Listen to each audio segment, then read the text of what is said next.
Pride and Prejudice by Jane Austen. Part 2. Chapter 35. Elizabeth awoke the next morning to the same thoughts and meditations which had at length closed her eyes. She could not yet recover from the surprise of what had happened. It was impossible to think of anything else, and, totally indisposed for employment, she resolved soon after breakfast to indulge herself in air and exercise. She was proceeding directly to her favourite walk, when the recollection of Mr. Darcy's sometimes coming there stopped her, and instead of entering the park, she turned up the lane which led her farther from the turnpike road. The park paling was still the boundary on one side, and she soon passed one of the gates into the ground.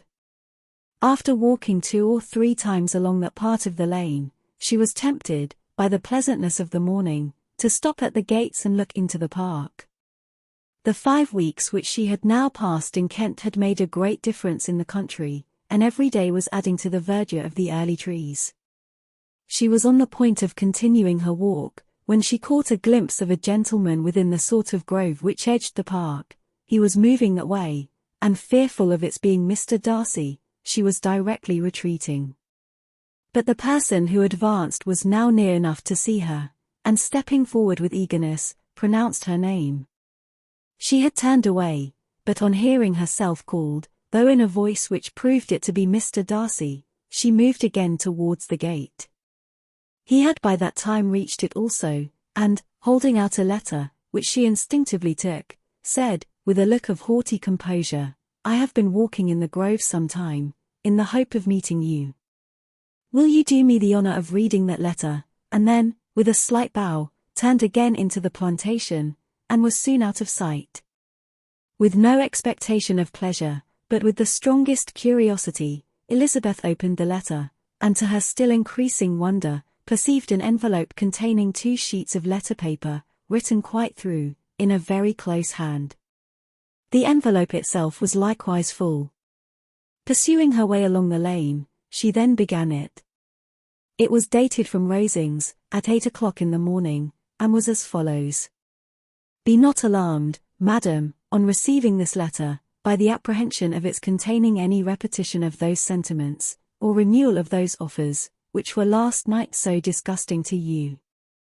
I write without any intention of paining you, or humbling myself, by dwelling on wishes, which, for the happiness of both, cannot be too soon forgotten, and the effort which the formation and the perusal of this letter must occasion, should have been spared, had not my character required it to be written and read.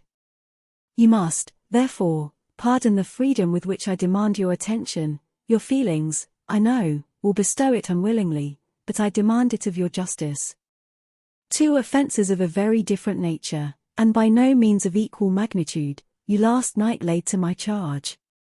The first mentioned was, that, regardless of the sentiments of either, I had detached Mr. Bingley from your sister, and the other, that I had, in defiance of various claims, in defiance of honour and humanity, ruined the immediate prosperity and blasted the prospects of Mr. Wickham. Wilfully and wantonly to have thrown off the companion of my youth, the acknowledged favourite of my father, a young man who had scarcely any other dependence than on our patronage, and who had been brought up to expect its exertion, would be a depravity, to which the separation of 2 young persons whose affection could be the growth of only a few weeks, could bear no comparison. But from the severity of that blame which was last night so liberally bestowed, respecting each circumstance, I shall hope to be in future secured, when the following account of my actions and their motives has been read. If, in the explanation of them which is due to myself, I am under the necessity of relating feelings which may be offensive to yours, I can only say that I am sorry. The necessity must be obeyed, and further apology would be absurd. I had not been long in Hertfordshire before I saw, in common with others, that Bingley preferred your elder sister to any other young woman in the country. But it was not till the evening of the dance at Netherfield that I had any apprehension of his feeling a serious attachment. I had often seen him in love before. At that ball, while I had the honour of dancing with you, I was first made acquainted, by Sir William Lucas's accidental information, that Bingley's attentions to your sister had given rise to a general expectation of their marriage. He spoke of it as a certain event, of which the time alone could be undecided. From that moment I observed my friend's behavior attentively, and I could then perceive that his partiality for Miss Bennet was beyond what I had ever witnessed in him. Your sister I also watched. Her look and manners were open, cheerful, and engaging as ever, but without any symptom of peculiar regard, and I remained convinced, from the evening's scrutiny, that though she received his attentions with pleasure, she did not invite them by any participation of sentiment. If you have not been mistaken here, I must have been in an error. Your superior knowledge of your sister must make the latter probable. If it be so, if I have been misled by such error to inflict pain on her, your resentment has not been unreasonable. But I shall not scruple to assert, that the serenity of your sister's countenance and air was such as might have given the most acute observer a conviction that, however amiable her temper, her heart was not likely to be easily touched. That I was desirous of believing her indifferent is certain, but I will venture to say that my investigations and decisions are not usually influenced by my hopes or fears. I did not believe her to be indifferent because I wished it, I believed it on impartial conviction, as truly as I wished it in reason. My objections to the marriage were not merely those which I last night acknowledged to have required the utmost force of passion to put aside in my own case. The want of connection could not be so great an evil to my friend as to me. But there were other causes of repugnance, causes which, though still existing, and existing to an equal degree in both instances, I had myself endeavored to forget, because they were not immediately before me. These causes must be stated, though briefly. The situation of your mother's family, though objectionable, was nothing in comparison of that total want of propriety so frequently, so almost uniformly betrayed by herself, by your 3 younger sisters, and occasionally even by your father. Pardon me, it pains me to offend you. But amidst your concern for the defects of your nearest relations, and your displeasure at this representation of them, let it give you consolation to consider that to have conducted yourselves so as to avoid any share of the like censure is praise no less generally bestowed on you and your eldest sister than it is honorable to the sense and disposition of both. I will only say, Father, that from what passed that evening my opinion of all parties was confirmed, and every inducement heightened, which could have led me before to preserve my friend from what I esteemed a most unhappy connection. He left Netherfield for London on the day following, as you, I am certain, remember, with the design of soon returning. The part which I acted is now to be explained. His sister's uneasiness had been equally excited with my own. Our coincidence of feeling was soon discovered, and, alike sensible that no time was to be lost in detaching their brother, we shortly resolved on joining him directly in London. We accordingly went, and there I readily engaged in the office of pointing out to my friend the certain evils of such a choice. I described and enforced them earnestly. But however this remonstrance might have staggered or delayed his determination, I do not suppose that it would ultimately have prevented the marriage, had it not been seconded by the assurance, which I hesitated not in giving, of your sister's indifference. He had before believed her to return his affection with sincere, if not with equal, regard. But Bingley has great natural modesty, with a stronger dependence on my judgment than on his own. To convince him, therefore, that he had deceived himself was no very difficult point. To persuade him against returning into Hertfordshire, when that conviction had been given, was scarcely the work of a moment. I cannot blame myself for having done thus much. There is but one part of my conduct, in the whole affair, on which I do not reflect with satisfaction. It is that I condescended to adopt the measures of art so far as to conceal from him your sister's being in town. I knew it myself, as it was known to Miss Bingley, but her brother is even yet ignorant of it. That they might have met without ill consequences, perhaps, probable, but his regard did not appear to me enough extinguished for him to see her without some danger. Perhaps this concealment, this disguise, was beneath me. It is done, however, and it was done for the best. On this subject I have nothing more to say, no other apology to offer. If I have wounded your sister's feelings, it was unknowingly done, and though the motives which governed me may to you very naturally appear insufficient, I have not yet learnt to condemn them. With respect to that other, more weighty accusation, of having injured Mr. Wickham, I can only refute it by laying before you the whole of his connection with my family. Of what he has particularly accused me I am ignorant, but of the truth of what I shall relate I can summon more than one witness of undoubted veracity. Mr. Wickham is the son of a very respectable man, who had for many years the management of all the Pemberley estates, and whose good conduct in the discharge of his trust naturally inclined my father to be of service to him, and on George Wickham, who was his godson, his kindness was therefore liberally bestowed. My father supported him at school, and afterwards at Cambridge, most important assistance, as his own father, always poor from the extravagance of his wife, would have been unable to give him a gentleman's education. My father was not only fond of this young man's society, whose manners were always engaging, he had also the highest opinion of him, and hoping the church would be his profession, intended to provide for him in it. As for myself, it is many, many years since I first began to think of him in a very different manner. The vicious propensities, the want of principle, which he was careful to guard from the knowledge of his best friend, could not escape the observation of a young man of nearly the same age with himself, and who had opportunities of seeing him in unguarded moments, which Mr. Darcy could not have. Here again I shall give you pain, to what degree you only can tell.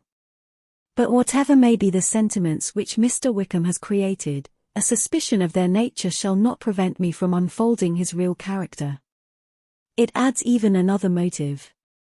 My excellent father died about 5 years ago, and his attachment to Mr. Wickham was to the last so steady, that in his will he particularly recommended it to me to promote his advancement in the best manner that his profession might allow, and if he took orders, desired that a valuable family living might be his as soon as it became vacant. There was also a legacy of £1,000.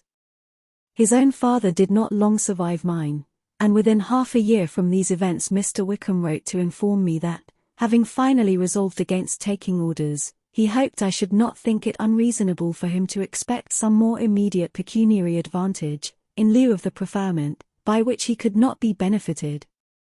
He had some intention, he added, of studying the law, and I must be aware that the interest of £1,000 would be a very insufficient support therein. I rather wished than believed him to be sincere, but, at any rate, was perfectly ready to accede to his proposal. I knew that Mr. Wickham ought not to be a clergyman. The business was therefore soon settled. He resigned all claim to assistance in the church, were it possible that he could ever be in a situation to receive it, and accepted in return £3,000. All connection between us seemed now dissolved. I thought too ill of him to invite him to Pemberley, or admit his society in town. In town, I believe, he chiefly lived, but his studying the law was a mere pretence, and being now free from all restraint, his life was a life of idleness and dissipation. For about 3 years I heard little of him, but on the decease of the incumbent of the living which had been designed for him, he applied to me again by letter for the presentation. His circumstances, he assured me, and I had no difficulty in believing it, were exceedingly bad. He had found the law a most unprofitable study, and was now absolutely resolved on being ordained, if I would present him to the living in question, of which he trusted there could be little doubt, as he was well assured that I had no other person to provide for, and I could not have forgotten my revered father's intentions. You will hardly blame me for refusing to comply with this entreaty, or for resisting every repetition of it. His resentment was in proportion to the distress of his circumstances, and he was doubtless as violent in his abuse of me to others as in his reproaches to myself. After this period, every appearance of acquaintance was dropped. How he lived, I know not. But last summer he was again most painfully obtruded on my notice. I must now mention a circumstance which I would wish to forget myself, and which no obligation less than the present should induce me to unfold to any human being. Having said thus much, I feel no doubt of your secrecy. My sister, who is more than 10 years my junior, was left to the guardianship of my mother's nephew, Colonel Fitzwilliam, and myself.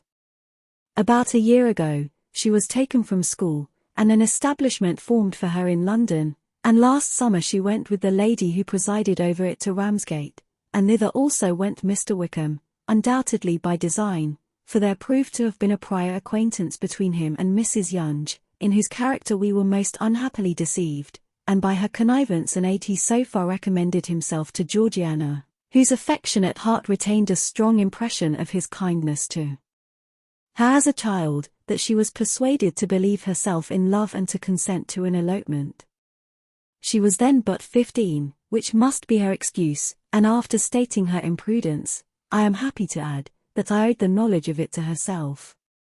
I joined them unexpectedly a day or two before the intended elopement, and then Georgiana, unable to support the idea of grieving and offending a brother whom she almost looked up to as a father, acknowledged the whole to me. You may imagine what I felt and how I acted. Regard for my sister's credit and feelings prevented any public exposure, but I wrote to Mr. Wickham, who left the place immediately, and Mrs. Yonge was of course removed from her charge.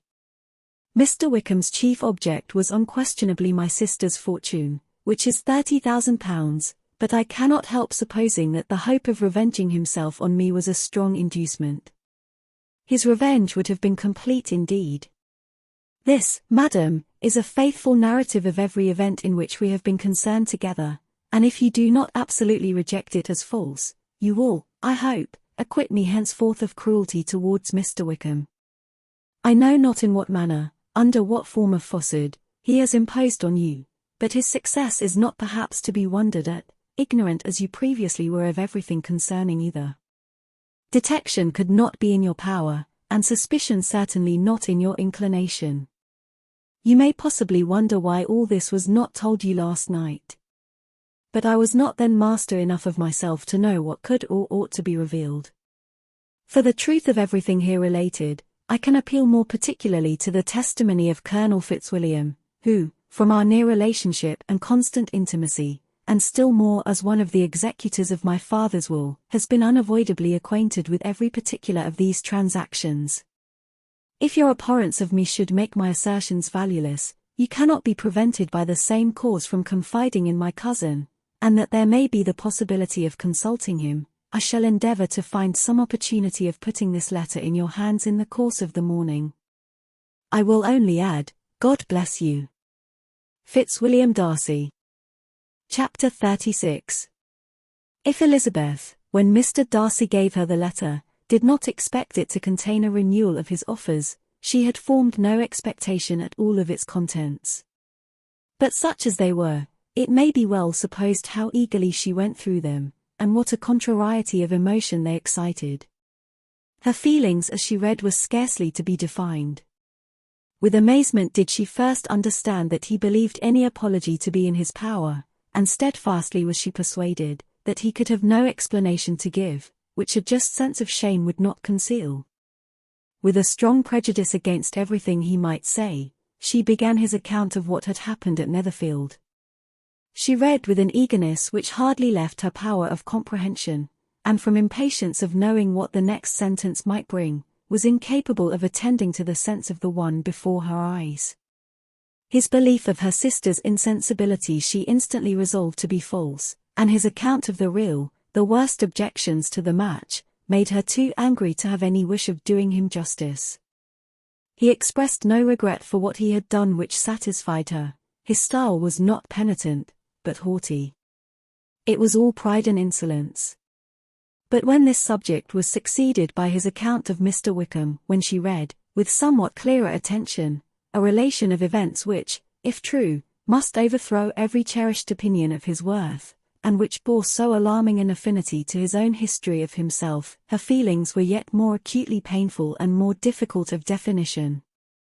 Astonishment, apprehension, and even horror, oppressed her. She wished to discredit it entirely, repeatedly exclaiming, "This must be false. This cannot be. This must be the grossest falsehood." And when she had gone through the whole letter, though scarcely knowing anything of the last page or two, put it hastily away, protesting that she would not regard it, that she would never look in it again. In this perturbed state of mind, with thoughts that could rest on nothing, she walked on, but it would not do. In half a minute the letter was unfolded again, and collecting herself as well as she could, she again began the mortifying perusal of all that related to Wickham, and commanded herself so far as to examine the meaning of every sentence. The account of his connection with the Pemberley family was exactly what he had related himself, and the kindness of the late Mr. Darcy, though she had not before known its extent, agreed equally well with his own words. So far each recital confirmed the other, but when she came to the will, the difference was great. What Wickham had said of the living was fresh in her memory, and as she recalled his very words, it was impossible not to feel that there was gross duplicity on one side or the other, and, for a few moments, she flattered herself that her wishes did not err. But when she read and reread, with the closest attention, the particulars immediately following of Wickham's resigning all pretensions to the living, of his receiving in lieu so considerable a sum as £3,000, again was she forced to hesitate. She put down the letter, weighed every circumstance with what she meant to be impartiality, deliberated on the probability of each statement, but with little success. On both sides it was only assertion. Again she read on. But every line proved more clearly that the affair, which she had believed it impossible that any contrivance could so represent as to render Mr. Darcy's conduct in it less than infamous, was capable of a turn which must make him entirely blameless throughout the whole. The extravagance and general profligacy which he scrupled not to lay to Mr. Wickham's charge exceedingly shocked her, the more so, as she could bring no proof of its injustice. She had never heard of him before his entrance into the Shire militia, in which he had engaged at the persuasion of the young man, who, on meeting him accidentally in town, had there renewed a slight acquaintance. Of his former way of life, nothing had been known in Hertfordshire but what he told himself. As to his real character, had information been in her power, she had never felt a wish of inquiring. His countenance, voice, and manner had established him at once in the possession of every virtue. She tried to recollect some instance of goodness, some distinguished trait of integrity or benevolence, that might rescue him from the attacks of Mr. Darcy, or at least, by the predominance of virtue, atone for those casual errors, under which she would endeavour to class what Mr. Darcy had described as the idleness and vice of many years' continuance. But no such recollection befriended her. She could see him instantly before her, in every charm of air and address, but she could remember no more substantial good than the general approbation of the neighbourhood, and the regard which his social powers had gained him in the mess. After pausing on this point a considerable while, she once more continued to read. But, alas! The story which followed, of his designs on Miss Darcy, received some confirmation from what had passed between Colonel Fitzwilliam and herself only the morning before, and at last she was referred for the truth of every particular to Colonel Fitzwilliam himself, from whom she had previously received the information of his near concern in all his cousin's affairs and whose character she had no reason to question. At one time she had almost resolved on applying to him, but the idea was checked by the awkwardness of the application, and at length wholly banished by the conviction that Mr. Darcy would never have hazarded such a proposal, if he had not been well assured of his cousin's corroboration. She perfectly remembered everything that had passed in conversation between Wickham and herself in their first evening at Mr. Phillips's. Many of his expressions were still fresh in her memory. She was now struck with the impropriety of such communications to a stranger, and wondered it had escaped her before. She saw the indelicacy of putting himself forward as he had done, and the inconsistency of his professions with his conduct. She remembered that he had boasted of having no fear of seeing Mr. Darcy, that Mr. Darcy might leave the country, but that he should stand his ground, yet he had avoided the Netherfield ball the very next week. She remembered, also, that till the Netherfield family had quitted the country, he had told his story to no one but herself, but that after their removal, it had been everywhere discussed, that he had then no reserves, no scruples in sinking Mr. Darcy's character, though he had assured her that respect for the father would always prevent his exposing the son. How differently did everything now appear in which he was concerned! His attentions to Miss King were now the consequence of views solely and hatefully mercenary, and the mediocrity of her fortune proved no longer the moderation of his wishes, but his eagerness to grasp at anything. His behavior to herself could now have had no tolerable motive. He had either been deceived with regard to her fortune, or had been gratifying his vanity by encouraging the preference which she believed she had most incautiously shown. Every lingering struggle in his favor grew fainter and fainter, and in further justification of Mr. Darcy, she could not but allow that Mr. Bingley, when questioned by Jane, had long ago asserted his blamelessness in the affair, that, proud and repulsive as were his manners, she had never, in the whole course of their acquaintance, an acquaintance which had latterly brought them much together, and given her a sort of intimacy with his ways, seen anything that betrayed him to be unprincipled or unjust, anything that spoke him of irreligious or immoral habits, that among his own connections he was esteemed and valued, that even Wickham had allowed him merit as a brother, and that she had often heard him speak so affectionately of his sister as to prove him capable of some amiable feeling, that had his actions been what Wickham represented them, so gross a violation of everything right could hardly have been concealed from the world, and that friendship between a person capable of it and such an amiable man as Mr. Bingley was incomprehensible. She grew absolutely ashamed of herself. Of neither Darcy nor Wickham could she think, without feeling that she had been blind, partial, prejudiced, absurd. "How despicably have I acted," she cried. "I, who have prided myself on my discernment. I, who have valued myself on my abilities.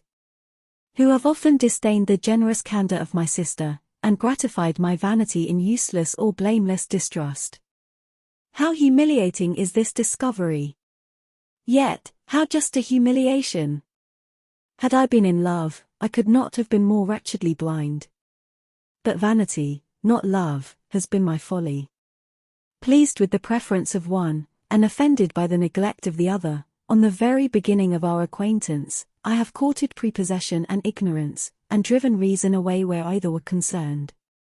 Till this moment, I never knew myself."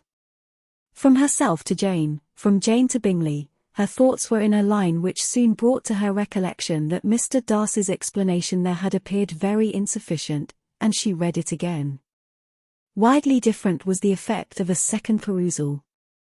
How could she deny that credit to his assertions, in one instance, which she had been obliged to give in the other? He declared himself to have been totally unsuspicious of her sister's attachment, and she could not help remembering what Charlotte's opinion had always been. Neither could she deny the justice of his description of Jane. She felt that Jane's feelings, though fervent, were little displayed, and that there was a constant complacency in her air and manner, not often united with great sensibility.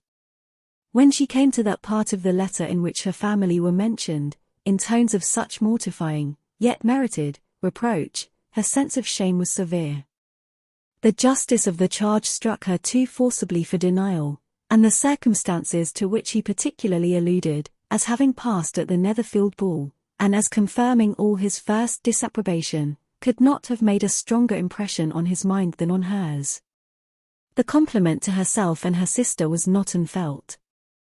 It soothed, but it could not console her for the contempt which had been thus self-attracted by the rest of her family, and as she considered that Jane's disappointment had, in fact, been the work of her nearest relations, and reflected how materially the credit of both must be hurt by such impropriety of conduct, she felt depressed beyond anything she had ever known before.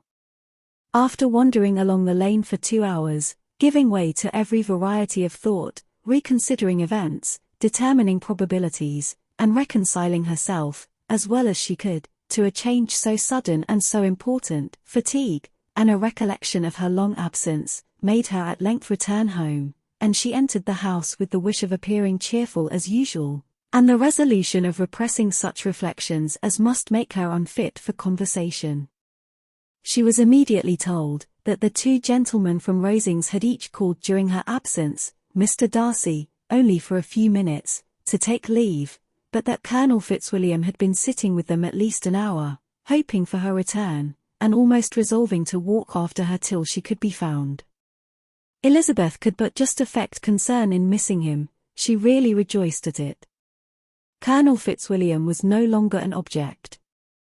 She could think only of her letter. Chapter 37. The two gentlemen left Rosings the next morning, and Mr. Collins, having been in waiting near the lodges, to make them his parting obeisance, was able to bring home the pleasing intelligence of their appearing in very good health, and in as tolerable spirits as could be expected, after the melancholy scene so lately gone through at Rosings. To Rosings he then hastened to console Lady Catherine and her daughter, and on his return brought back, with great satisfaction, a message from her ladyship, importing that she felt herself so dull as to make her very desirous of having them all to dine with her. Elizabeth could not see Lady Catherine without recollecting that, had she chosen it, she might by this time have been presented to her as her future niece, nor could she think, without a smile, of what her ladyship's indignation would have been. What would she have said? How would she have behaved, were the questions with which she amused herself.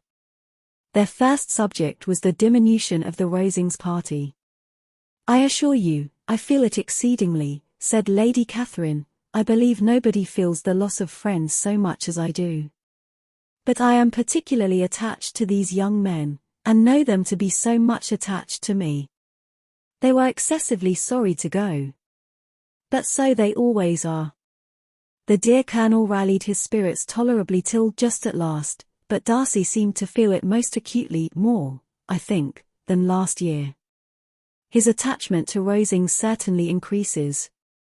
Mr. Collins had a compliment and an allusion to throw in here, which were kindly smiled on by the mother and daughter. Lady Catherine observed, after dinner, that Miss Bennet seemed out of spirits, and immediately accounting for it herself, by supposing that she did not like to go home again so soon, she added, "But if that is the case, you must write to your mother to beg that you may stay a little longer. Mrs. Collins will be very glad of your company, I am sure."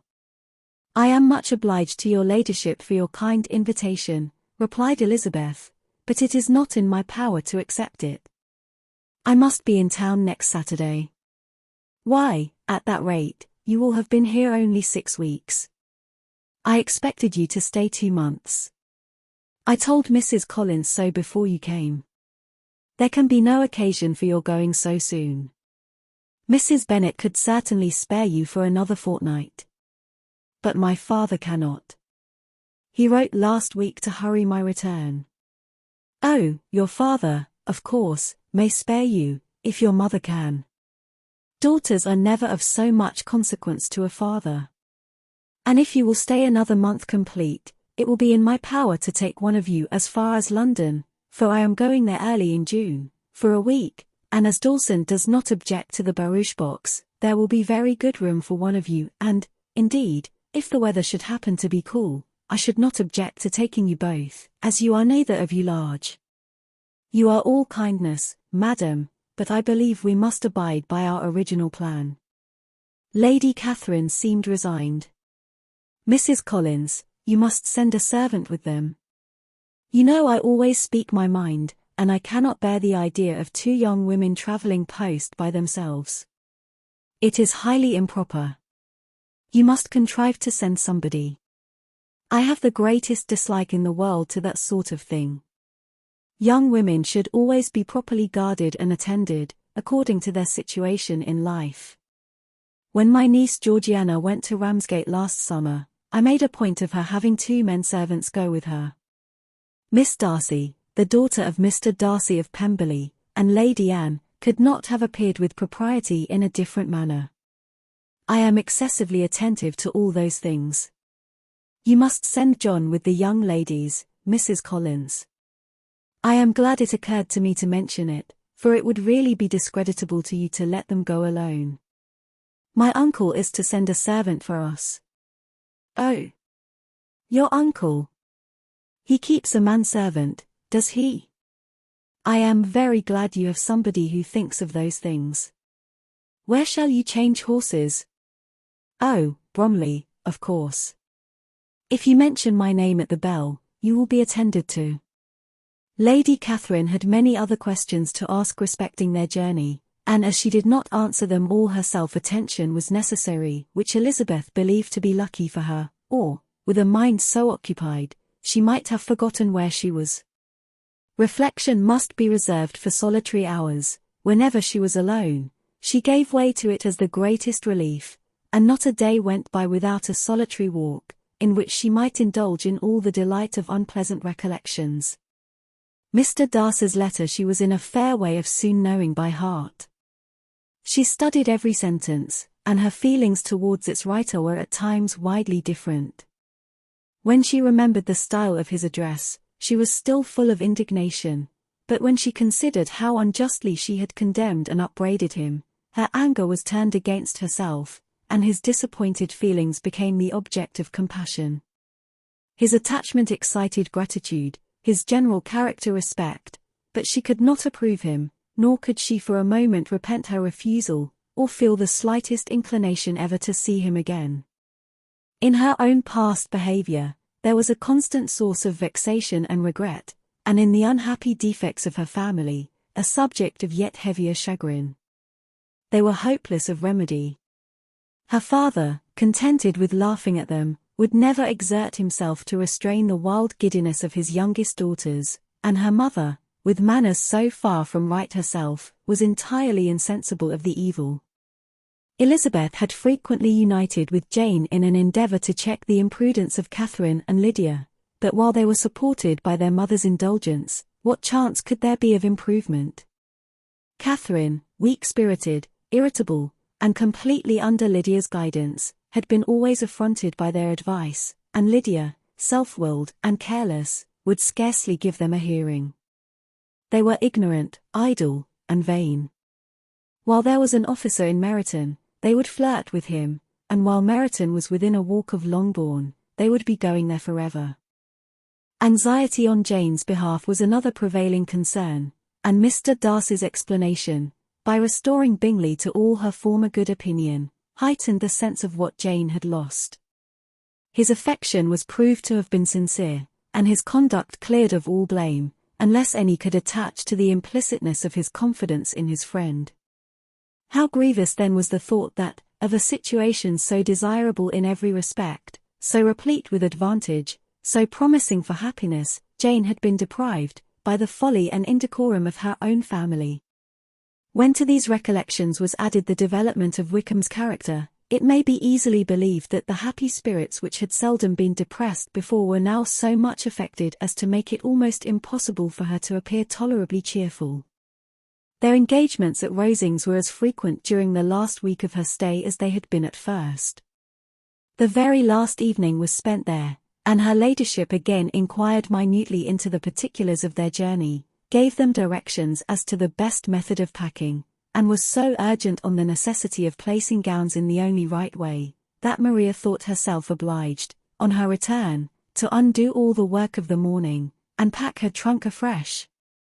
When they parted, Lady Catherine, with great condescension, wished them a good journey, and invited them to come to Hunsford again next year, and Miss de Bourgh exerted herself so far as to courtesy and hold out her hand to both. Chapter 38. On Saturday morning Elizabeth and Mr. Collins met for breakfast a few minutes before the others appeared, and he took the opportunity of paying the parting civilities which he deemed indispensably necessary. "I know not, Miss Elizabeth," said he, "whether Mrs. Collins has yet expressed her sense of your kindness in coming to us, but I am very certain you will not leave the house without receiving her thanks for it. The favour of your company has been much felt, I assure you. We know how little there is to tempt anyone to our humble abode.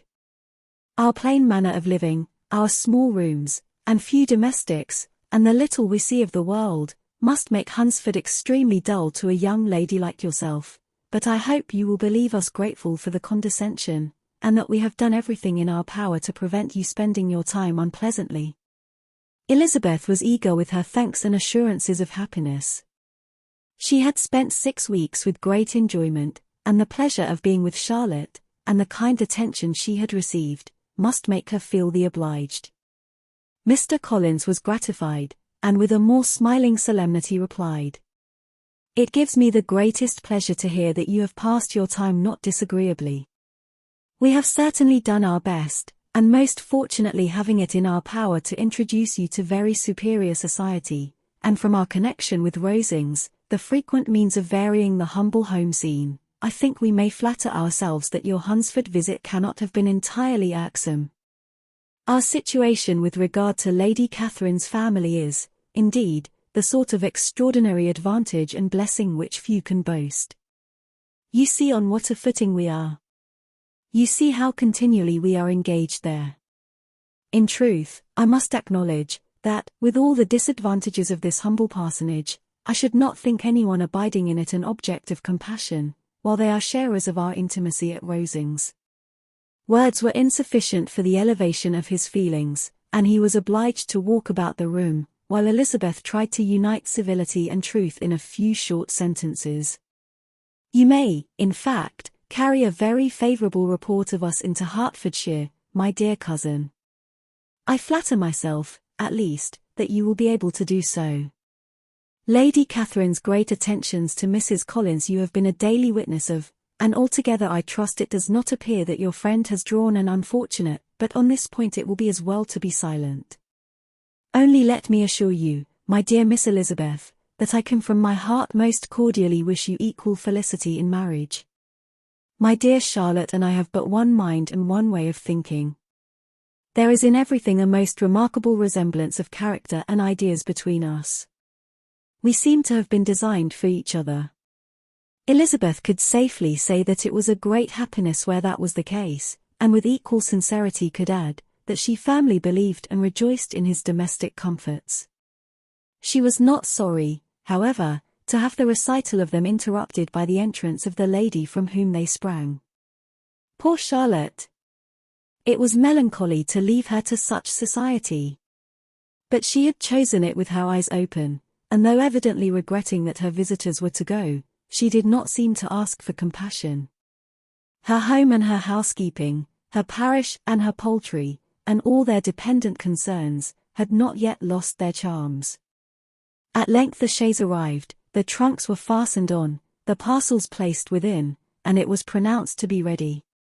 After an affectionate parting between the friends, Elizabeth was attended to the carriage by Mr. Collins, and as they walked down the garden, he was commissioning her with his best respects to all her family, not forgetting his thanks for the kindness he had received at Longbourn in the winter, and his compliments to Mr. and Mrs. Gardiner, though unknown. He then handed her in, Maria followed, and the door was on the point of being closed, when he suddenly reminded them, with some consternation, that they had hitherto forgotten to leave any message for the ladies of Rosings. But, he added, you will of course wish to have your humble respects delivered to them, with your grateful thanks for their kindness to you while you have been here. Elizabeth made no objection, the door was then allowed to be shut, and the carriage drove off. Good gracious, cried Maria, after a few minutes' silence, it seems but a day or two since we first came. And yet how many things have happened. A great many indeed, said her companion, with a sigh. We have dined 9 times at Rosings, besides drinking tea there twice. How much I shall have to tell. Elizabeth privately added, and how much I shall have to conceal. Their journey was performed without much conversation, or any alarm, and within 4 hours of their leaving Hunsford they reached Mr. Gardiner's house, where they were to remain a few days. Jane looked well, and Elizabeth had little opportunity of studying her spirits, amidst the various engagements which the kindness of her aunt had reserved for them. But Jane was to go home with her, and that there would be leisure enough for observation. It was not without an effort, meanwhile, that she could wait even for Longbourn, before she told her sister of Mr. Darcy's proposals.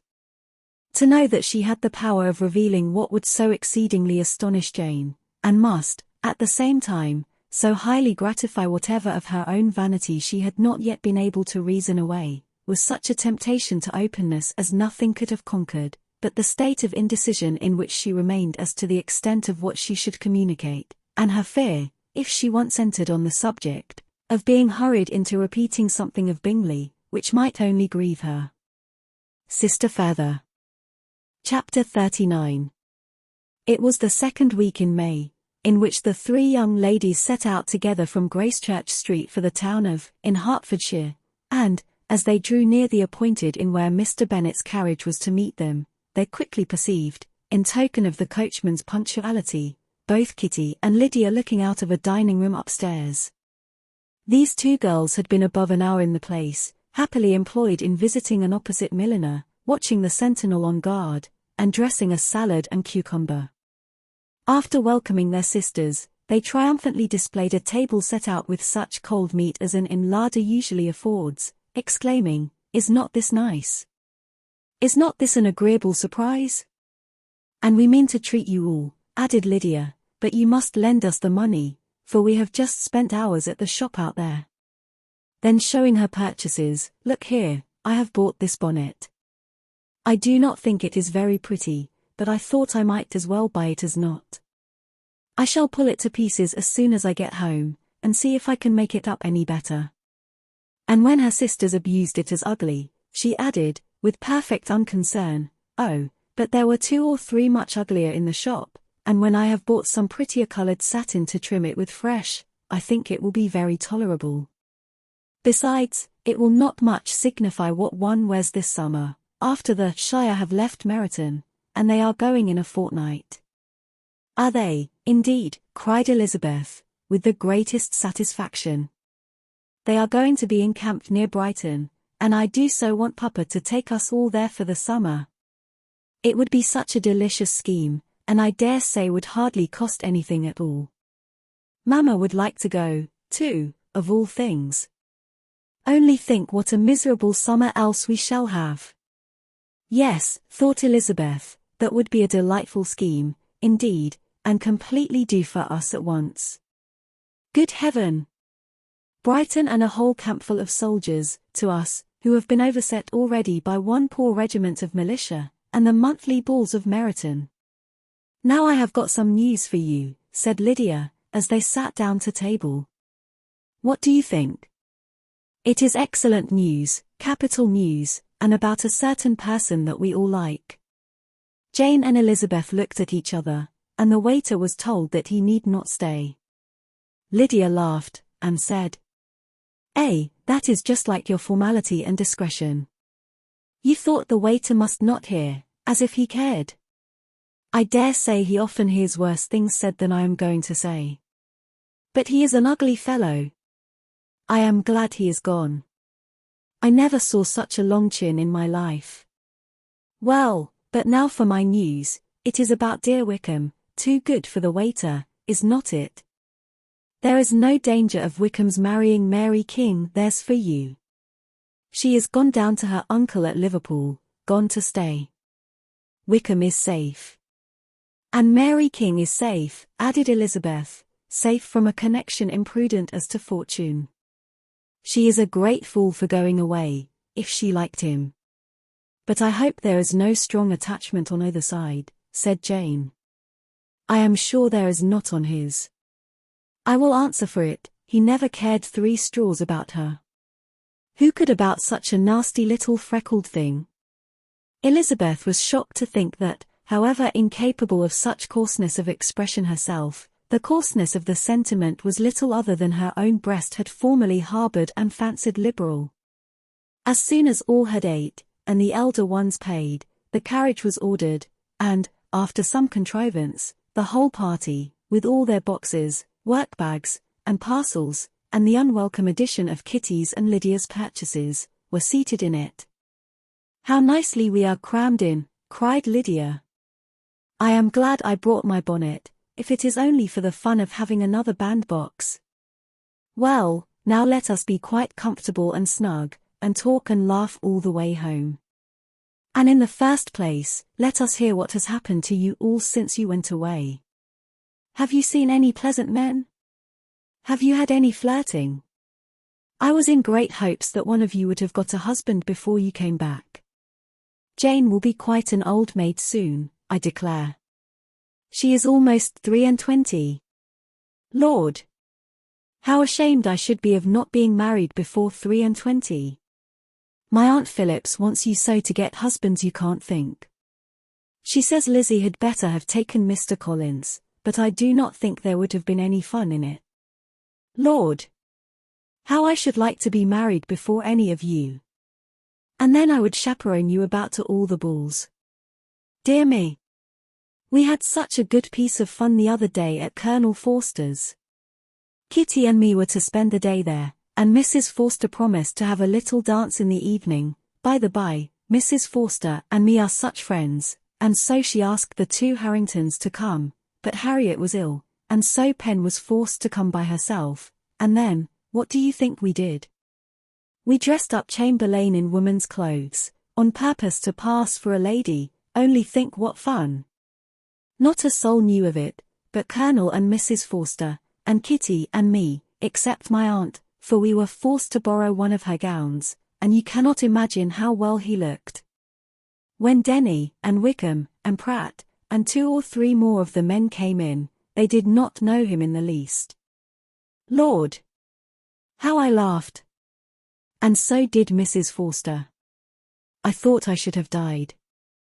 And that made the men suspect something, and then they soon found out what was the matter. With such kind of histories of their parties and good jokes did Lydia, assisted by Kitty's hints and additions, endeavour to amuse her companions all the way to Longbourn. Elizabeth listened as little as she could, but there was no escaping the frequent mention of Wickham's name. Their reception at home was most kind. Mrs. Bennet rejoiced to see Jane in undiminished beauty, and more than once during dinner did Mr. Bennet say voluntarily to Elizabeth, "I am glad you are come back, Lizzie." Their party in the dining room was large, for almost all the Lucases came to meet Maria and hear the news, and various were the subjects which occupied them. Lady Lucas was inquiring of Maria, across the table, after the welfare and poultry of her eldest daughter. Mrs. Bennet was doubly engaged, on one hand collecting an account of the present fashions from Jane, who sat some way below her, and on the other, retailing them all to the younger Miss Lucases, and Lydia, in a voice rather louder than any other person's, was enumerating the various pleasures of the morning to anybody who would hear her. "Oh, Mary," said she, "I wish you had gone with us, for we had such fun. As we went along Kitty and me drew up all the blinds, and pretended there was nobody in the coach, and I should have gone so all the way, if Kitty had not been sick, and when we got to the George, I do think we behaved very handsomely, for we treated the other 3 with the nicest cold luncheon in the world, and if you would have gone, we would have treated you too. And then when we came away it was such fun. I thought we never should have got into the coach.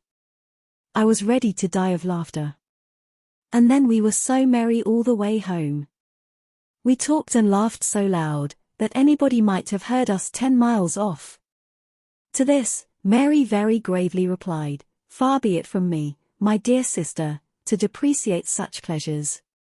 They would doubtless be congenial with the generality of female minds. But I confess they would have no charms for me. I should infinitely prefer a book." But of this answer Lydia heard not a word. She seldom listened to anybody for more than half a minute, and never attended to Mary at all. In the afternoon Lydia was urgent with the rest of the girls to walk to Meryton, and see how everybody went on, but Elizabeth steadily opposed the scheme. It should not be said that the Miss Bennets could not be at home half a day before they were in pursuit of the officers. There was another reason, too, for her opposition. She dreaded seeing Wickham again, and was resolved to avoid it as long as possible.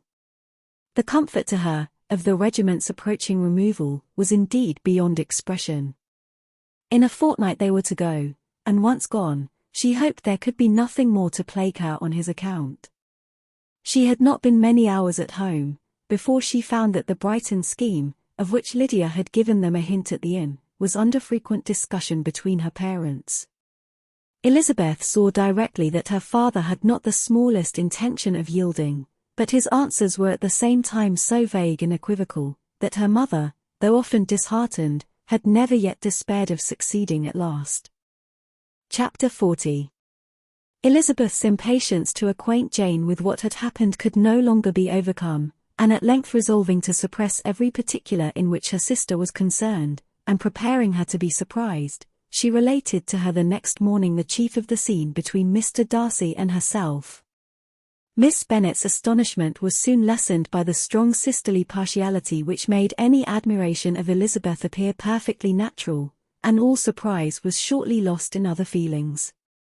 She was sorry that Mr. Darcy should have delivered his sentiments in a manner so little suited to recommend them, but still more was she grieved for the unhappiness which her sister's refusal must have given him.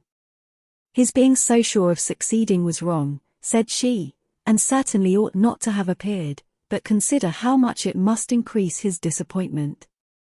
Indeed, replied Elizabeth, I am heartily sorry for him, but he has other feelings which will probably soon drive away his regard for me. You do not blame me, however, for refusing him. Blame you? Oh, no. But you blame me for having spoken so warmly of Wickham. No, I do not know that you were wrong in saying what you did. But you will know it, when I have told you what happened the very next day. She then spoke of the letter, repeating the whole of its contents as far as they concerned George Wickham. What a stroke was this for poor Jane, who would willingly have gone through the world without believing that so much wickedness existed in the whole race of mankind as was here collected in one individual. Nor was Darcy's vindication, though grateful to her feelings, capable of consoling her for such discovery. Most earnestly did she labor to prove the probability of error, and seek to clear one, without involving the other. This will not do, said Elizabeth, you never will be able to make both of them good for anything. Take your choice, but you must be satisfied with only one. There is but such a quantity of merit between them, just enough to make one good sort of man, and of late it has been shifting about pretty much. For my part, I am inclined to believe it all Mr. Darcy's, but you shall do as you choose. It was some time, however, before a smile could be extorted from Jane. I do not know when I have been more shocked, said she. Wickham's so very bad. It is almost past belief. And poor Mr. Darcy. Dear Lizzie, only consider what he must have suffered. Such a disappointment. And with the knowledge of your ill opinion too. And having to relate such a thing of his sister. It is really too distressing, I am sure you must feel it so. Oh no, my regret and compassion are all done away by seeing you so full of both. I know you will do him such ample justice, that I am growing every moment more unconcerned and indifferent.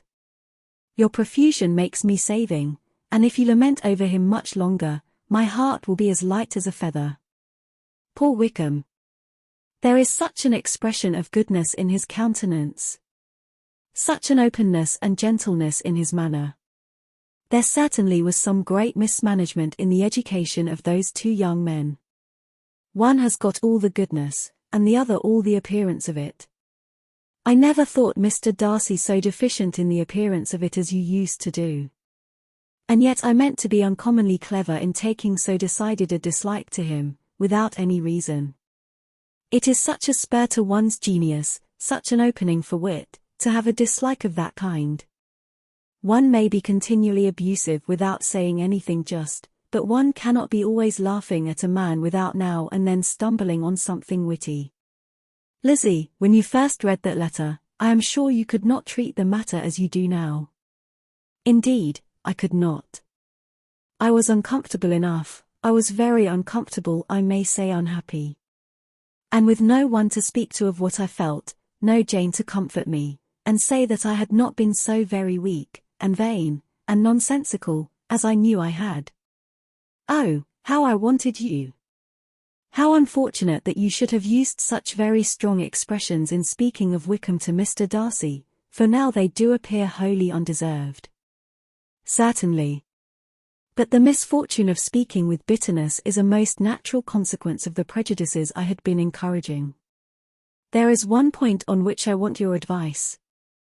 I want to be told whether I ought, or ought not, to make our acquaintance in general understand Wickham's character. Miss Bennet paused a little, and then replied, surely there can be no occasion for exposing him so dreadfully. What is your own opinion? That it ought not to be attempted. Mr. Darcy has not authorized me to make his communication public. On the contrary, every particular relative to his sister was meant to be kept as much as possible to myself, and if I endeavor to undeceive people as to the rest of his conduct, who will believe me? The general prejudice against Mr. Darcy is so violent, that it would be the death of half the good people in Meryton, to attempt to place him in an amiable light. I am not equal to it. Wickham will soon be gone, and, therefore, it will not signify to anybody here what he really is. Some time hence it will be all found out, and then we may laugh at their stupidity in not knowing it before. At present I will say nothing about it. You are quite right. To have his errors made public might ruin him forever. He is now, perhaps, sorry for what he has done, and anxious to re-establish a character. We must not make him desperate. The tumult of Elizabeth's mind was allayed by this conversation. She had got rid of 2 of the secrets which had weighed on her for a fortnight, and was certain of a willing listener in Jane, whenever she might wish to talk again of either. But there was still something lurking behind, of which prudence forbade the disclosure. She dared not relate the other half of Mr. Darcy's letter, nor explain to her sister how sincerely she had been valued by his friend. Here was knowledge in which no one could partake, and she was sensible that nothing less than a perfect understanding between the parties could justify her in throwing off this last encumbrance of mystery. And then, said she, if that very improbable event should ever take place, I shall merely be able to tell what Bingley may tell in a much more agreeable manner himself. The liberty of communication cannot be mine till it has lost all its value. She was now, on being settled at home, at leisure to observe the real state of her sister's spirits. Jane was not happy. She still cherished a very tender affection for Bingley. Having never even fancied herself in love before, her regard had all the warmth of first attachment, and from her age and disposition, greater steadiness than first attachments often boast, and so fervently did she value his remembrance, and prefer him to every other man, that all her good sense, and all her attention to the feelings of her friends, were requisite to check the indulgence of those regrets which must have been injurious to her own health and their tranquillity. "Well, Lizzie," said Mrs. Bennet, one day, "what is your opinion now of this sad business of Jane's?" "For my part, I am determined never to speak of it again to anybody. I told my sister Phillips so the other day. But I cannot find out that Jane saw anything of him in London.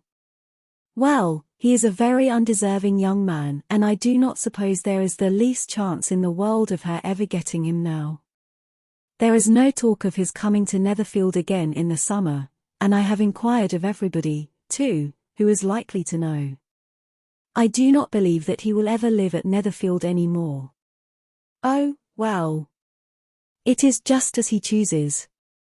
Nobody wants him to come, though I shall always say that he used my daughter extremely ill, and, if I was her, I would not have put up with it.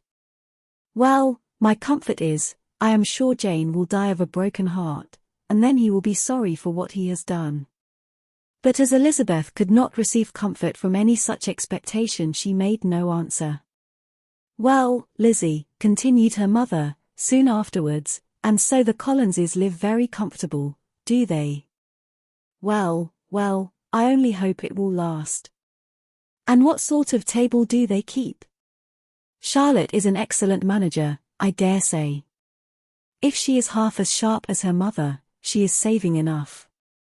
There is nothing extravagant in their housekeeping, I dare say." "No, nothing at all. A great deal of good management, depend upon it." Yes. They will take care not to outrun their income. They will never be distressed for money." "Well, much good may it do them. And so, I suppose, they often talk of having Longbourn when your father is dead. They look upon it quite as their own, I dare say, whenever that happens." It was a subject which they could not mention before me.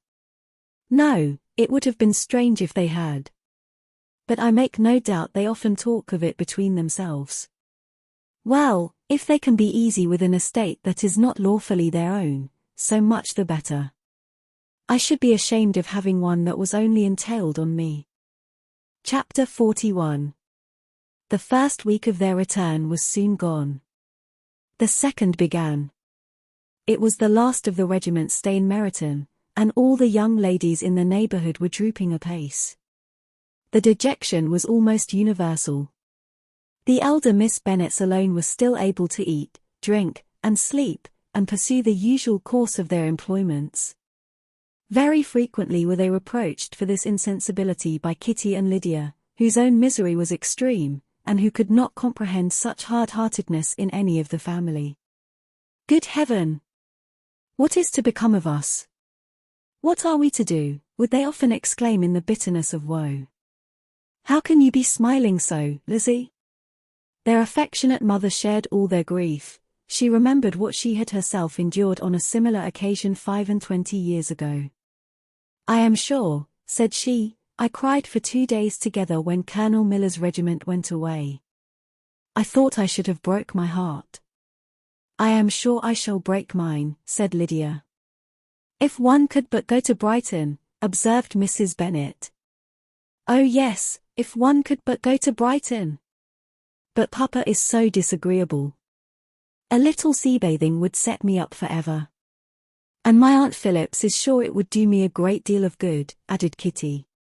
Such were the kind of lamentations resounding perpetually through Longbourn House. Elizabeth tried to be diverted by them, but all sense of pleasure was lost in shame. She felt anew the justice of Mr. Darcy's objections, and never had she before been so much disposed to pardon his interference in the views of his friend. But the gloom of Lydia's prospect was shortly cleared away, for she received an invitation from Mrs. Forster, the wife of the colonel of the regiment, to accompany her to Brighton. This invaluable friend was a very young woman, and very lately married. A resemblance in good humour and good spirits had recommended her and Lydia to each other, and out of their 3 months' acquaintance they had been intimate too. The rapture of Lydia on this occasion, her adoration of Mrs. Forster, the delight of Mrs. Bennet, and the mortification of Kitty, are scarcely to be described.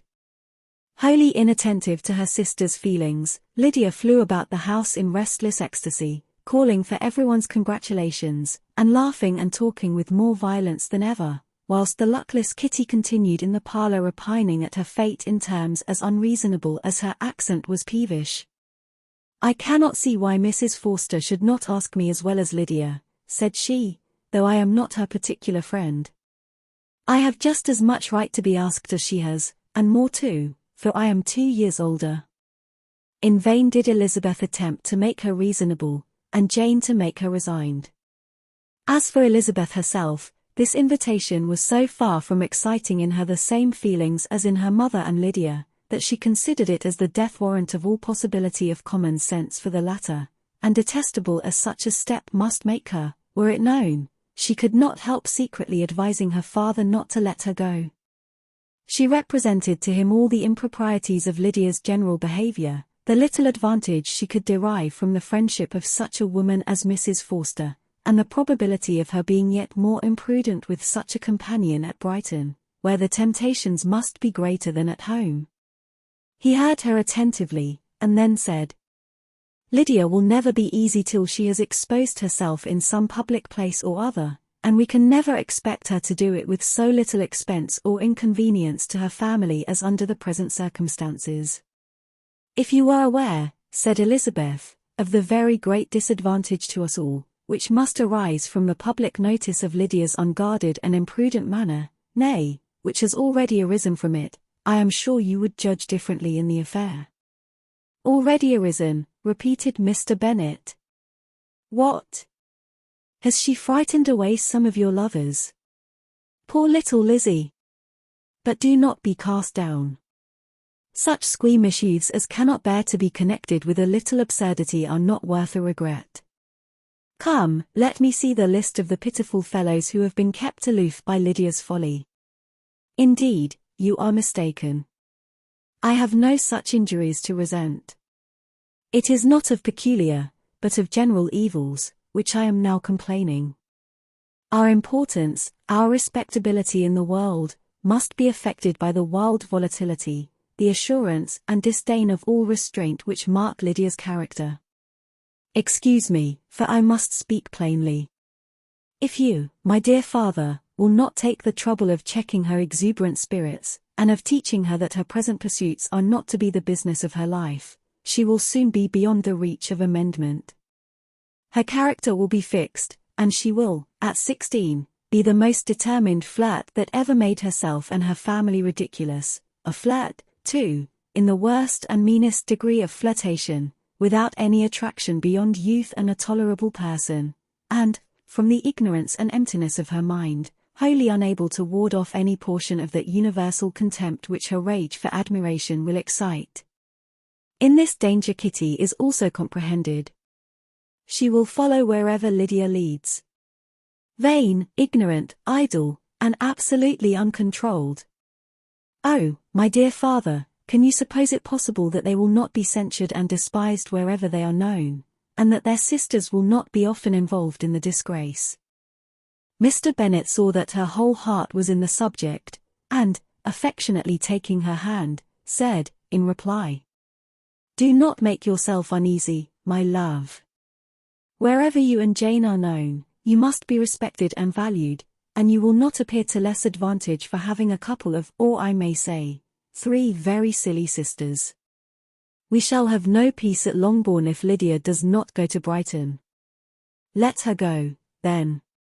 Colonel Forster is a sensible man, and will keep her out of any real mischief, and she is luckily too poor to be an object of prey to anybody. At Brighton she will be of less importance even as a common flirt than she has been here. The officers will find women better worth their notice. Let us hope, therefore, that her being there may teach her her own insignificance. At any rate, she cannot grow many degrees worse, without authorizing us to lock her up for the rest of her life." With this answer Elizabeth was forced to be content, but her own opinion continued the same, and she left him disappointed and sorry. It was not in her nature, however, to increase her vexations by dwelling on them. She was confident of having performed her duty, and to fret over unavoidable evils, or augment them by anxiety, was no part of her disposition. Had Lydia and her mother known the substance of her conference with her father, their indignation would hardly have found expression in their united volubility. In Lydia's imagination, a visit to Brighton comprised every possibility of earthly happiness. She saw, with the creative eye of fancy, the streets of that gay bathing place covered with officers. She saw herself the object of attention to tens and to scores of them at present unknown. She saw all the glories of the camp, its tents stretched forth in beauteous uniformity of lines, crowded with the young and the gay, and dazzling with scarlet, and, to complete the view, she saw herself seated beneath a tent, tenderly flirting with at least 6 officers at once. Had she known that her sister sought to tear her from such prospects and such realities as these, what would have been her sensations? They could have been understood only by her mother, who might have felt nearly the same. Lydia's going to Brighton was all that consoled her for the melancholy conviction of her husband's never intending to go there himself. But they were entirely ignorant of what had passed, and their raptures continued, with little intermission, to the very day of Lydia's leaving home. Elizabeth was now to see Mr. Wickham for the last time. Having been frequently in company with him since her return, agitation was pretty well over, the agitations of former partiality entirely so. She had even learnt to detect, in the very gentleness which had first delighted her, an affectation and a sameness to disgust and weary. In his present behaviour to herself, moreover, she had a fresh source of displeasure, for the inclination he soon testified of renewing those attentions which had marked the early part of their acquaintance could only serve, after what had since passed, to provoke her. She lost all concern for him in finding herself thus selected as the object of such idle and frivolous gallantry, and while she steadily repressed it, could not but feel the reproof contained in his believing, that however long, and for whatever cause, his attentions had been withdrawn, her vanity would be gratified, and her preference secured, at any time, by their renewal. On the very last day of the regiment's remaining in Meryton, he dined, with others of the officers, at Longbourn, and so little was Elizabeth disposed to part from him in good humour, that, on his making some inquiry as to the manner in which her time had passed at Hunsford, she mentioned Colonel Fitzwilliam's and Mr. Darcy's having both spent 3 weeks at Rosings, and asked him if he were acquainted with the former. He looked surprised, displeased, alarmed, but, with a moment's recollection, and a returning smile, replied, that he had formerly seen him often, and, after observing that he was a very gentlemanlike man, asked her how she had liked him. Her answer was warmly in his favour. With an air of indifference, he soon afterwards added, "How long did you say that he was at Rosings?" "Nearly 3 weeks." "And you saw him frequently?" "Yes, almost every day." "His manners are very different from his cousin's." "Yes, very different, but I think Mr. Darcy improves on acquaintance." "Indeed," cried Wickham, with a look which did not escape her. "And pray may I ask," but checking himself, he added, in a gayer tone, "is it in address that he improves? Has he deigned to add aught of civility to his ordinary style? For I dare not hope," he continued, in a lower and more serious tone, "that he is improved in essentials." "Oh, no," said Elizabeth. "In essentials, I believe, he is very much what he ever was." While she spoke, Wickham looked as if scarcely knowing whether to rejoice over her words or to distrust their meaning. There was a something in her countenance which made him listen with an apprehensive and anxious attention, while she added, "When I said that he improved on acquaintance, I did not mean that either his mind or manners were in a state of improvement, but that, from knowing him better, his disposition was better understood." Wickham's alarm now appeared in a heightened complexion and agitated look. For a few minutes he was silent, till, shaking off his embarrassment, he turned to her again, and said in the gentlest of accents, "You, who so well know my feelings towards Mr. Darcy, will readily comprehend how sincerely I must rejoice that he is wise enough to assume even the appearance of what is right. His pride, in that direction, may be of service, if not to himself, to many others, for it must deter him from such foul misconduct as I have suffered by. I only fear that the sort of cautiousness to which you, I imagine, have been alluding, is merely adopted on his visits to his aunt, of whose good opinion and judgment he stands much in awe. His fear of her has always operated, I know, when they were together, and a good deal is to be imputed to his wish of forwarding the match with Mr. Burr, which I am certain he has very much at heart."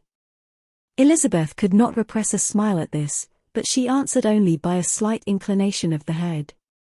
She saw that he wanted to engage her on the old subject of his grievances, and she was in no humour to indulge him.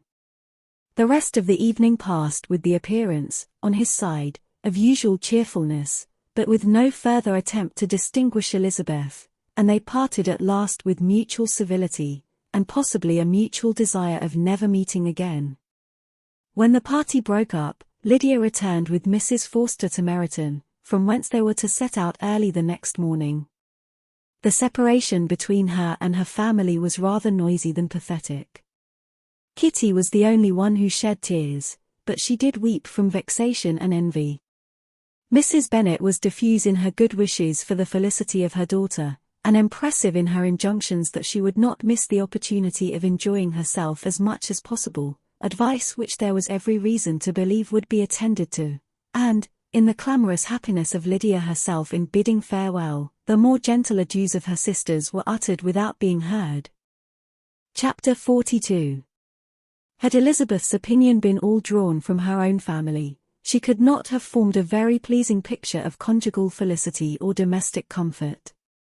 Her father, captivated by youth and beauty, and that appearance of good humour which youth and beauty generally give, had married a woman whose weak understanding and illiberal mind had very early in their marriage put an end to all real affection for her. Respect, esteem, and confidence had vanished forever, and all his views of domestic happiness were overthrown. But Mr. Bennet was not of a disposition to seek comfort for the disappointment which his own imprudence had brought on in any of those pleasures which too often console the unfortunate for their folly or their vice. He was fond of the country and of books, and from these tastes had arisen his principal enjoyments. To his wife he was very little otherwise indebted than as her ignorance and folly had contributed to his amusement. This is not the sort of happiness which a man would in general wish to owe to his wife, but where other powers of entertainment are wanting, the true philosopher will derive benefit from such as are given. Elizabeth, however, had never been blind to the impropriety of her father's behavior as a husband. She had always seen it with pain, but respecting his abilities, and grateful for his affectionate treatment of herself, she endeavored to forget what she could not overlook, and to banish from her thoughts that continual breach of conjugal obligation and decorum which, in exposing his wife to the contempt of her own children, was so highly reprehensible. But she had never felt so strongly as now the disadvantages which must attend the children of so unsuitable a marriage, nor ever been so fully aware of the evils arising from so ill-judged a direction of talents which, rightly used, might at least have preserved the respectability of his daughters, even if incapable of enlarging the mind of his wife. When Elizabeth had rejoiced over Wickham's departure, she found little other cause for satisfaction in the loss of the regiment.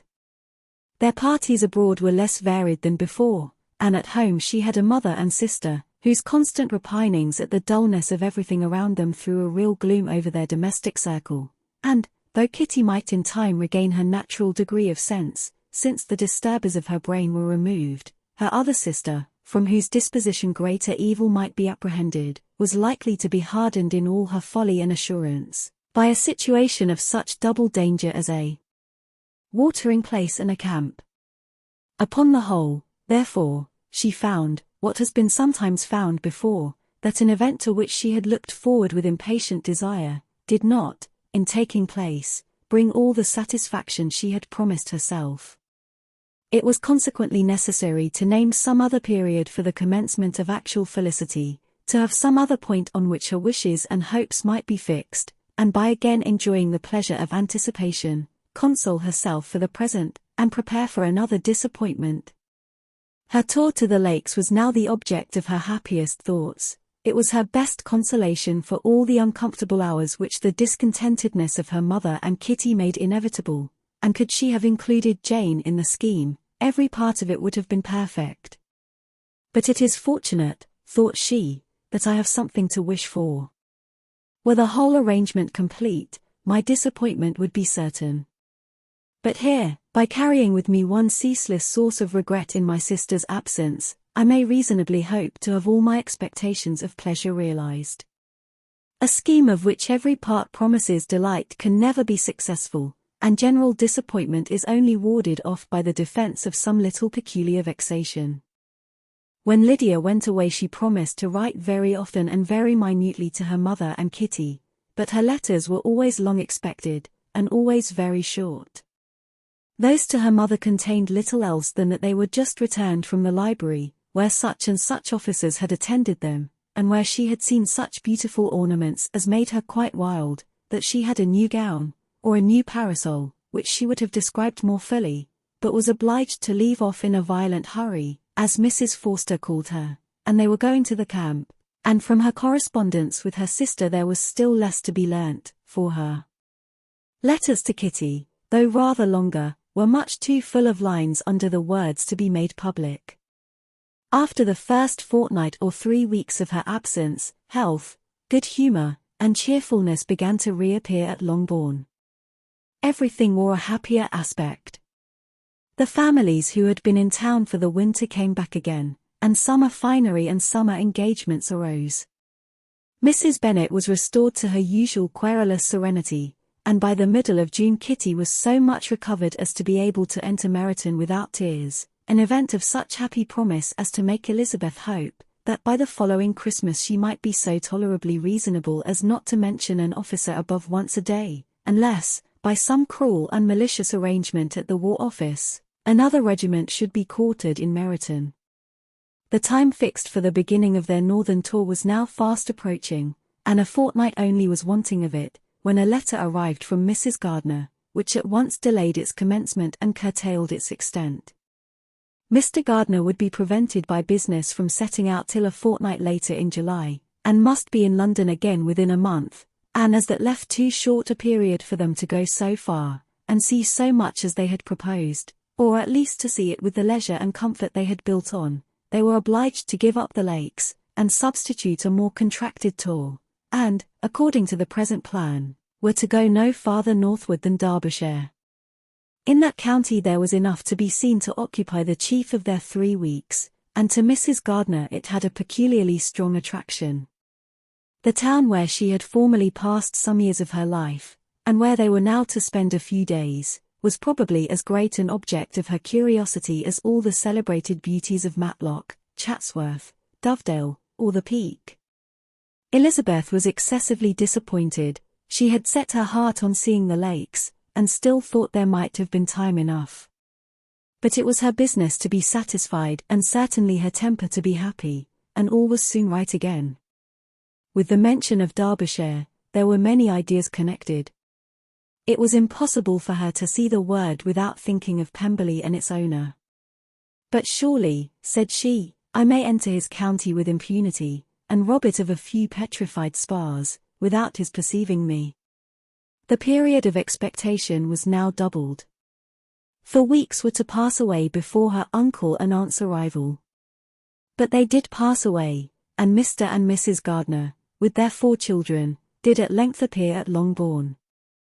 The children, 2 girls of 6 and 8 years old, and 2 younger boys, were to be left under the particular care of their cousin Jane, who was the general favourite, and whose steady sense and sweetness of temper exactly adapted her for attending to them in every way, teaching them, playing with them, and loving them. The Gardiners stayed only one night at Longbourn, and set off the next morning with Elizabeth in pursuit of novelty and amusement. One enjoyment was certain, that of suitableness as companions, a suitableness which comprehended health and temper to bear inconveniences, cheerfulness to enhance every pleasure, and affection and intelligence, which might supply it among themselves if there were disappointments abroad.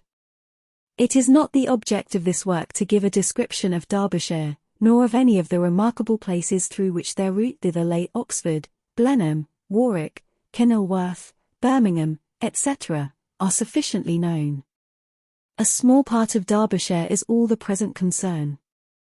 To the little town of Lambton, the scene of Mrs. Gardiner's former residence, and where she had lately learned that some acquaintance still remained, they bent their steps, after having seen all the principal wonders of the country, and within 5 miles of Lambton, Elizabeth found, from her aunt, that Pemberley was situated. It was not in their direct road, nor more than a mile or 2 out of it. In talking over their route the evening before, Mrs. Gardiner expressed an inclination to see the place again. Mr. Gardiner declared his willingness, and Elizabeth was applied to for her approbation. "My love, should not you like to see a place of which you have heard so much?" said her aunt. "A place, too, with which so many of your acquaintance are connected. Wickham passed all his youth there, you know." Elizabeth was distressed. She felt that she had no business at Pemberley, and was obliged to assume a disinclination for seeing it. She must own that she was tired of great houses. After going over so many, she really had no pleasure in fine carpets or satin curtains. Mrs. Gardiner abused her stupidity. "If it were merely a fine house richly furnished," said she, "I should not care about it myself, but the grounds are delightful. They have some of the finest woods in the country." Elizabeth said no more, but her mind could not acquiesce. The possibility of meeting Mr. Darcy, while viewing the place, instantly occurred. It would be dreadful. She blushed at the very idea, and thought it would be better to speak openly to her aunt, than to run such a risk. But against this there were objections, and she finally resolved that it could be the last resource, if her private inquiries as to the absence of the family were unfavorably answered. Accordingly, when she retired at night, she asked the chambermaid whether Pemberley were not a very fine place, what was the name of its proprietor, and, with no little alarm, whether the family were down for the summer. A most welcome negative followed the last question, and her alarms being now removed, she was at leisure to feel a great deal of curiosity to see the house herself, and when the subject was revived the next morning, and she was again applied to, could readily answer, and with a proper air of indifference, that she had not really any dislike to the scheme. To Pemberley, therefore, they were to go. Chapter 43. Elizabeth, as they drove along, watched for the first appearance of Pemberley Woods with some perturbation, and when at length they turned in at the lodge, her spirits were in a high flutter. The park was very large, and contained great variety of ground. They entered it in one of its lowest points, and drove for some time through a beautiful wood stretching over a wide extent. Elizabeth's mind was too full for conversation, but she saw and admired every remarkable spot and point of view. They gradually ascended for half a mile, and then found themselves at the top of a considerable eminence, where the wood ceased, and the eye was instantly caught by Pemberley House, situated on the opposite side of the valley, into which the road with some abruptness wound. It was a large, handsome stone building, standing well on rising ground, and backed by a ridge of high woody hills, and in front a stream of some natural importance was swelled into greater, but without any artificial appearance. Its banks were neither formal nor falsely adorned. Elizabeth was delighted. She had never seen a place for which nature had done more, or where natural beauty had been so little counteracted by an awkward taste. They were all of them warm in their admiration, and at that moment she felt that to be mistress of Pemberley might be something. They descended the hill, crossed the bridge, and drove to the door, and, while examining the nearer aspect of the house, all her apprehension of meeting its owner returned. She dreaded lest the chambermaid had been mistaken. On applying to see the place, they were admitted into the hall, and Elizabeth, as they waited for the housekeeper, had leisure to wonder at her being where she was. The housekeeper came, a respectable-looking elderly woman, much less fine, and more civil, than she had any notion of finding her. They followed her into the dining parlour. It was a large, well-proportioned room, handsomely fitted up. Elizabeth, after slightly surveying it, went to a window to enjoy its prospect. The hill, crowned with wood, from which they had descended, receiving increased abruptness from the distance, was a beautiful object. Every disposition of the ground was good, and she looked on the whole scene, the river, the trees scattered on its banks, and the winding of the valley, as far as she could trace it, with delight. As they passed into other rooms, these objects were taking different positions, but from every window there were beauties to be seen. The rooms were lofty and handsome, and their furniture suitable to the fortune of their proprietor, but Elizabeth saw, with admiration of his taste, that it was neither gaudy nor uselessly fine, with less of splendour, and more real elegance, than the furniture of Rosings. And of this place, thought she, I might have been mistress. With these rooms I might have now been familiarly acquainted. Instead of viewing them as a stranger, I might have rejoiced in them as my own, and welcomed to them as visitors my uncle and aunt. But, no, recollecting herself, that could never be, my uncle and aunt would have been lost to me, I should not have been allowed to invite them. This was a lucky recollection, it saved her from something like regret. She longed to inquire of the housekeeper whether her master were really absent, but had not courage for it. At length, however, the question was asked by her uncle, and she turned away with alarm, while Mrs. Reynolds replied, that he was, adding, but we expect him tomorrow, with a large party of friends. How rejoiced was Elizabeth that their own journey had not by any circumstance been delayed a day. Her aunt now called her to look at a picture. She approached, and saw the likeness of Mr. Wickham, suspended, amongst several other miniatures, over the mantelpiece. Her aunt asked her, smilingly, how she liked it. The housekeeper came forward, and told them it was the picture of a young gentleman, the son of her late master's steward, who had been brought up by him at his own expense. He is now gone into the army, she added, but I am afraid he has turned out very wild. Mrs. Gardiner looked at her niece with a smile, but Elizabeth could not return it. And that, said Mrs. Reynolds, pointing to another of the miniatures, is my master and very like him. It was drawn at the same time as the other about 8 years ago. I have heard much of your master's fine person, said Mrs. Gardiner, looking at the picture, it is a handsome face. But, Lizzie, you can tell us whether it is like or not. Mrs. Reynolds' respect for Elizabeth seemed to increase on this intimation of her knowing her master. Does that young lady know Mr. Darcy? Elizabeth coloured, and said, a little. And do not you think him a very handsome gentleman? Yes, very handsome. I am sure I know none so handsome, but in the gallery upstairs you will see a finer, larger picture of him than this. This room was my late master's favourite room, and these miniatures are just as they used to be then. He was very fond of them. This accounted to Elizabeth for Mr. Wickham's being among them. Mrs. Reynolds then directed their attention to one of Miss Darcy, drawn when she was only 8 years old. And is Miss Darcy as handsome as her brother? Said Mr. Gardiner. Oh, yes, the handsomest young lady that ever was seen, and so accomplished. She plays and sings all day long. In the next room is a new instrument just come down for her, a present from my master. She comes here tomorrow with him. Mr. Gardiner, whose manners were easy and pleasant, encouraged her communicativeness by his questions and remarks. Mrs. Reynolds, either from pride or attachment, had evidently great pleasure in talking of her master and his sister. Is your master much at Pemberley in the course of the year? Not so much as I could wish, sir, but I dare say he may spend half his time here, and Miss Darcy is always down for the summer months. Except, thought Elizabeth, when she goes to Ramsgate.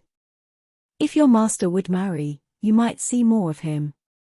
Yes, sir, but I do not know when that will be. I do not know who is good enough for him. Mr. and Mrs. Gardiner smiled. Elizabeth could not help saying, it is very much to his credit, I am sure, that you should think so. I say no more than the truth, and what everybody will say that knows him, replied the other.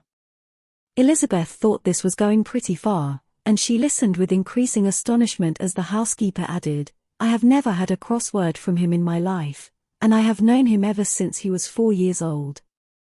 This was praise of all others most extraordinary, most opposite to her ideas. That he was not a good-tempered man had been her firmest opinion.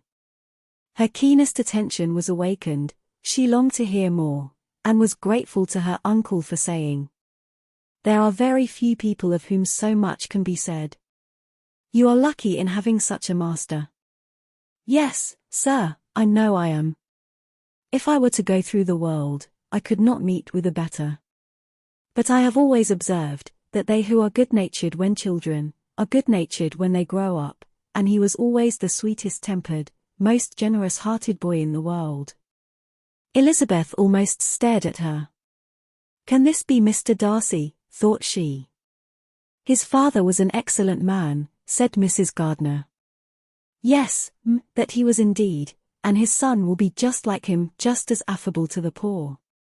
Elizabeth listened, wondered, doubted, and was impatient for more. Mrs. Reynolds could interest her on no other point. She related the subjects of the pictures, the dimensions of the rooms, and the price of the furniture in vain. Mr. Gardiner, highly amused by the kind of family prejudice, to which he attributed her excessive commendation of her master, soon led again to the subject, and she dwelt with energy on his many merits as they proceeded together up the great staircase. He is the best landlord, and the best master, said she, that ever lived. Not like the wild young men nowadays, who think of nothing but themselves. There is not one of his tenants or servants but what will give him a good name. Some people call him proud, but I am sure I never saw anything of it. To my fancy, it is only because he does not rattle away like other young men. In what an amiable light does this place him, thought Elizabeth. This fine account of him, whispered her aunt as they walked, is not quite consistent with his behavior to our poor friend. Perhaps we might be deceived. That is not very likely, our authority was too good. On reaching the spacious lobby above, they were shown into a very pretty sitting room, lately fitted up with greater elegance and lightness than the apartments below, and were informed that it was but just done to give pleasure to Miss Darcy, who had taken a liking to the room, when last at Pemberley. He is certainly a good brother, said Elizabeth, as she walked towards one of the windows. Mrs. Reynolds anticipated Miss Darcy's delight, when she should enter the room. And this is always the way with him, she added. Whatever can give his sister any pleasure, is sure to be done in a moment. There is nothing he would not do for her. The picture gallery, and 2 or 3 of the principal bedrooms, were all that remained to be shown. In the former were many good paintings, but Elizabeth knew nothing of the art, and from such as had been already visible below, she had willingly turned to look at some drawings of Miss Darcy's, in crayons, whose subjects were usually more interesting, and also more intelligible. In the gallery there were many family portraits, but they could have little to fix the attention of a stranger. Elizabeth walked on in quest of the only face whose features would be known to her. At last it arrested her, and she beheld a striking resemblance of Mr. Darcy, with such a smile over the face, as she remembered to have sometimes seen, when he looked at her. She stood several minutes before the picture, in earnest contemplation, and returned to it again before they quitted the gallery. Mrs. Reynolds informed them that it had been taken in his father's lifetime. There was certainly at this moment, in Elizabeth's mind, a more gentle sensation towards the original than she had ever felt in the height of their acquaintance. The commendation bestowed on him by Mrs. Reynolds was of no trifling nature.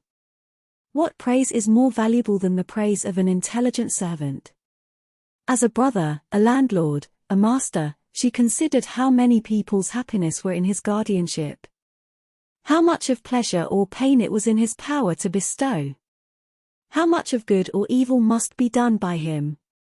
Every idea that had been brought forward by the housekeeper was favorable to his character, and as she stood before the canvas, on which he was represented, and fixed his eyes upon herself, she thought of his regard with a deeper sentiment of gratitude than it had ever raised before. She remembered its warmth, and softened its impropriety of expression. When all of the house that was open to general inspection had been seen, they returned downstairs, and, taking leave of the housekeeper, were consigned over to the gardener, who met them at the hall door. As they walked across the lawn towards the river, Elizabeth turned back to look again. Her uncle and aunt stopped also, and while the former was conjecturing as to the date of the building, the owner of it himself suddenly came forward from the road which led behind it to the stables. They were within 20 yards of each other, and so abrupt was his appearance, that it was impossible to avoid his sight. Their eyes instantly met, and the cheeks of each were overspread with the deepest blush. He absolutely started, and for a moment seemed immovable from surprise, but shortly recovering himself, advanced towards the party, and spoke to Elizabeth, if not in terms of perfect composure, at least of perfect civility. She had instinctively turned away, but stopping on his approach, received his compliments with an embarrassment impossible to be overcome. Had his first appearance, or his resemblance to the picture they had just been examining, been insufficient to assure the other two that they now saw Mr. Darcy, the gardener's expression of surprise, on beholding his master, must immediately have told it. They stood a little aloof while he was talking to their niece, who, astonished and confused, scarcely dared lift her eyes to his face, and knew not what answer she returned to his civil inquiries after her family. Amazed at the alteration of his manner since they last parted, every sentence that he uttered was increasing her embarrassment, and every idea of the impropriety of her being found there recurring to her mind, the few minutes in which they continued together were some of the most uncomfortable of her life.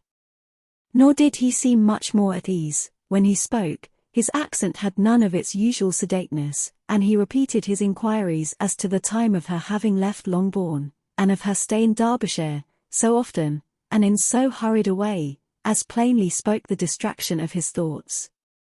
At length, every idea seemed to fail him, and after standing a few moments without saying a word, he suddenly recollected himself, and took leave.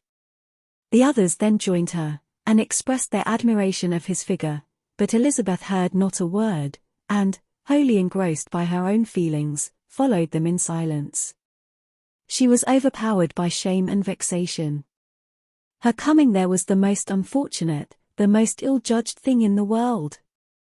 How strange must it appear to him! In what a disgraceful light might it not strike so vain a man! It might seem as if she had purposely thrown herself in his way again. Oh, why did she come? Or, why did he thus come a day before he was expected? Had they been only 10 minutes sooner, they should have been beyond the reach of his discrimination, for it was plain that he was that moment arrived, that moment alighted from his horse or his carriage. She blushed again and again over the perverseness of the meeting. And his behavior, so strikingly altered, what could it mean? That he should even speak to her was amazing, but to speak with such civility, to inquire after her family. Never in her life had she seen his manners so little dignified, never had he spoken with such gentleness as on this unexpected meeting. What a contrast did it offer to his last address in Rosings Park, when he put his letter into her hand. She knew not what to think, or how to account for it. They had now entered a beautiful walk by the side of the water, and every step was bringing forward a nobler fall of ground, or a finer reach of the woods to which they were approaching, but it was some time before Elizabeth was sensible of any of it, and, though she answered mechanically to the repeated appeals of her uncle and aunt, and seemed to direct her eyes to such objects as they pointed out, she distinguished no part of the scene. Her thoughts were all fixed on that one spot of Pemberley House, whichever it might be, where Mr. Darcy then was. She longed to know what at that moment was passing in his mind, in what manner he thought of her, and whether, in defiance of everything, she was still dear to him. Perhaps he had been civil only because he felt himself at ease, yet there had been that in his voice, which was not like ease. Whether he had felt more of pain or of pleasure in seeing her, she could not tell, but he certainly had not seen her with composure. At length, however, the remarks of her companions on her absence of mind roused her, and she felt the necessity of appearing more like herself. They entered the woods, and, bidding adieu to the river for a while, ascended some of the higher grounds, whence, in spots where the opening of the trees gave the eye power to wander, were many charming views of the valley, the opposite hills, with the long range of woods overspreading many, and occasionally part of the stream. Mr. Gardiner expressed a wish of going round the whole park, but feared it might be beyond a walk. With a triumphant smile, they were told that it was 10 miles round. It settled the matter, and they pursued the accustomed circuit, which brought them again, after some time, in a descent among hanging woods, to the edge of the water, and one of its narrowest parts. They crossed it by a simple bridge, in character with the general air of the scene. It was a spot less adorned than any they had yet visited, and the valley, here contracted into a glen, allowed room only for the stream, and a narrow walk amidst the rough coppicewood which bordered it. Elizabeth longed to explore its windings, but when they had crossed the bridge, and perceived their distance from the house, Mrs. Gardiner, who was not a great walker, could go no farther, and thought only of returning to the carriage as quickly as possible. Her niece was, therefore, obliged to submit, and they took their way towards the house on the opposite side of the river, in the nearest direction, but their progress was slow, for Mr. Gardiner, though seldom able to indulge the taste, was very fond of fishing, and was so much engaged in watching the occasional appearance of some trout in the water, and talking to the man about them, that he advanced but little. Whilst wandering on in this slow manner, they were again surprised, and Elizabeth's astonishment was quite equal to what it had been at first, by the sight of Mr. Darcy approaching them, and at no great distance. The walk being here less sheltered than on the other side, allowed them to see him before they met. Elizabeth, however astonished, was at least more prepared for an interview than before, and resolved to appear and to speak with calmness, if he really intended to meet them. For a few moments, indeed, she felt that he would probably strike into some other path. The idea lasted while a turning in the walk concealed him from their view. The turning past, he was immediately before them. With a glance she saw that he had lost none of his recent civility, and, to imitate his politeness, she began as they met to admire the beauty of the place, but she had not got beyond the words delightful and charming, when some unlucky recollections obtruded, and she fancied that praise of Pemberley from her might be mischievously construed. Her colour changed, and she said no more. Mrs. Gardiner was standing a little behind, and on her pausing, he asked her if she would do him the honour of introducing him to her friends. This was a stroke of civility for which she was quite unprepared, and she could hardly suppress a smile at his being now seeking the acquaintance of some of those very people, against whom his pride had revolted, in his offer to herself. What will be his surprise, thought she, when he knows who they are? He takes them now for people of fashion. The introduction, however, was immediately made, and as she named their relationship to herself, she stole a sly look at him, to see how he bore it, and was not without the expectation of his decamping as fast as he could from such disgraceful companions. That he was surprised by the connection was evident. He sustained it, however, with fortitude, and, so far from going away, turned back with them, and entered into conversation with Mr. Gardiner. Elizabeth could not but be pleased, could not but triumph. It was consoling that he should know she had some relations for whom there was no need to blush. She listened most attentively to all that passed between them, and gloried in every expression, every sentence of her uncle, which marked his intelligence, his taste, or his good manners. The conversation soon turned upon fishing, and she heard Mr. Darcy invite him, with the greatest civility, to fish there as often as he chose, while he continued in the neighbourhood, offering at the same time to supply him with fishing tackle, and pointing out those parts of the stream where there was usually most sport. Mrs. Gardiner, who was walking arm in arm with Elizabeth, gave her a look expressive of her wonder. Elizabeth said nothing, but it gratified her exceedingly. The compliment must be all for herself. Her astonishment, however, was extreme, and continually was she repeating, "Why is he so altered? From what can it proceed? It cannot be for me, it cannot be for my sake that his manners are thus softened. My reproofs at Hunsford could not work such a change as this. It is impossible that he should still love me." After walking some time in this way, the two ladies in front, the two gentlemen behind, on resuming their places, after descending to the brink of the river for the better inspection of some curious water plant, there chanced to be a little alteration. It originated in Mrs. Gardiner, who, fatigued by the exercise of the morning, found Elizabeth's arm inadequate to her support, and consequently preferred her husband's. Mr. Darcy took her place by her niece, and they walked on together. After a short silence the lady first spoke.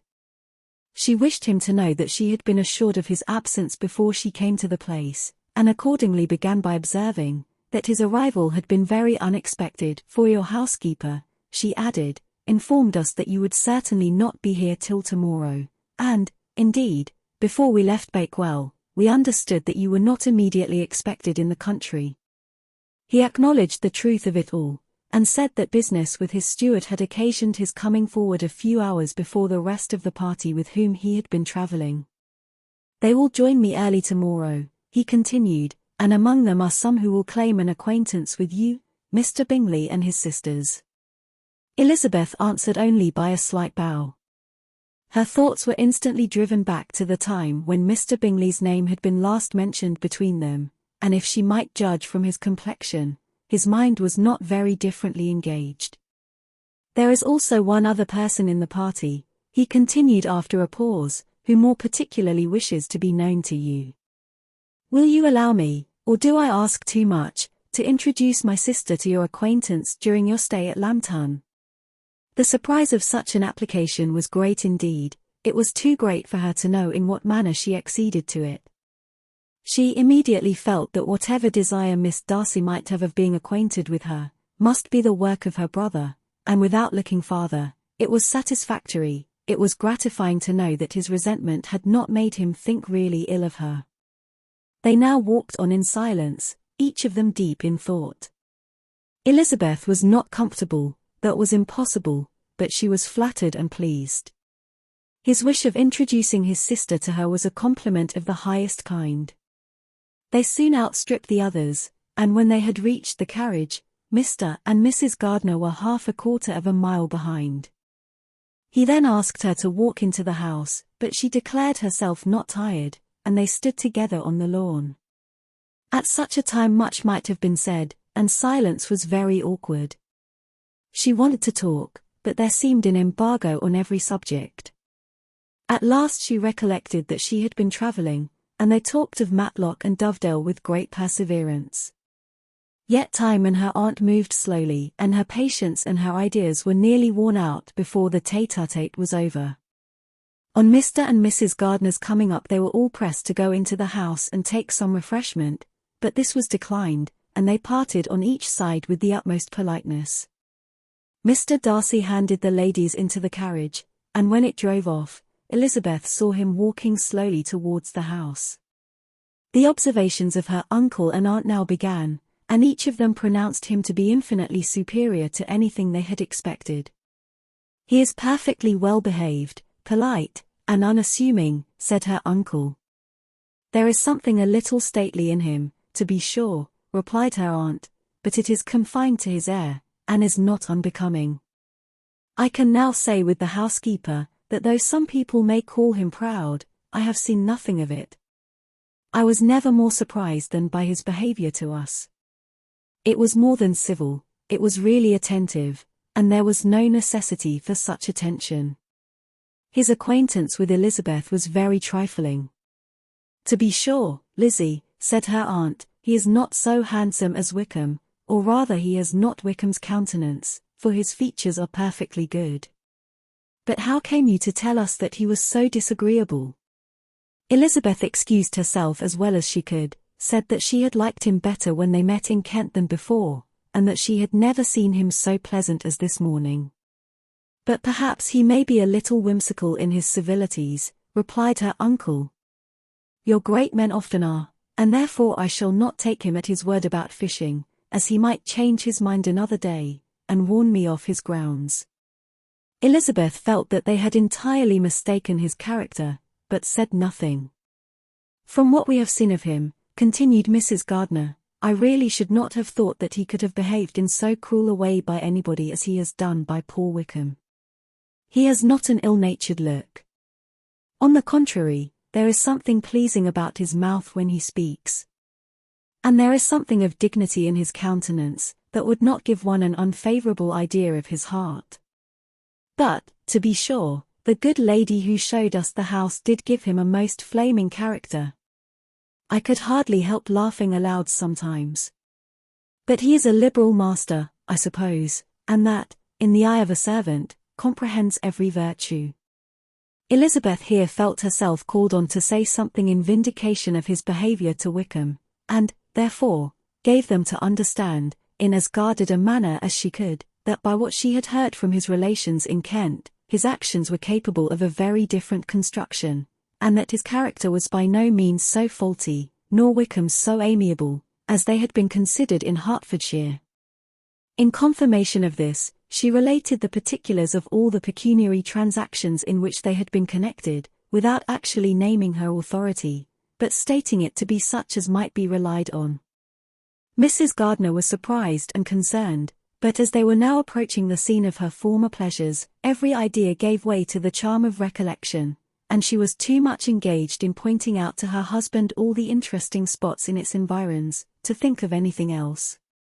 Fatigued as she had been by the morning's walk, they had no sooner dined than she set off again in quest of her former acquaintance, and the evening was spent in the satisfactions of an intercourse renewed after many years' discontinuance. The occurrences of the day were too full of interest to leave Elizabeth much attention for any of these new friends, and she could do nothing but think, and think with wonder, of Mr. Darcy's civility, and, above all, of his wishing her to be acquainted with his sister. Chapter 44. Elizabeth had settled it that Mr. Darcy would bring his sister to visit her the very day after her reaching Pemberley, and was, consequently, resolved not to be out of sight of thee in the whole of that morning.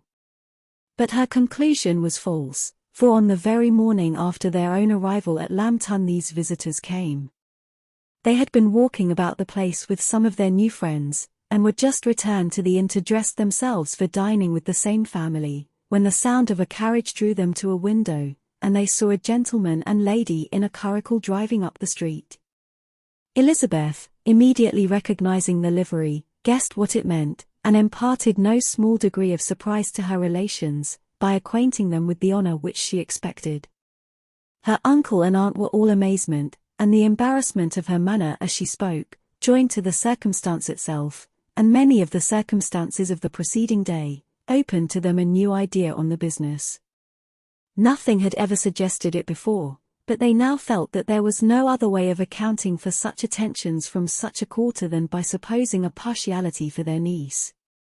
While these newly born notions were passing in their heads, the perturbation of Elizabeth's feelings was every moment increasing. She was quite amazed at her own discomposure, but, amongst other causes of disquiet, she dreaded lest the partiality of the brother should have said too much in her favour, and, more than commonly anxious to please, she naturally suspected that every power of pleasing would fail her. She retreated from the window, fearful of being seen, and as she walked up and down the room, endeavouring to compose herself, saw such looks of inquiring surprise in her uncle and aunt as made everything worse. Miss Darcy and her brother appeared, and this formidable introduction took place. With astonishment did Elizabeth see that her new acquaintance was at least as much embarrassed as herself. Since her being at Lambton, she had heard that Miss Darcy was exceedingly proud, but the observation of a very few minutes convinced her that she was only exceedingly shy. She found it difficult to obtain even a word from her beyond a monosyllable. Miss Darcy was tall, and on a larger scale than Elizabeth, and, though little more than 16, her figure was formed, and her appearance womanly and graceful. She was less handsome than her brother, but there was sense and good humour in her face, and her manners were perfectly unassuming and gentle. Elizabeth, who had expected to find in her as acute and unembarrassed an observer as ever Mr. Darcy had been, was much relieved by discerning such different feelings. They had not been long together before Darcy told her that Bingley was also coming to wait on her, and she had barely time to express her satisfaction, and prepare for such a visitor, when Bingley's quick step was heard on the stairs, and in a moment he entered the room. All Elizabeth's anger against him had been long done away, but had she still felt any, it could hardly have stood its ground against the unaffected cordiality with which he expressed himself on seeing her again. He inquired in a friendly, though general, way, after her family, and looked and spoke with the same good-humoured ease that he had ever done. To Mr. and Mrs. Gardiner he was scarcely a less interesting personage than to herself. They had long wished to see him. The whole party before them, indeed, excited a lively attention.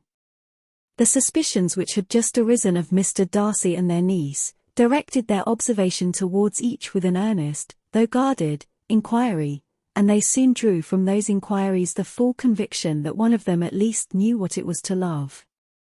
Of the lady's sensations they remained a little in doubt, but that the gentleman was overflowing with admiration was evident enough. Elizabeth, on her side, had much to do.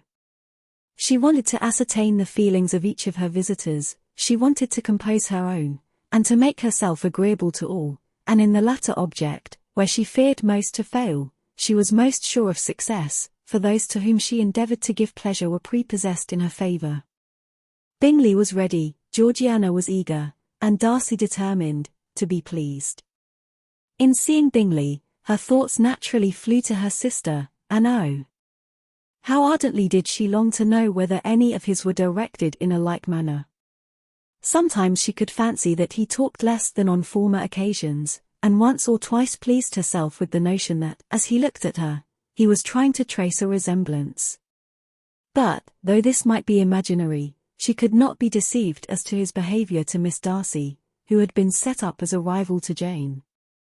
No look appeared on either side that spoke particular regard.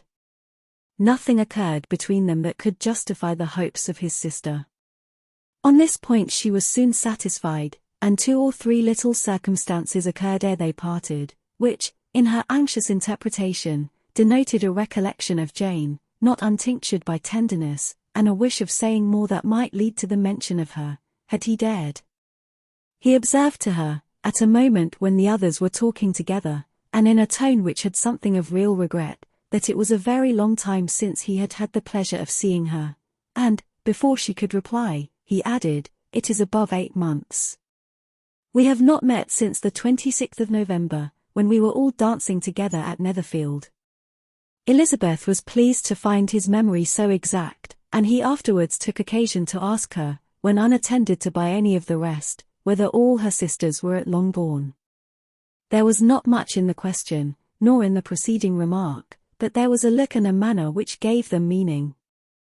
It was not often that she could turn her eyes on Mr. Darcy himself, but whenever she did catch a glimpse she saw an expression of general complaisance, and in all that he said, she heard an accent so far removed from hauteur or disdain of his companions, as convinced her that the improvement of manners which she had yesterday witnessed, however temporary its existence might prove, had at least outlived one day.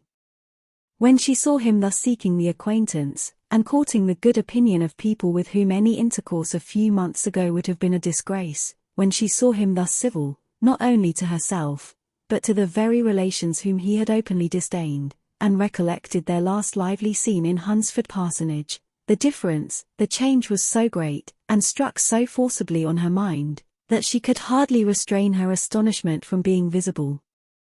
Never, even in the company of his dear friends at Netherfield, or his dignified relations at Rosings, had she seen him so desirous to please, so free from self-consequence or unbending reserve, as now, when no importance could result from the success of his endeavours, and when even the acquaintance of those to whom his attentions were addressed, would draw down the ridicule and censure of the ladies both of Netherfield and Rosings.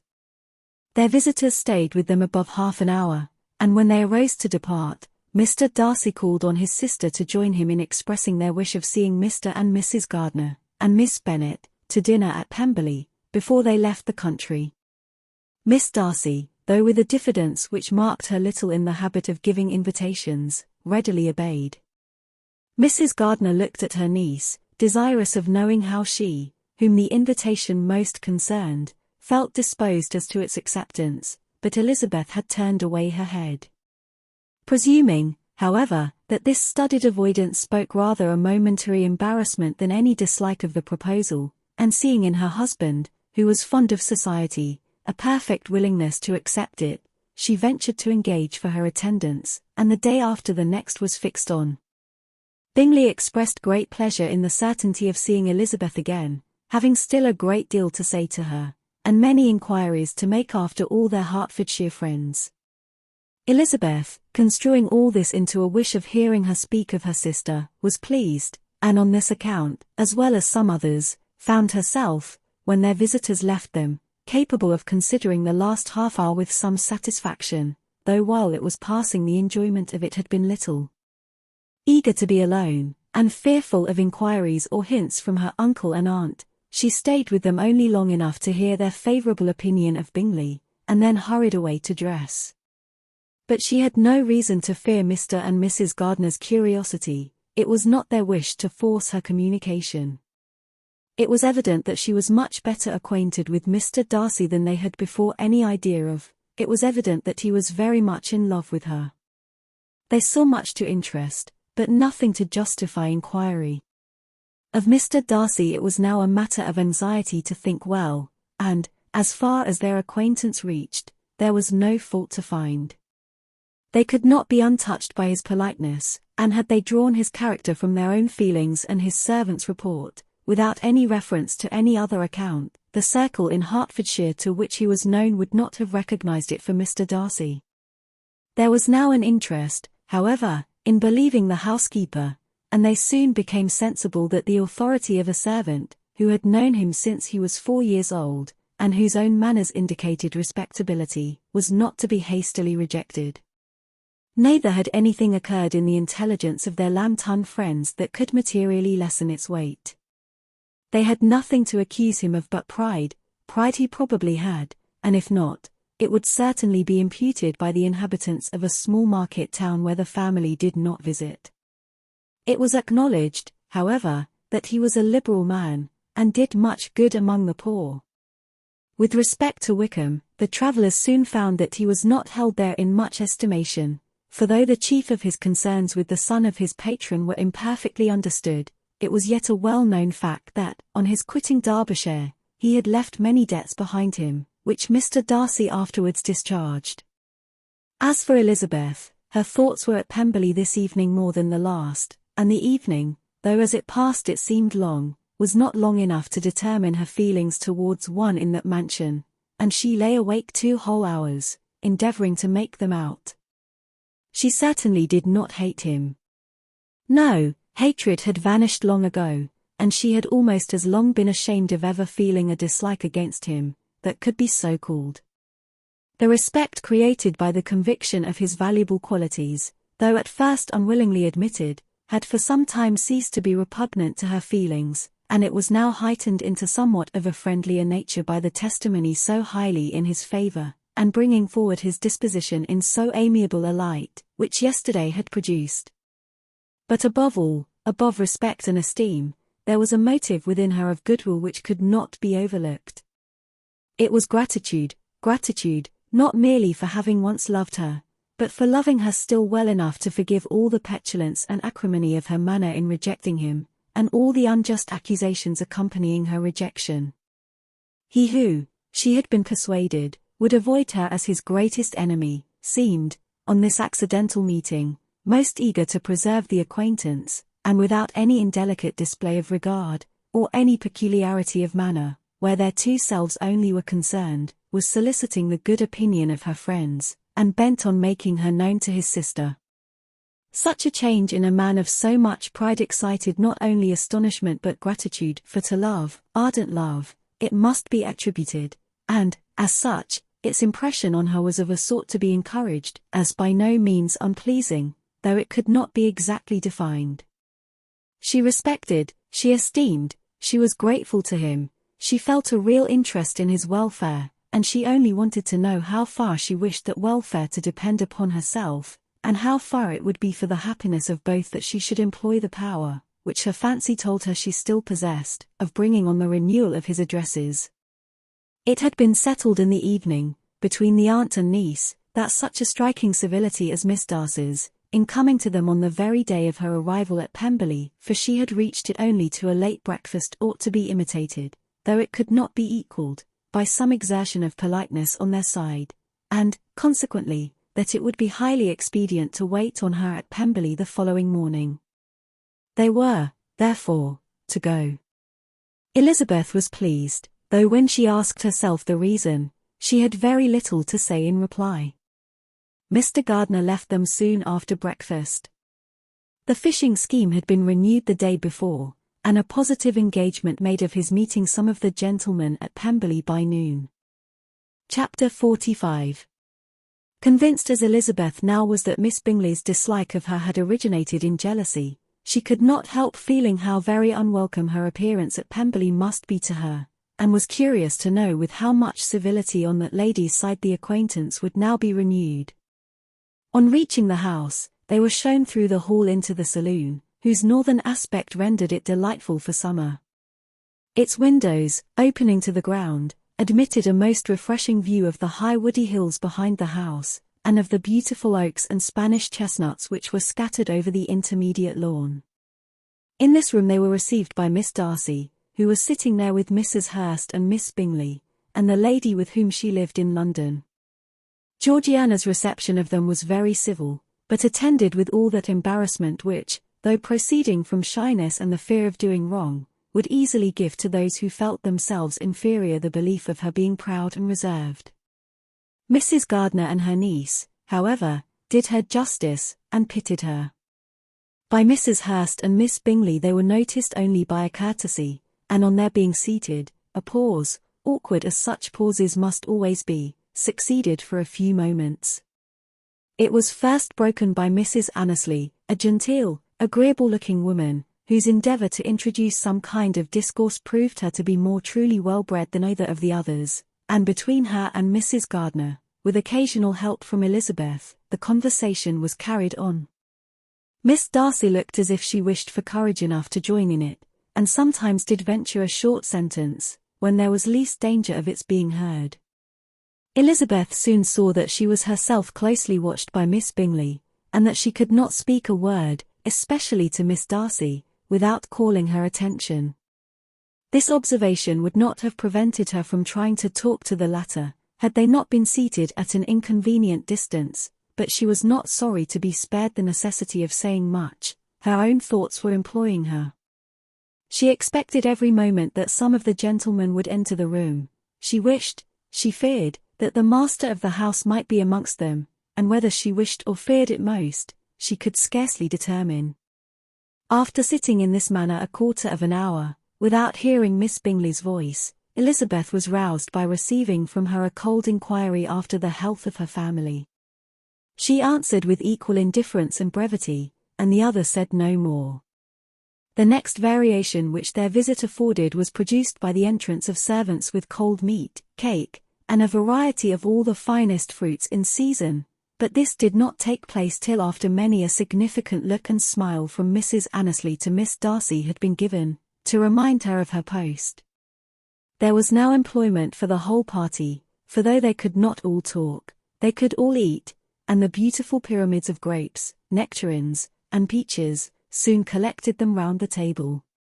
While thus engaged, Elizabeth had a fair opportunity of deciding whether she most feared or wished for the appearance of Mr. Darcy, by the feelings which prevailed on his entering the room, and then, though but a moment before she had believed her wishes to predominate, she began to regret that he came. He had been some time with Mr. Gardiner, who, with 2 or 3 other gentlemen from the house, was engaged by the river, and had left him only on learning that the ladies of the family intended a visit to Georgiana that morning.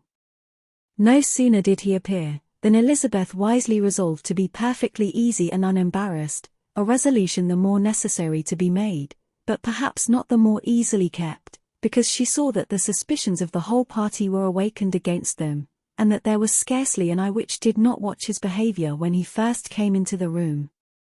In no countenance was attentive curiosity so strongly marked as in Miss Bingley's, in spite of the smiles which overspread her face whenever she spoke to one of its objects, for jealousy had not yet made her desperate, and her attentions to Mr. Darcy were by no means over.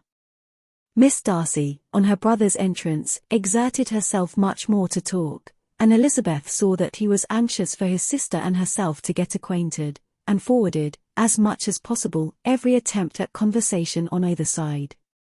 Miss Bingley saw all this likewise, and, in the imprudence of anger, took the first opportunity of saying, with sneering civility, "Pray, Miss Eliza, are not the Shire militia removed from Meryton?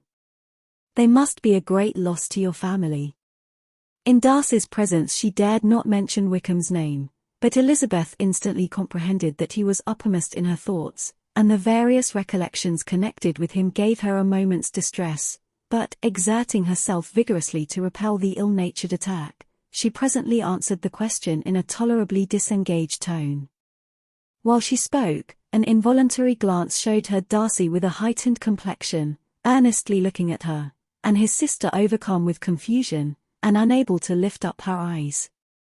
Had Miss Bingley known what pain she was then giving her beloved friend, she undoubtedly would have refrained from the hint, but she had merely intended to discompose Elizabeth, by bringing forward the idea of a man to whom she believed her partial, to make her betray a sensibility which might injure her in Darcy's opinion, and, perhaps, to remind the latter of all the follies and absurdities by which some part of her family were connected with that corps.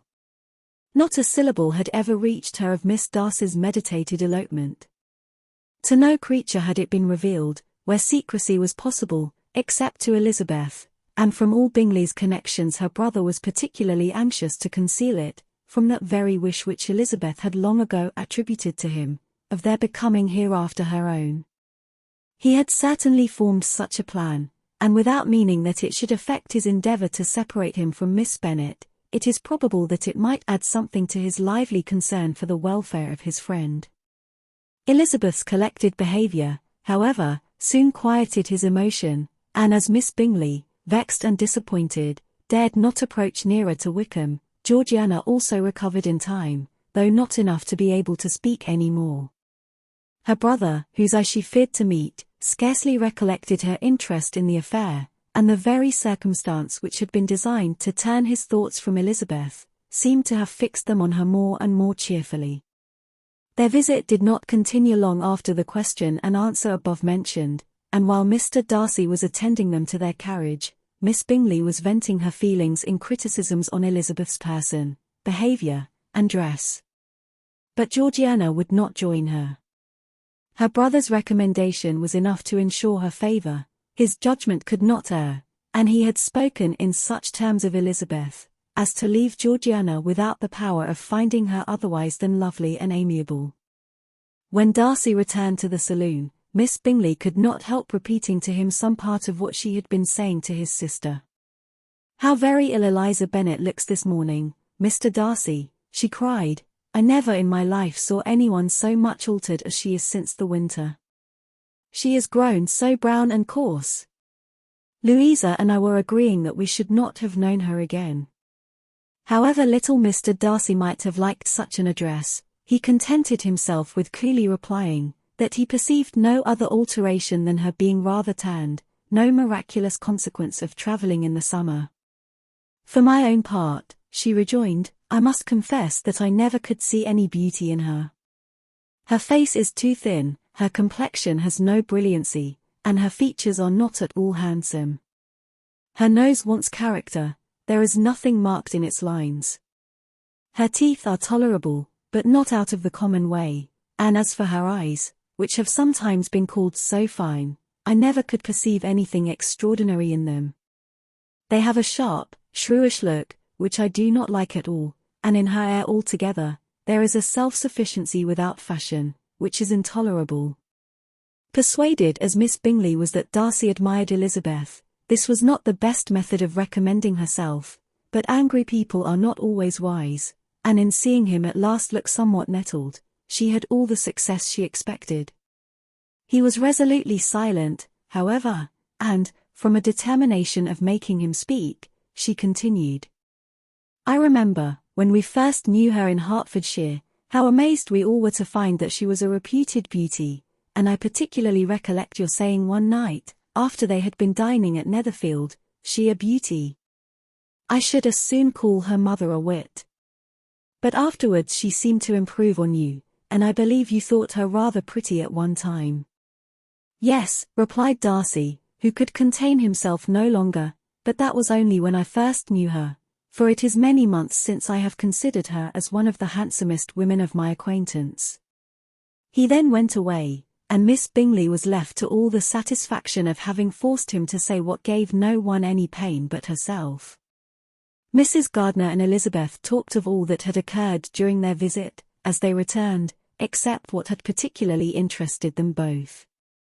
The looks and behavior of everybody they had seen were discussed, except of the person who had mostly engaged their attention.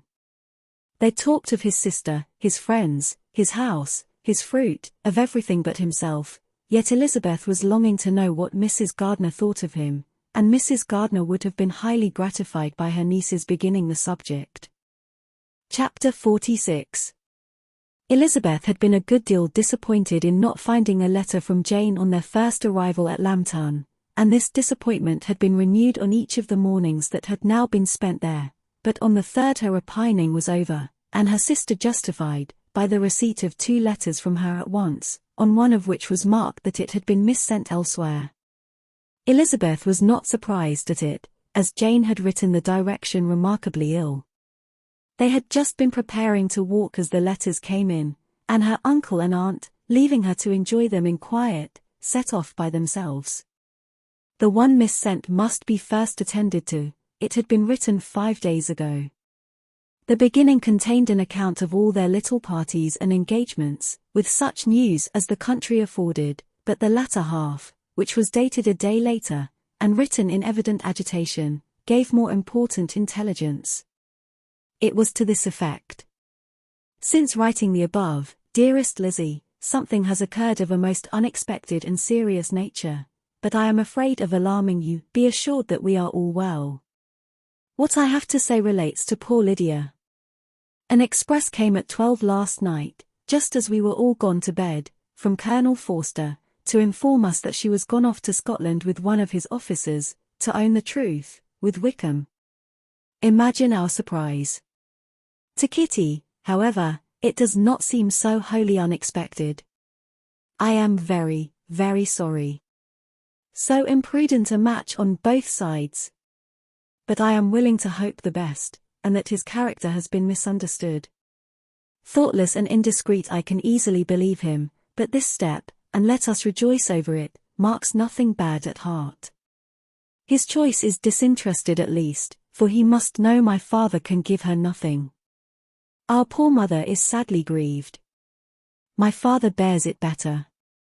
How thankful am I, that we never let them know what has been said against him. We must forget it ourselves. They were off Saturday night about 12, as is conjectured, but were not missed till yesterday morning at 8. The express was sent off directly.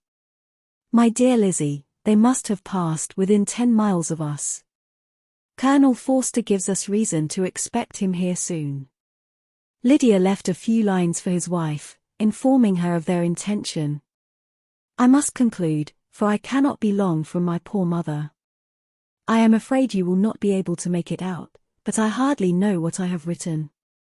Without allowing herself time for consideration, and scarcely knowing what she felt, Elizabeth, on finishing this letter, instantly seized the other, and opening it with the utmost impatience, read as follows. It had been written a day later than the conclusion of the first. By this time, my dearest sister, you have received my hurried letter. I wish this may be more intelligible, but though not confined for time, my head is so bewildered that I cannot answer for being coherent. Dearest Lizzie, I hardly know what I would write, but I have bad news for you, and it cannot be delayed. Imprudent as a marriage between Mr. Wickham and our poor Lydia would be, we are now anxious to be assured it has taken place, for there is but too much reason to fear they are not gone to Scotland. Colonel Forster came yesterday, having left Brighton the day before, not many hours after the express. Though Lydia's short letter to Mrs. F. gave them to understand that they were going to Gretna Green, something was dropped by Denny expressing his belief that W. never intended to go there, or to marry Lydia at all, which was repeated to Colonel F., who, instantly taking the alarm, set off from B., intending to trace their route. He did trace them easily to Clapham, but no farther, for on entering that place, they removed into a hackney coach, and dismissed the chaise that brought them from Epsom. All that is known after this is, that they were seen to continue the London road. I know not what to think. After making every possible inquiry on that side London, Colonel F. came on into Hertfordshire, anxiously renewing them at all the turnpikes, and at the inns in Barnet and Hatfield, but without any success. No such people had been seen to pass through. With the kindest concern he came on to Longbourn, and broke his apprehensions to us in a manner most creditable to his heart. I am sincerely grieved for him and Mrs. F., but no one can throw any blame on them. Our distress, my dear Lizzie, is very great. My father and mother believe the worst, but I cannot think so ill of him. Many circumstances might make it more eligible for them to be married privately in town than to pursue their first plan, and even if he could form such a design against a young woman of Lydia's connections, which is not likely, can I suppose her so lost to everything? Impossible. I grieve to find, however, that Colonel F. is not disposed to depend upon their marriage. He shook his head when I expressed my hopes, and said he feared W. was not a man to be trusted. My poor mother is really ill, and keeps her room. Could she exert herself, it would be better, but this is not to be expected, and as to my father, I never in my life saw him so affected. Poor Kitty has anger for having concealed their attachment, but as it was a matter of confidence, one cannot wonder. I am truly glad, dearest Lizzie, that you have been spared something of these distressing scenes, but now, as the first shock is over, shall I own that I long for your return? I am not so selfish, however, as to press for it, if inconvenient. Adieu. I take up my pen again to do what I have just told you I would not, but circumstances are such, that I cannot help earnestly begging you all to come here as soon as possible. I know my dear uncle and aunt so well, that I am not afraid of requesting it, though I have still something more to ask of the former. My father is going to London with Colonel Forster instantly, to try to discover her. What he means to do, I am sure I know not, but his excessive distress will not allow him to pursue any measure in the best and safest way, and Colonel Forster is obliged to be at Brighton again tomorrow evening. In such an exigence my uncle's advice and assistance would be everything in the world. he will immediately comprehend what I must feel, and I rely upon his goodness. Oh! Where is my uncle? Cried Elizabeth, darting from her seat as she finished the letter, in eagerness to follow him, without losing a moment of the time so precious. But as she reached the door, it was opened by a servant, and Mr. Darcy appeared. Her pale face and impetuous manner made him start, and before he could recover himself enough to speak, she, in whose mind every idea was superseded by Lydia's situation, hastily exclaimed, "I beg your pardon, but I must leave you. I must find Mr. Gardiner this moment on business that cannot be delayed. I have not an instant to lose." "Good God! What is the matter?" cried he, with more feeling than politeness. Then recollecting himself, "I will not detain you a minute, but let me, or let the servant, go after Mr. and Mrs. Gardiner. You are not well enough, you cannot go yourself." Elizabeth hesitated, but her knees trembled under her, and she felt how little would be gained by her attempting to pursue them. Calling back the servant, therefore, she commissioned him, though in so breathless an accent as made her almost unintelligible, to fetch his master and mistress home instantly. On his quitting the room, she sat down, unable to support herself, and looking so miserably ill, that it was impossible for Darcy to leave her, or to refrain from saying, in a tone of gentleness and commiseration, "Let me call your maid. Is there nothing you could take to give you present relief? A glass of wine, shall I get you one?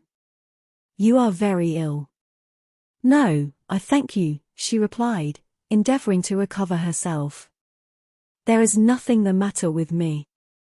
I am quite well, I am only distressed by some dreadful news which I have just received from Longbourn." She burst into tears as she alluded to it, and for a few minutes could not speak another word. Darcy, in wretched suspense, could only say something indistinctly of his concern, and observe her in compassionate silence. At length she spoke again. "I have just had a letter from Jane, with such dreadful news. It cannot be concealed from anyone. My youngest sister has left all her friends, has eloped, has thrown herself into the power of Mr. Wickham. They are gone off together from Brighton. You know him too well to doubt the rest. She has no money, no connections, nothing that can tempt him to. She is lost forever." Darcy was fixed in astonishment. "When I consider," she added, in a yet more agitated voice, "that I might have prevented it. I who knew what he was. Had I but explained some part of it only, some part of what I learnt, to my own family.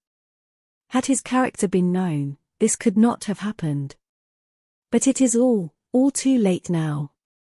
I am grieved, indeed," cried Darcy, grieved, shocked. "But is it certain, absolutely certain?" "Oh, yes. They left Brighton together on Sunday night, and were traced almost to London, but not beyond.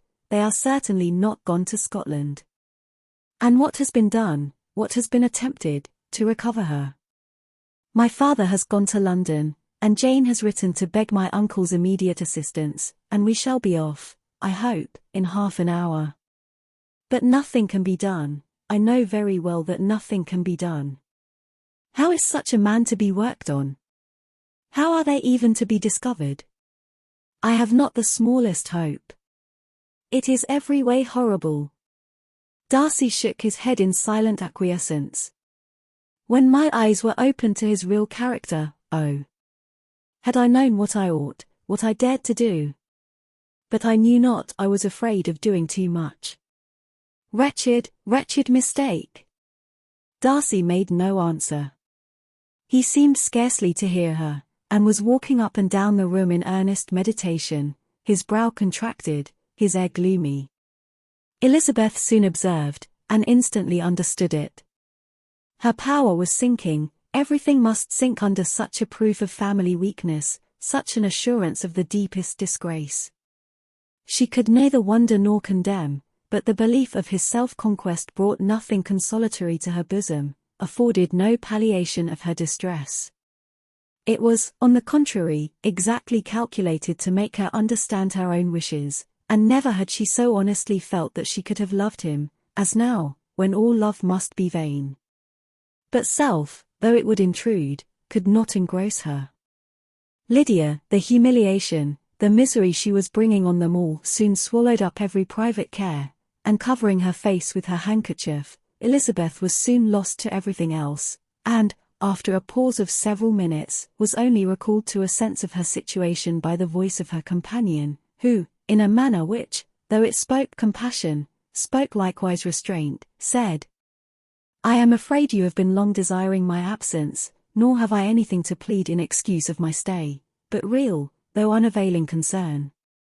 Would to heaven that anything could be either said or done on my part, that might offer consolation to such distress.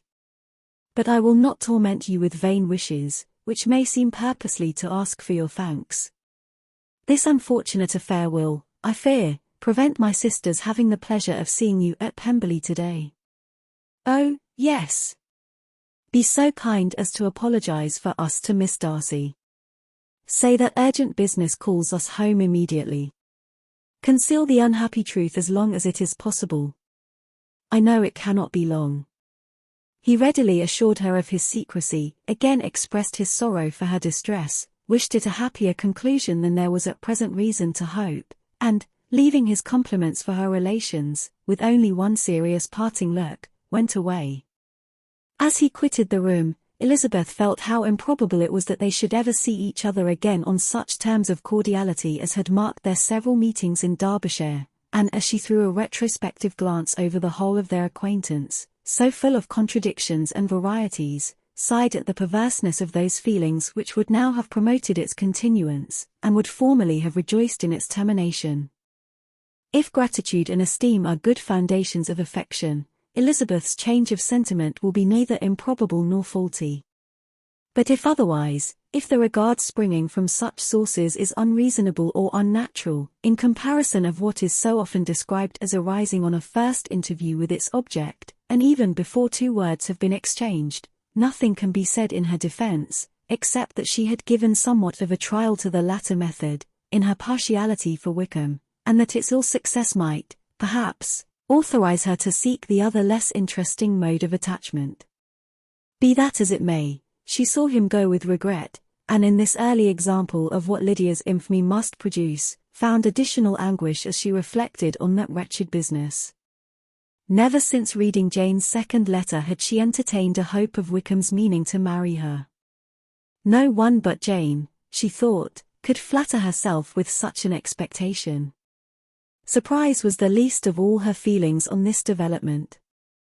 While the contents of the first letter remained on her mind, she was all surprise, all astonishment, that Wickham should marry a girl whom it was impossible he could marry for money, and how Lydia could ever have attached him had appeared incomprehensible. But now it was all too natural. For such an attachment as this, she might have sufficient charms, and though she did not suppose Lydia to be deliberately engaging in an elopement, without the intention of marriage, she had no difficulty in believing that neither her virtue nor her understanding would preserve her from falling an easy prey. She had never perceived, while the regiment was in Hertfordshire, that Lydia had any partiality for him, but she was convinced that Lydia had wanted only encouragement to attach herself to anybody. Sometimes one officer, sometimes another, had been her favourite, as their attentions raised them in her opinion. Her affections had been continually fluctuating, but never without an object. The mischief of neglect and mistaken indulgence towards such a girl, oh! How acutely did she now feel it! She was wild to be at home, to hear, to see, to be upon the spot to share with Jane in the cares that must now fall wholly upon her, in a family so deranged, a father absent, a mother incapable of exertion, and requiring constant attendance. And though almost persuaded that nothing could be done for Lydia, her uncle's interference seemed of the utmost importance. Until he entered the room the misery of her impatience was severe.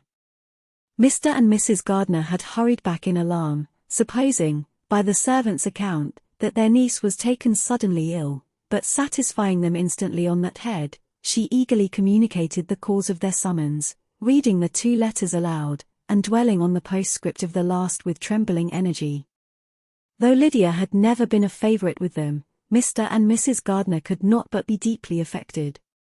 Not Lydia only, but all were concerned in it, and after the first exclamations of surprise and horror, Mr. Gardiner readily promised every assistance in his power.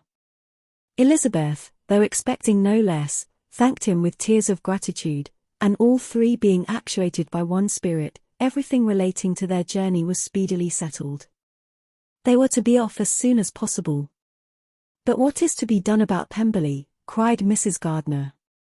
"John told us Mr. Darcy was here when you sent for us, was it so?" "Yes, and I told him we should not be able to keep our engagement." "That is all settled." "What is all settled?" repeated the other, as she ran into her room to prepare. "And are they upon such terms as for her to disclose the real truth?" "Oh, that I knew how it was." But wishes were vain, or, at best, could serve only to amuse her in the hurry and confusion of the following hour. Had Elizabeth been at leisure to be idle, she would have remained certain that all employment was impossible to one so wretched as herself, but she had her share of business as well as her aunt, and amongst the rest there were notes to be written to all their friends at Lambton, with false excuses for their sudden departure. An hour, however, saw the whole completed, and Mr. Gardiner, meanwhile, having settled his account at the inn, nothing remained to be done but to go, and Elizabeth, after all the misery of the morning, found herself, in a shorter space of time than she could have supposed, seated in the carriage, and on the road to Longbourn. Chapter 47.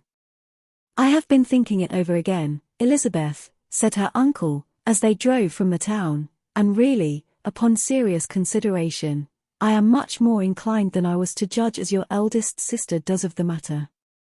It appears to me so very unlikely that any young man should form such a design against a girl who is by no means unprotected or friendless, and who was actually staying in his colonel's family, that I am strongly inclined to hope the best. Could he expect that her friends would not step forward? Could he expect to be noticed again by the regiment, after such an affront to Colonel Forster? His temptation is not adequate to the risk." "Do you really think so?" cried Elizabeth, brightening up for a moment. "Upon my word," said Mrs. Gardiner, "I begin to be of your uncle's opinion. It is really too great a violation of decency, honor, and interest, for him to be guilty of it. I cannot think so very ill of Wickham. Can you, yourself, Lizzie, so wholly give him up, as to believe him capable of it? Not perhaps of neglecting his own interest, but of every other neglect I can believe him capable. If, indeed, it should be so. But I dare not hope it. Why should they not go on to Scotland, if that had been the case?" "In the first place," replied Mr. Gardiner, "there is no absolute proof that they are not gone to Scotland." "Oh, but their removing from the chaise into a hackney coach is such a presumption. And, besides, no traces of them were to be found on the Barnet road." "Well, then, supposing them to be in London, they may be there, though for the purpose of concealment, for no more exceptionable purpose. It is not likely that money should be very abundant on either side, and it might strike them that they could be more economically, though less expeditiously, married in London, than in Scotland. But why all this secrecy? Why any fear of detection? Why must their marriage be private? Oh, no, no, this is not likely. His most particular friend, you see by Jane's account, was persuaded of his never intending to marry her. Wickham will never marry a woman without some money. He cannot afford it. And what claims has Lydia, what attractions has she beyond youth, health, and good humor, that could make him for her sake forego every chance of benefiting himself by marrying well? As to what restraint the apprehensions of disgrace in the corps might throw on a dishonorable elopement with her, I am not able to judge, for I know nothing of the effects that such a step might produce. But as to your other objection, I am afraid it will hardly hold good. Lydia has no brothers to step forward, and he might imagine, from my father's behavior, from his indolence and the little attention he has ever seemed to give to what was going forward in his family, that he would do as little and think as little about it, as any father could do, in such a matter. But can you think that Lydia is so lost to everything but love of him, as to consent to live with him on any other terms than marriage? It does seem, and it is most shocking, indeed, replied Elizabeth, with tears in her eyes, that a sister's sense of decency and virtue in such a point should admit of doubt. But, really, I know not what to say. Perhaps I am not doing her justice. But she is very young, she has never been taught to think on serious subjects, and for the last half-year, nay, for a 12-month, she has been given up to nothing but amusement and vanity. She has been allowed to dispose of her time in the most idle and frivolous manner, and to adopt any opinions that came in her way. Since the Shire were first quartered in Meryton, nothing but love, flirtation, and officers have been in her head. She has been doing everything in her power, by thinking and talking on the subject, to give greater, what shall I call it, susceptibility to her feelings, which are naturally lively enough. And we all know that Wickham has every charm of person and address that can captivate a woman. But you see that Jane, said her aunt, does not think so ill of Wickham, as to believe him capable of the attempt. Of whom does Jane ever think ill? And who is there, whatever might be their former conduct, that she would believe capable of such an attempt, till it were proved against them? But Jane knows, as well as I do, what Wickham really is. We both know that he has been profligate in every sense of the word, that he has neither integrity nor honor, that he is as false and deceitful as he is insinuating.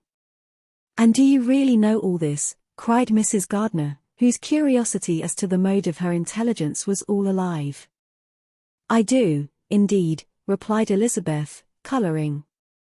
I told you the other day of his infamous behaviour to Mr. Darcy, and you, yourself, when last at Longbourn, heard in what manner he spoke of the man who had behaved with such forbearance and liberality towards him.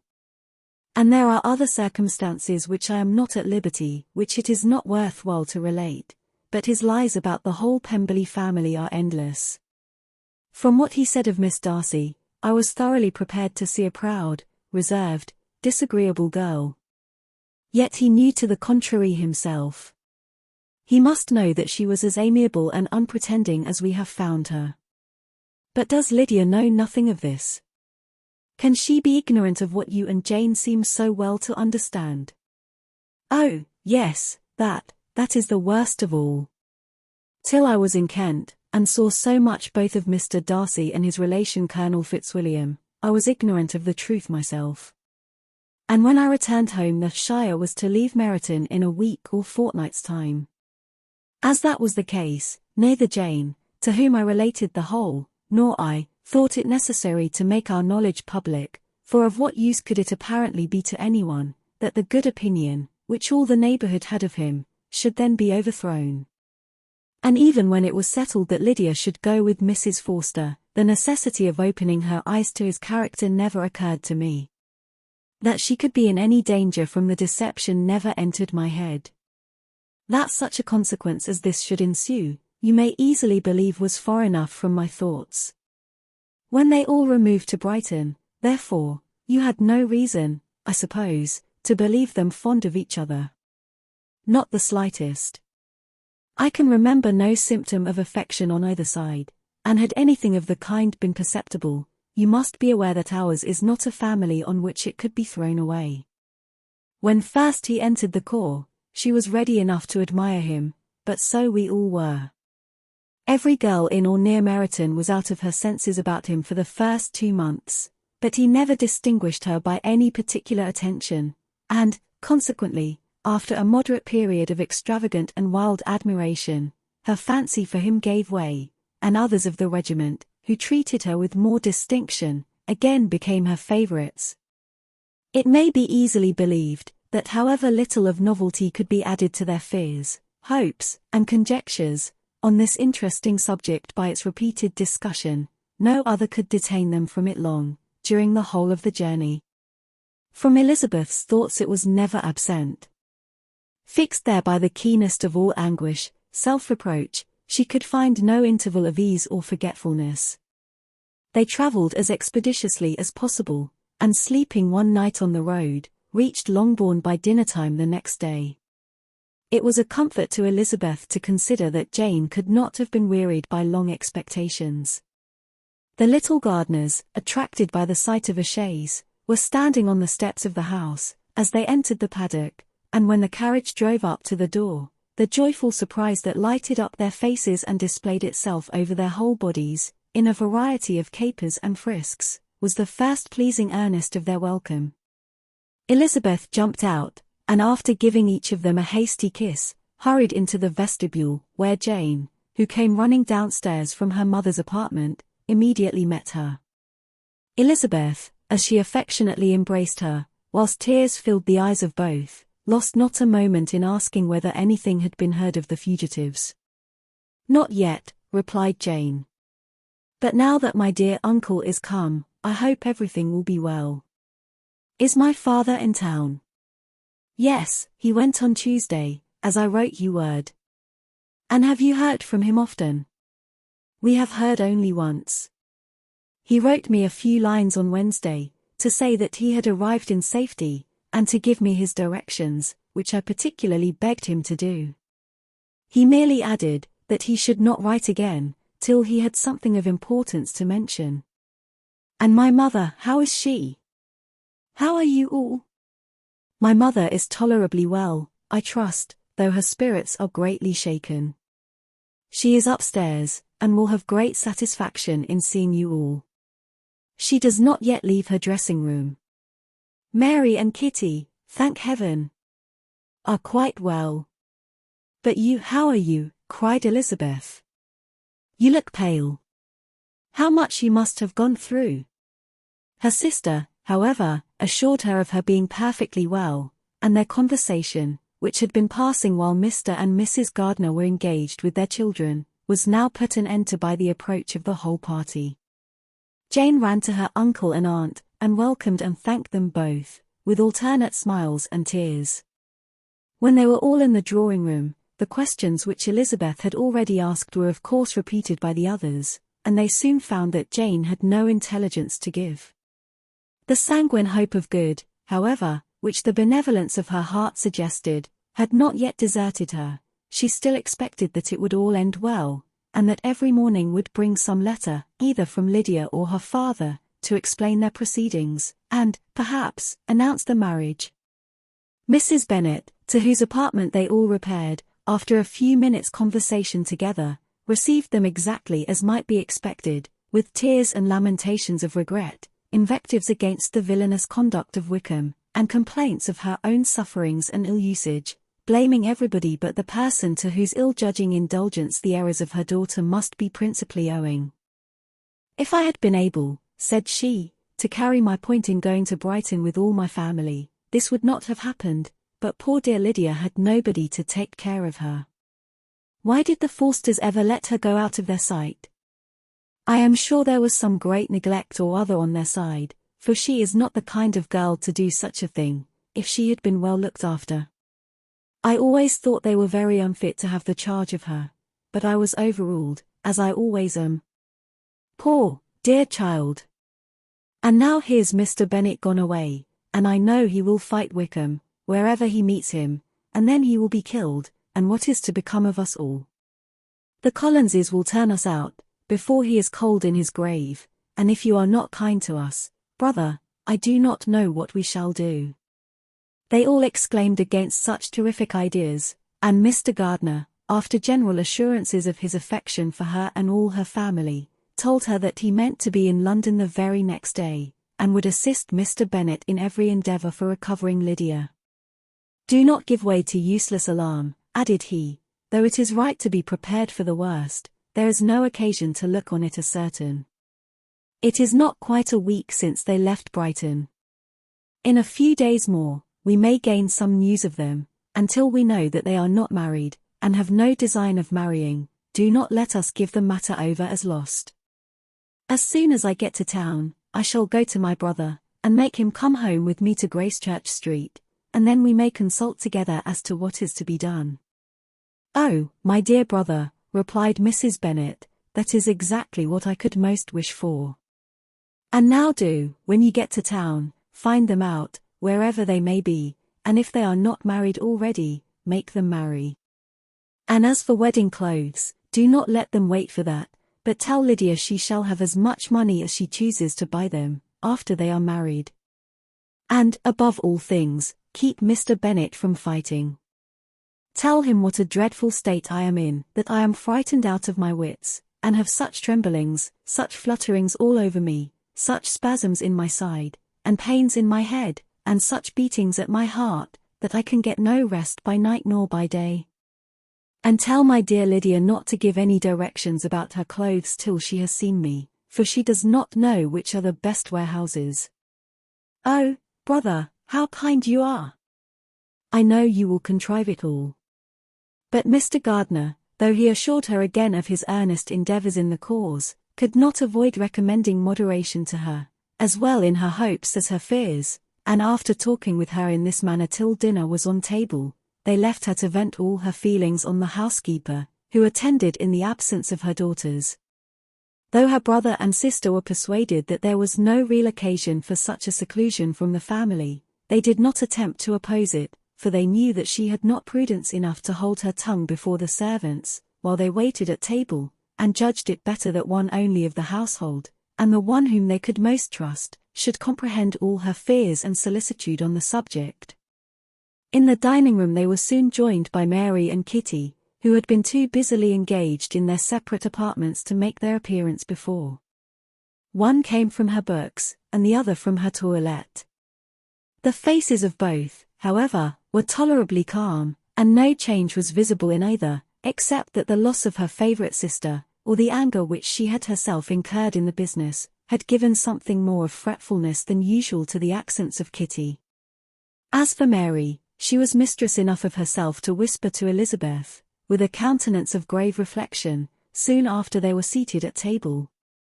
"This is a most unfortunate affair, and will probably be much talked of. But we must stem the tide of malice, and pour into the wounded bosoms of each other the balm of sisterly consolation." Then perceiving in Elizabeth no inclination of replying, she added, "Unhappy as the event must be for Lydia, we may draw from it this useful lesson, that loss of virtue in a female is irretrievable, that one false step involves her in endless ruin, that her reputation is no less brittle than it is beautiful, and that she cannot be too much guarded in her behaviour towards the undeserving of the other sex." Elizabeth lifted up her eyes in amazement, but was too much oppressed to make any reply. Mary, however, continued to console herself with such kind of moral extractions from the evil before them. In the afternoon, the two elder Miss Bennets were able to be for half an hour by themselves, and Elizabeth instantly availed herself of the opportunity of making any inquiries which Jane was equally eager to satisfy. After joining in general lamentations over the dreadful sequel of this event, which Elizabeth considered as all but certain, and Miss Bennet could not assert to be wholly impossible, the former continued the subject by saying, "But tell me all and everything about it which I have not already heard. Give me further particulars. What did Colonel Forster say? Had they no apprehension of anything before the elopement took place? They must have seen them together forever." Colonel Forster did own that he had often suspected some partiality, especially on Lydia's side, but nothing to give him any alarm. "I am so grieved for him. His behaviour was attentive and kind to the utmost. He was coming to us, in order to assure us of his concern, before he had any idea of their not being gone to Scotland. When that apprehension first got abroad, it hastened his journey." And was Denny convinced that Wickham would not marry? Did he know of their intending to go off? Had Colonel Forster seen Denny himself? Yes, but when questioned by him, Denny denied knowing anything of their plan, and would not give his real opinion about it. He did not repeat his persuasion of their not marrying, and from that I am inclined to hope he might have been misunderstood before. Until Colonel Forster came himself, not one of you entertained a doubt, I suppose, of their being really married. How was it possible that such an idea should enter our brains? I felt a little uneasy, a little fearful of my sister's happiness with him in marriage, because I knew that his conduct had not been always quite right. My father and mother knew nothing of that, they only felt how imprudent a match it must be. Kitty then owned, with a very natural triumph on knowing more than the rest of us, that in Lydia's last letter she had prepared her for such a step. She had known, it seems, of their being in love with each other many weeks. But not before they went to Brighton. No, I believe not. And did Colonel Forster appear to think ill of Wickham himself? Does he know his real character? I must confess that he did not speak so well of Wickham as he formerly did.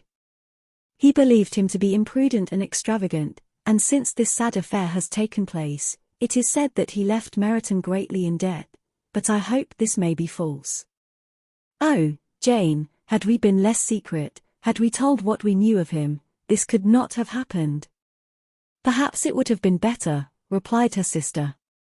But to expose the former faults of any person, without knowing what their present feelings were, seemed unjustifiable. We acted with the best intentions. Could Colonel Forster repeat the particulars of Lydia's note to his wife? He brought it with him for us to see. Jane then took it from her pocketbook, and gave it to Elizabeth. These were the contents. My dear Harriet, you will laugh when you know where I am gone, and I cannot help laughing myself at your surprise tomorrow morning, as soon as I am missed.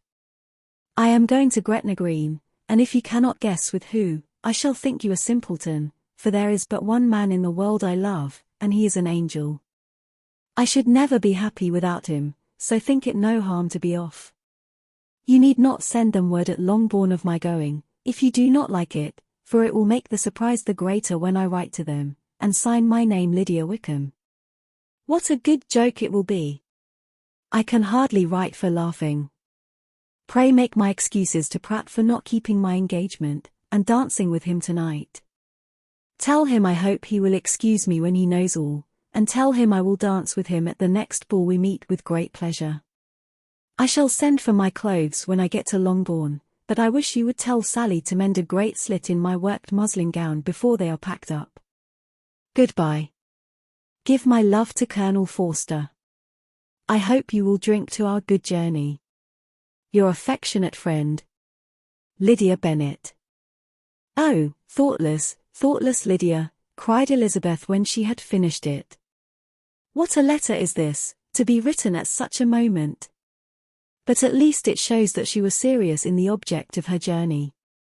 Whatever he might afterwards persuade her to, it was not on her side a scheme of infamy. My poor father! How he must have felt it! I never saw anyone so shocked. He could not speak a word for full 10 minutes.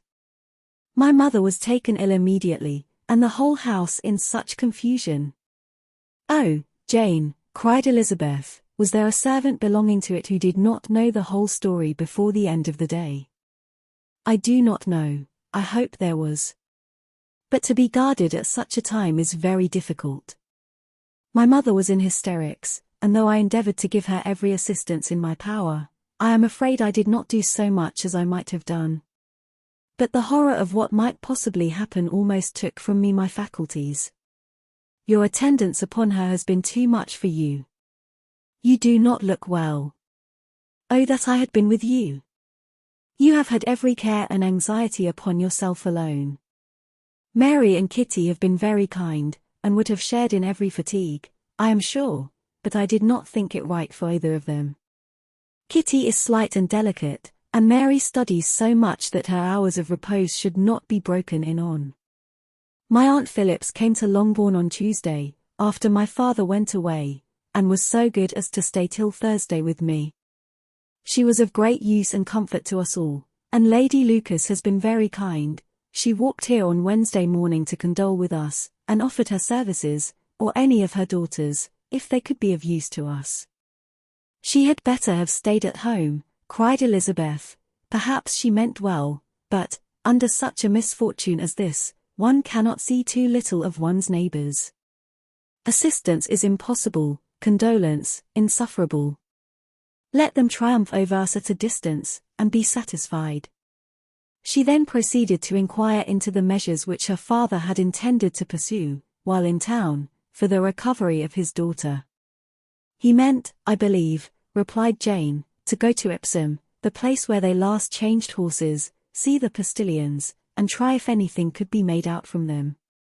His principal object must be to discover the number of the hackney coach which took them from Clapham. It had come with a fare from London, and as he thought the circumstance of a gentleman and ladies removing from one carriage into another might be remarked, he meant to make inquiries at Clapham. If he could anyhow discover at what house the coachman had before set down his fare, he determined to make inquiries there, and hoped it might not be impossible to find out the stand and number of the coach. I do not know of any other designs that he had formed, but he was in such a hurry to be gone, and his spirits so greatly discomposed, that I had difficulty in finding out even so much as this. Chapter 48. The whole party were in hopes of a letter from Mr. Bennet the next morning, but the post came in without bringing a single line from him. His family knew him to be, on all common occasions, a most negligent and dilatory correspondent, but at such a time they had hoped for exertion. They were forced to conclude that he had no pleasing intelligence to send, but even of that they would have been glad to be certain. Mr. Gardiner had waited only for the letters before he set off. When he was gone, they were certain at least of receiving constant information of what was going on, and their uncle promised, at parting, to prevail on Mr. Bennet to return to Longbourn as soon as he could, to the great consolation of his sister, who considered it as the only security for her husband's not being killed in a duel. Mrs. Gardiner and the children were to remain in Hertfordshire a few days longer, as the former thought her presence might be serviceable to her nieces. She shared in their attendance on Mrs. Bennet, and was a great comfort to them in their hours of freedom. Their other aunt also visited them frequently, and always, as she said, with the design of cheering and heartening them up, though, as she never came without reporting some fresh instance of Wickham's extravagance or irregularity, she seldom went away without leaving them more dispirited than she found them. All Meryton seemed striving to blacken the man who, but 3 months before, had been almost an angel of light. He was declared to be in debt to every tradesman in the place, and his intrigues, all honoured with the title of seduction, had been extended into every tradesman's family. Everybody declared that he was the wickedest young man in the world, and everybody began to find out that they had always distrusted the appearance of his goodness. Elizabeth, though she did not credit above half of what was said, believed enough to make her former assurance of her sister's ruin still more certain, and even Jane, who believed still less of it, became almost hopeless, more especially as the time was now come, when, if they had gone to Scotland, which she had never before entirely despaired of, they must in all probability have gained some news of them. Mr. Gardiner left Longbourn on Sunday. On Tuesday, his wife received a letter from him. It told them that on his arrival he had immediately found out his brother, and persuaded him to come to Gracechurch Street. That Mr. Bennet had been to Epsom and Clapham, before his arrival, but without gaining any satisfactory information, and that he was now determined to inquire at all the principal hotels in town, as Mr. Bennet thought it possible they might have gone to one of them, on their first coming to London, before they procured lodgings. Mr. Gardiner himself did not expect any success from this measure, but as his brother was eager in it, he meant to assist him in pursuing it. He added, that Mr. Bennet seemed wholly disinclined at present to leave London, and promised to write again very soon. There was also a postscript to this effect. I have written to Colonel Forster to desire him to find out, if possible, from some of the young man's intimates in the regiment, whether Wickham has any relations or connections who would be likely to know in what part of the town he has now concealed himself. If there were anyone that one could apply to, with a probability of gaining such a clue as that, it might be of essential consequence. At present we have nothing to guide us. Colonel Forster will, I dare say, do everything in his power to satisfy us on this head. But, on second thoughts, perhaps Lizzie could tell us what relations he has now living better than any other person. Elizabeth was at no loss to understand from whence this deference for her authority proceeded, but it was not in her power to give any information of so satisfactory a nature as the compliment deserved. She had never heard of his having had any relations, except a father and mother, both of whom had been dead many years. It was possible, however, that some of his companions in the shire might be able to give more information, and though she was not very sanguine in expecting it, the application was something to look forward to. Every day at Longbourn was now a day of anxiety, but the most anxious part of each was when the post was expected. The arrival of letters was the first grand object of every morning's impatience. Through letters, whatever of good or bad was to be told would be communicated, and every succeeding day was expected to bring some news of importance. But before they heard again from Mr. Gardiner, a letter arrived for their father, from a different quarter, from Mr. Collins, which, as Jane had received directions to open all that came for him in his absence, she accordingly read, and Elizabeth, who knew what curiosities his letters always were, looked over her, and read it likewise. It was as follows. My dear Sir, I feel myself called upon, by our relationship, and my situation in life, to condole with you on the grievous affliction you are now suffering under, of which we were yesterday informed by a letter from Hertfordshire. Be assured, my dear Sir, that Mrs. Collins and myself sincerely sympathize with you, and all your respectable family, in your present distress, which must be of the bitterest kind, because proceeding from a cause which no time can remove. No arguments shall be wanting on my part, that can alleviate so severe a misfortune, or that may comfort you, under a circumstance that must be, of all others, most afflicting to a parent's mind. The death of your daughter would have been a blessing in comparison of this. And it is the more to be lamented, because there is reason to suppose, as my dear Charlotte informs me, that this licentiousness of behavior in your daughter has proceeded from a faulty degree of indulgence, though, at the same time, for the consolation of yourself and Mrs. Bennet, I am inclined to think that her own disposition must be naturally bad, or she could not be guilty of such an enormity, at so early an age. Howsoever that may be, you are grievously to be pitied, in which opinion I am not only joined by Mrs. Collins, but likewise by Lady Catherine and her daughter, to whom I have related the affair.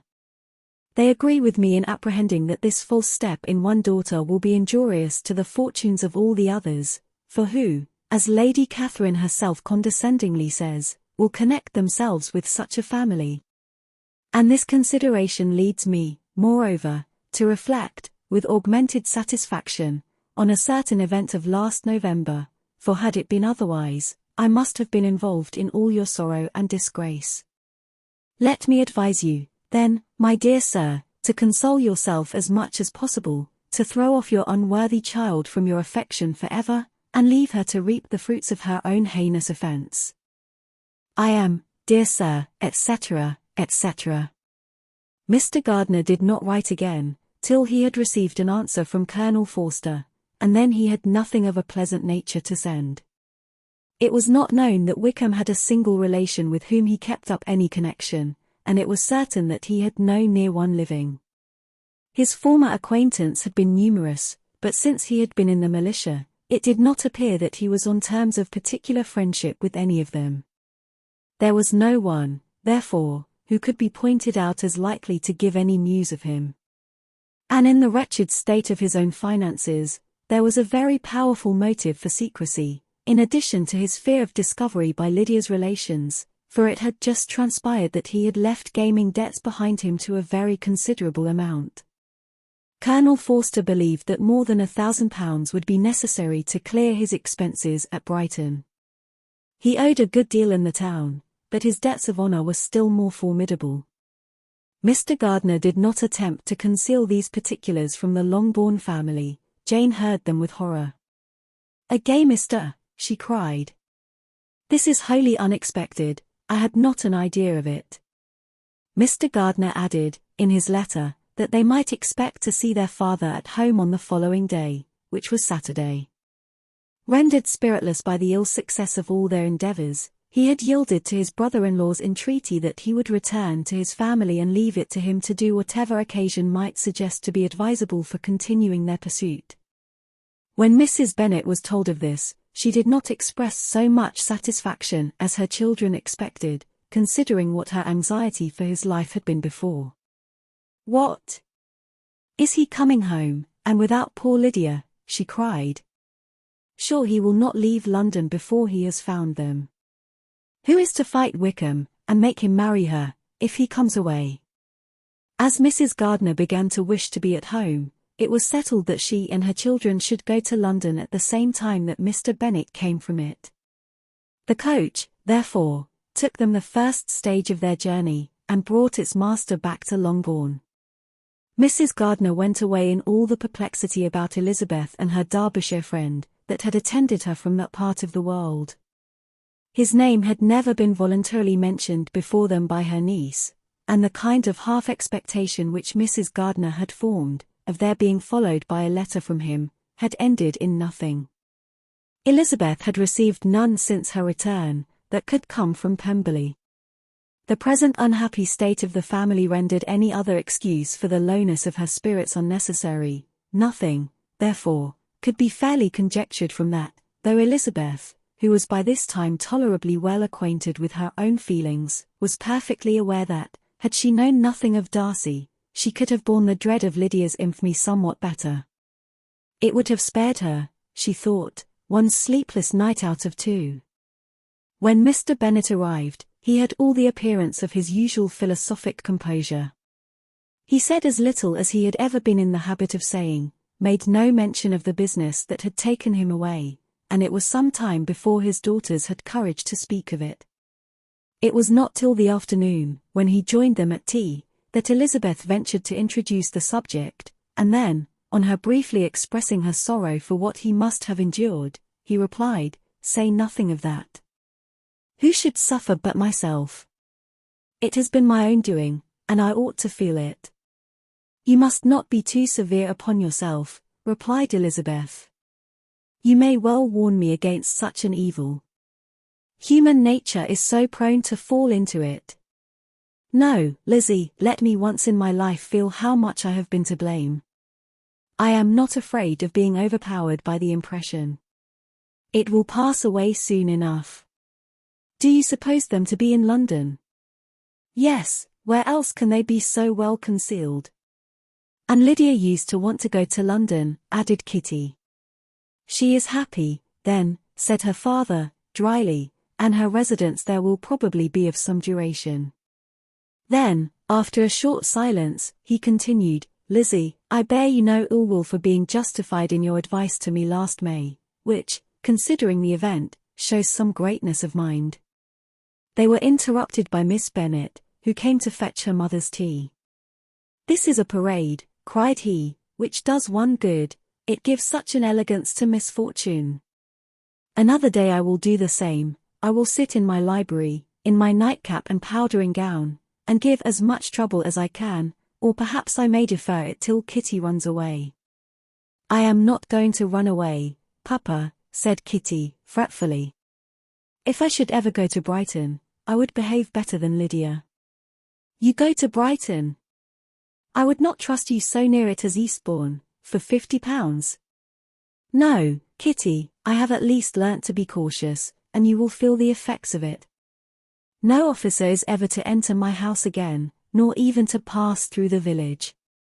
Balls will be absolutely prohibited, unless you stand up with one of your sisters. And you are never to stir out of doors, till you can prove that you have spent 10 minutes of every day in a rational manner." Kitty, who took all these threats in a serious light, began to cry. "Well, well," said he, "do not make yourself unhappy. If you are a good girl for the next 10 years, I will take you to a review at the end of them." Chapter 49. 2 days after Mr. Bennet's return, as Jane and Elizabeth were walking together in the shrubbery behind the house, they saw the housekeeper coming towards them, and concluding that she came to call them to their mother, went forward to meet her, but instead of the expected summons, when they approached her, she said to Miss Bennet, "I beg your pardon, madam, for interrupting you, but I was in hopes you might have got some good news from town, so I took the liberty of coming to ask." "What do you mean, Hill?" "We have heard nothing from town." "Dear madam," cried Mrs. Hill, in great astonishment, "don't you know there is an express come for master from Mr. Gardiner? He has been here this half hour, and master has had a letter." Away ran the girls, too eager to get in to have time for speech. They ran through the vestibule into the breakfast room, from thence to the library. Their father was in neither, and they were on the point of seeking him upstairs with their mother, when they were met by the butler, who said, "If you are looking for my master, he is walking towards the little copse." Upon this information, they instantly passed through the hall once more, and ran across the lawn after their father, who was deliberately pursuing his way towards a small wood on one side of the paddock. Jane, who was not so light, nor so much in the habit of running as Elizabeth, soon lagged behind, while her sister, panting for breath, came up with him, and eagerly cried out, "Oh, Papa, what news? What news? Have you heard from my uncle?" "Yes, I have had a letter from him by express." "Well, and what news does it bring, good or bad?" "What is there of good to be expected?" said he, taking the letter from his pocket, "but perhaps you would like to read it?" Elizabeth impatiently caught it from his hand. Jane now came up. "Read it aloud," said their father, "for I hardly know myself what it is about." Gracechurch Street, Monday, August 2nd. My dear brother, at last I am able to send you some tidings of my niece, and such as, upon the whole, I hope will give you satisfaction. Soon after you left me on Saturday, I was fortunate enough to find out in what part of London they were. The particulars I reserve till we meet. It is enough to know they are discovered. I have seen them both. Then it is as I always hoped, cried Jane, they are married. Elizabeth read on, I have seen them both. They are not married, nor can I find there was any intention of being so, but if you are willing to perform the engagements which I have ventured to make on your side, I hope it will not be long before they are. All that is required of you is, to assure to your daughter, by settlement, her equal share of the £5,000, secured among your children after the decease of yourself and my sister, and, moreover, to enter into an engagement of allowing her, during your life, £100 per annum. These are conditions which, considering everything, I had no hesitation in complying with, as far as I thought myself privileged, for you. I shall send this by express, that no time may be lost in bringing me your answer.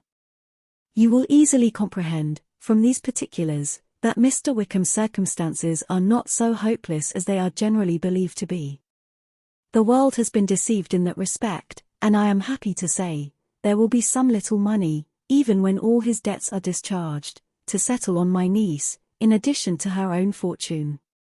If, as I conclude will be the case, you send me full powers to act in your name throughout the whole of this business, I will immediately give directions to Haggerston for preparing a proper settlement.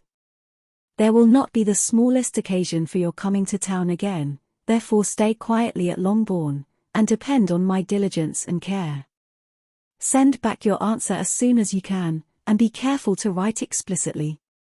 We have judged it best that my niece should be married from this house, of which I hope you will approve. She comes to us today. I shall write again as soon as anything more is determined on. Yours, etc. Edward Gardner. Is it possible, cried Elizabeth, when she had finished. Can it be possible that he will marry her? Wickham is not so undeserving, then, as we have thought him, said her sister. My dear father, I congratulate you. And have you answered the letter, said Elizabeth. No, but it must be done soon. Most earnestly did she then entreat him to lose no more time before he wrote. Oh, my dear father, she cried, come back and write immediately.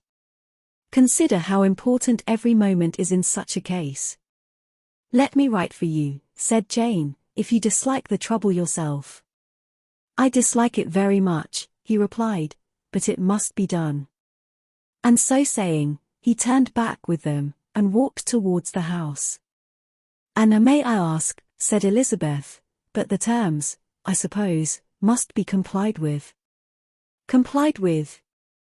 I am only ashamed of his asking so little. And they must marry. Yet he is such a man. Yes, yes, they must marry. There is nothing else to be done. But there are two things that I want very much to know. One is, how much money your uncle has laid down to bring it about, and the other, how I am ever to pay him. Money. My uncle, cried Jane, what do you mean, sir? I mean that no man in his proper senses would marry Lydia on so slight a temptation as 100 a year during my life, and 50 after I am gone. That is very true, said Elizabeth, though it had not occurred to me before. His debts to be discharged, and something still to remain. Oh, it must be my uncle's doings. Generous, good man, I am afraid he has distressed himself.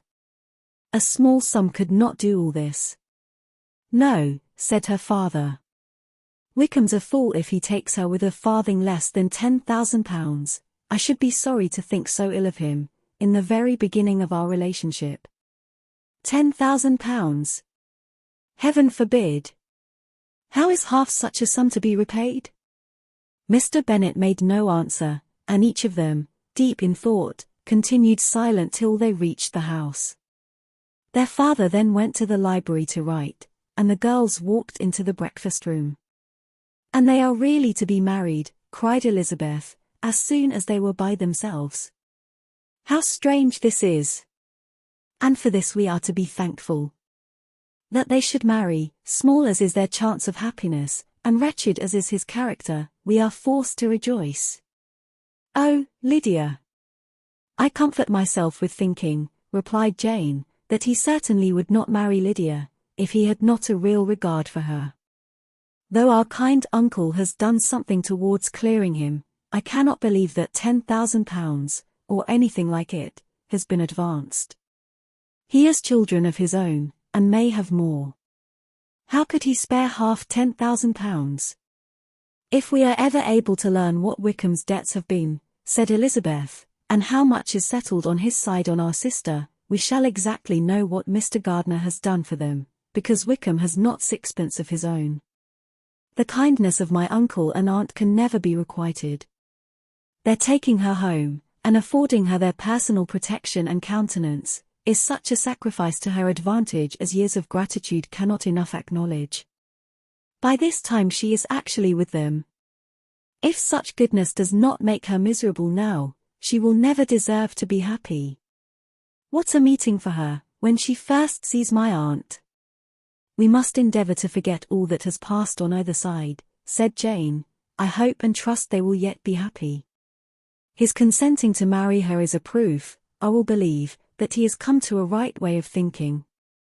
Their mutual affection will steady them, and I flatter myself they will settle so quietly, and live in so rational a manner, as may in time make their past imprudence forgotten. Their conduct has been such, replied Elizabeth, as neither you, nor I, nor anybody, can ever forget. It is useless to talk of it. It now occurred to the girls that their mother was in all likelihood perfectly ignorant of what had happened. They went to the library, therefore, and asked their father whether he would not wish them to make it known to her. He was writing, and, without raising his head, coolly replied, "Just as you please. May we take my uncle's letter to read to her?" "Take whatever you like, and get away." Elizabeth took the letter from his writing table, and they went upstairs together. Mary and Kitty were both with Mrs. Bennet. One communication would, therefore, do for all. After a slight preparation for good news, the letter was read aloud. Mrs. Bennet could hardly contain herself. As soon as Jane had read Mr. Gardiner's hope of Lydia's being soon married, her joy burst forth, and every following sentence added to its exuberance. She was now in an irritation as violent from delight as she had ever been fidgety from alarm and vexation. To know that her daughter would be married was enough. She was disturbed by no fear for her felicity, nor humbled by any remembrance of her misconduct. "My dear, dear Lydia," she cried, "this is delightful indeed. She will be married. I shall see her again. She will be married at 16. My good, kind brother. I knew how it would be, I knew he would manage everything. How I long to see her. And to see dear Wickham too. But the clothes, the wedding clothes. I will write to my sister Gardner about them directly. Lizzie, my dear, run down to your father, and ask him how much he will give her. Stay, I will go myself. Ring the bell, Kitty, for Hill. I will put on my things in a moment. My dear Lydia. How merry we shall be together when we meet. Her eldest daughter endeavored to give some relief to the violence of these transports, by leading her thoughts to the obligations which Mr. Gardner's behavior laid them all under. For we must attribute this happy conclusion, she added, in a great measure to his kindness. We are persuaded that he has pledged himself to assist Mr. Wickham with money. Well, cried her mother, it is all very right, who should do it but her own uncle? If he had not had a family of his own, I and my children must have had all his money, you know, and it is the first time we have ever had anything from him except a few presents. Well, I am so happy. In a short time, I shall have a daughter married. Mrs. Wickham. How well it sounds. And she was only 16 last June. My dear Jane, I am in such a flutter, that I am sure I can't write, so I will dictate, and you write for me. We will settle with your father about the money afterwards, but the things should be ordered immediately. She was then proceeding to all the particulars of calico, muslin, and cambric, and would shortly have dictated some very plentiful orders, had not Jane, though with some difficulty, persuaded her to wait till her father was at leisure to be consulted.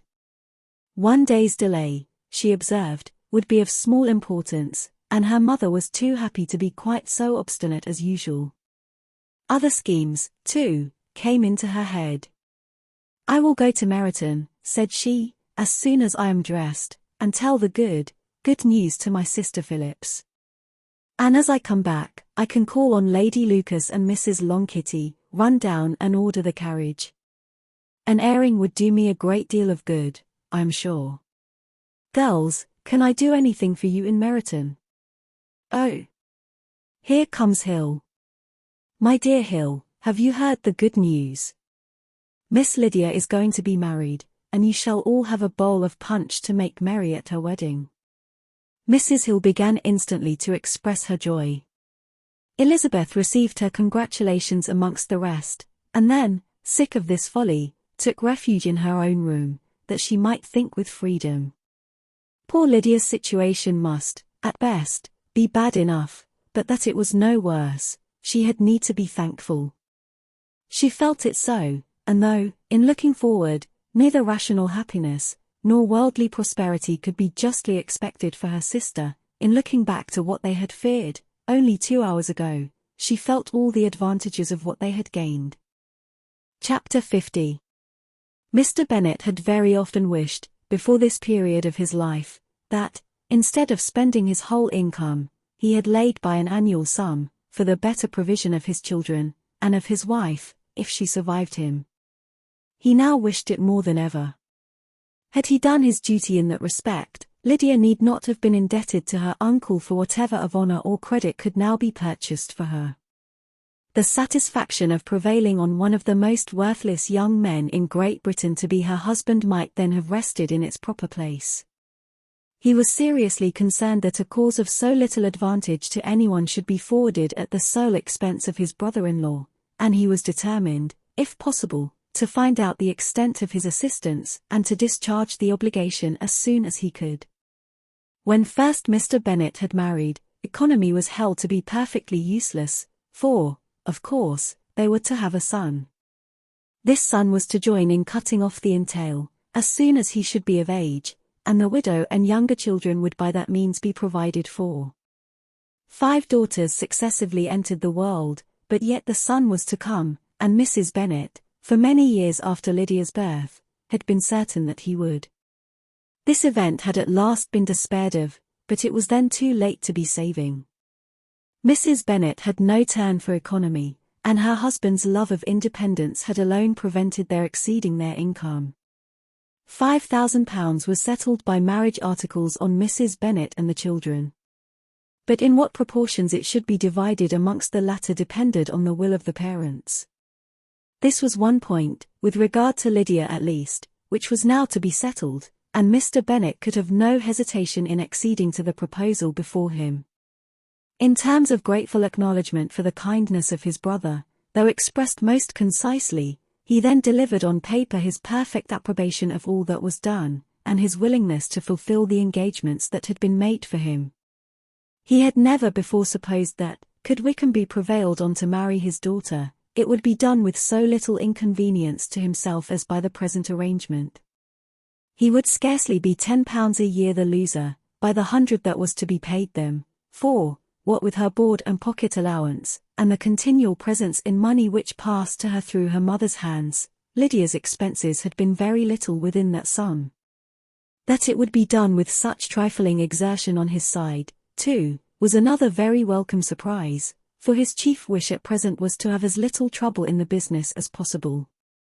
When the first transports of rage which had produced his activity in seeking her were over, he naturally returned to all his former indolence. His letter was soon despatched, for though dilatory in undertaking business, he was quick in its execution. He begged to know further particulars of what he was indebted to his brother, but was too angry with Lydia to send any message to her. The good news quickly spread through the house, and with proportionate speed through the neighborhood. It was borne in the latter with decent philosophy. To be sure, it would have been more for the advantage of conversation, had Miss Lydia Bennet come upon the town, or, as the happiest alternative, been secluded from the world in some distant farmhouse. But there was much to be talked of, in marrying her, and the good-natured wishes for her well-doing, which had proceeded before from all the spiteful old ladies in Meryton, lost but little of their spirit in this change of circumstances, because with such a husband her misery was considered certain. It was a fortnight since Mrs. Bennet had been downstairs, but on this happy day she again took her seat at the head of her table, and in spirits oppressively high. No sentiment of shame gave a damp to her triumph. The marriage of a daughter, which had been the first object of her wishes since Jane was 16, was now on the point of accomplishment, and her thoughts and her words ran wholly on those attendants of elegant nuptials, fine muslins, new carriages, and servants.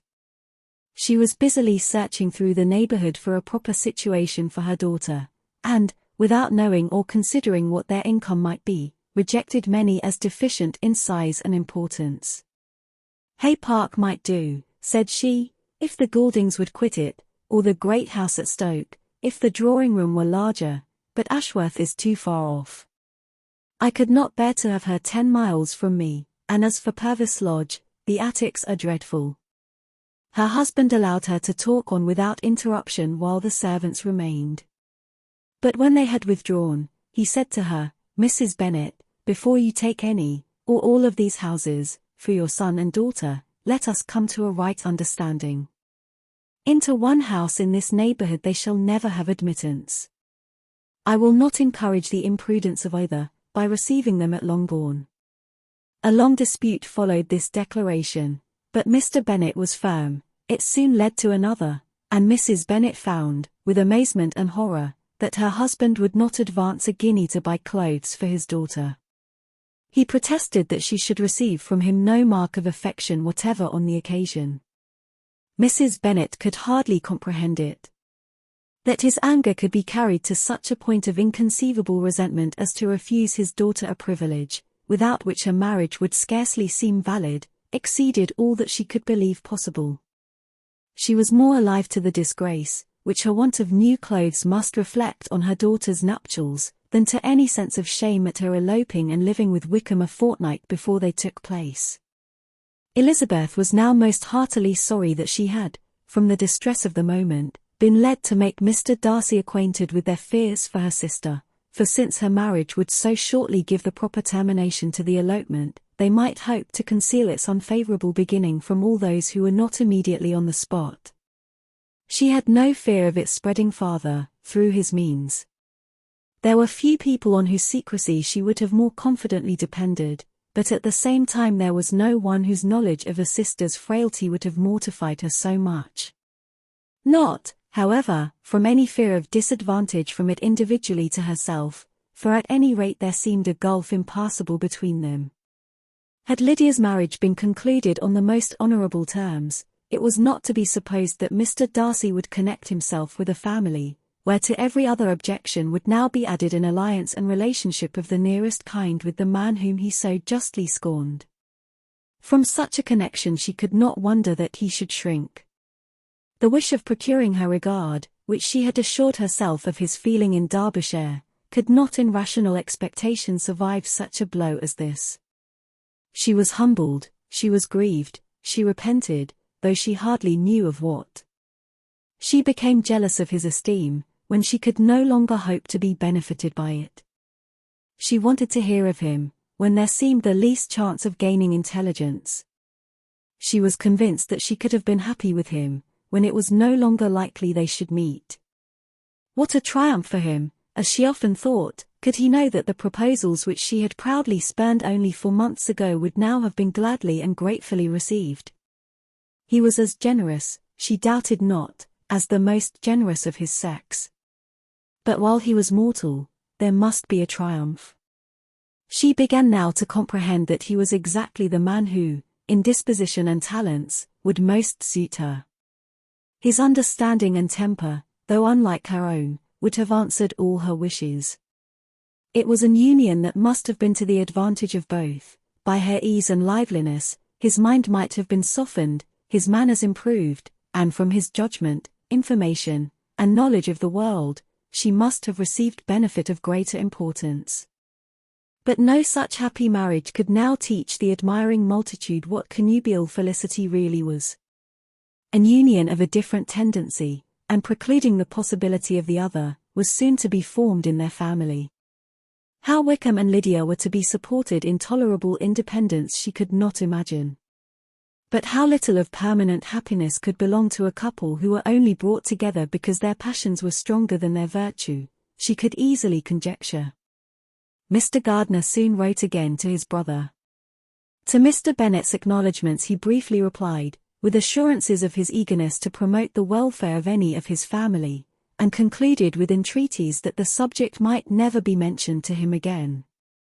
The principal purport of his letter was to inform them that Mr. Wickham had resolved on quitting the militia. It was greatly my wish that he should do so, he added, as soon as his marriage was fixed on. And I think you will agree with me, in considering a removal from that corps as highly advisable, both on his account and my niece's. It is Mr. Wickham's intention to go into the regulars, and, among his former friends, there are still some who are able and willing to assist him in the army. He has the promise of an ensign in General S. Regiment, now quartered in the north. It is an advantage to have it so far from this part of the kingdom. He promises fairly, and I hope among different people, where they may each have a character to preserve, they will both be more prudent. I have written to Colonel Forster, to inform him of our present arrangements, and to request that he will satisfy the various creditors of Mr. Wickham in and near Brighton with assurances of speedy payment, for which I have pledged myself. And will you give yourself the trouble of carrying similar assurances to his creditors in Meryton, of whom I shall subjoin a list, according to his information? He has given in all his debts. I hope at least he has not deceived us. Haggerston has our directions, and all will be completed in a week. They will then join his regiment, unless they are first invited to Longbourn, and I understand from Mrs. Gardiner that my niece is very desirous of seeing you all before she leaves the south. She is well, and begs to be dutifully remembered to you and her mother. Yours, etc. E. Gardiner. Mr. Bennet and his daughters saw all the advantages of Wickham's removal from the shire, as clearly as Mr. Gardiner could do. But Mrs. Bennet was not so well pleased with it. Lydia's being settled in the north, just when she had expected most pleasure and pride in her company, for she had by no means given up her plan of their residing in Hertfordshire, was a severe disappointment, and, besides, it was such a pity that Lydia should be taken from a regiment where she was acquainted with everybody, and had so many favourites. She is so fond of Mrs. Forster, said she, it will be quite shocking to send her away. And there are several of the young men, too, that she likes very much. The officers may not be so pleasant in General S. regiment. His daughter's request, for such it might be considered, of being admitted into her family again, before she set off for the north, received at first an absolute negative. But Jane and Elizabeth, who agreed in wishing, for the sake of their sister's feelings and consequence, that she should be noticed on her marriage by her parents, urged him so earnestly, yet so rationally and so mildly, to receive her and her husband at Longbourn, as soon as they were married, that he was prevailed on to think as they thought, and act as they wished. And their mother had the satisfaction of knowing, that she should be able to show her married daughter in the neighborhood, before she was banished to the north. When Mr. Bennet wrote again to his brother, therefore, he sent his permission for them to come, and it was settled, that, as soon as the ceremony was over, they should proceed to Longbourn. Elizabeth was surprised, however, that Wickham should consent to such a scheme, and, had she consulted only her own inclination, any meeting with him would have been the last object of her wishes. Chapter 51. Their sister's wedding day arrived, and Jane and Elizabeth felt for her probably more than she felt for herself. The carriage was sent to meet them and they were to return in it by dinner time. Their arrival was dreaded by the elder Miss Bennets, and Jane more especially, who gave Lydia the feelings which would have attended herself, had she been the culprit, and was wretched in the thought of what her sister must endure. They came. The family were assembled in the breakfast-room to receive them. Smiles decked the face of Mrs. Bennet, as the carriage drove up to the door. Her husband looked impenetrably grave, her daughters, alarmed, anxious, uneasy. Lydia's voice was heard in the vestibule, the door was thrown open, and she ran into the room. Her mother stepped forwards, embraced her, and welcomed her with rapture, gave her hand with an affectionate smile to Wickham, who followed his lady, and wished them both joy, with an alacrity which showed no doubt of their happiness. Their reception from Mr. Bennet, to whom they then turned, was not quite so cordial. His countenance rather gained in austerity, and he scarcely opened his lips. The easy assurance of the young couple, indeed, was enough to provoke him.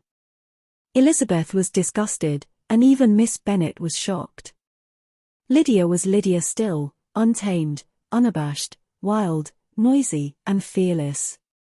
She turned from sister to sister, demanding their congratulations, and when at length they all sat down, looked eagerly round the room, took notice of some little alteration in it, and observed, with a laugh, that it was a great while since she had been there.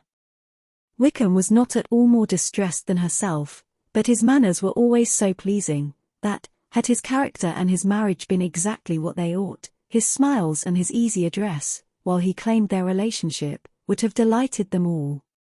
Elizabeth had not before believed him quite equal to such assurance, but she sat down, resolving within herself to draw no limits in future to the impudence of an impudent man. She blushed, and Jane blushed, but the cheeks of the two who caused their confusion suffered no variation of colour. There was no want of discourse.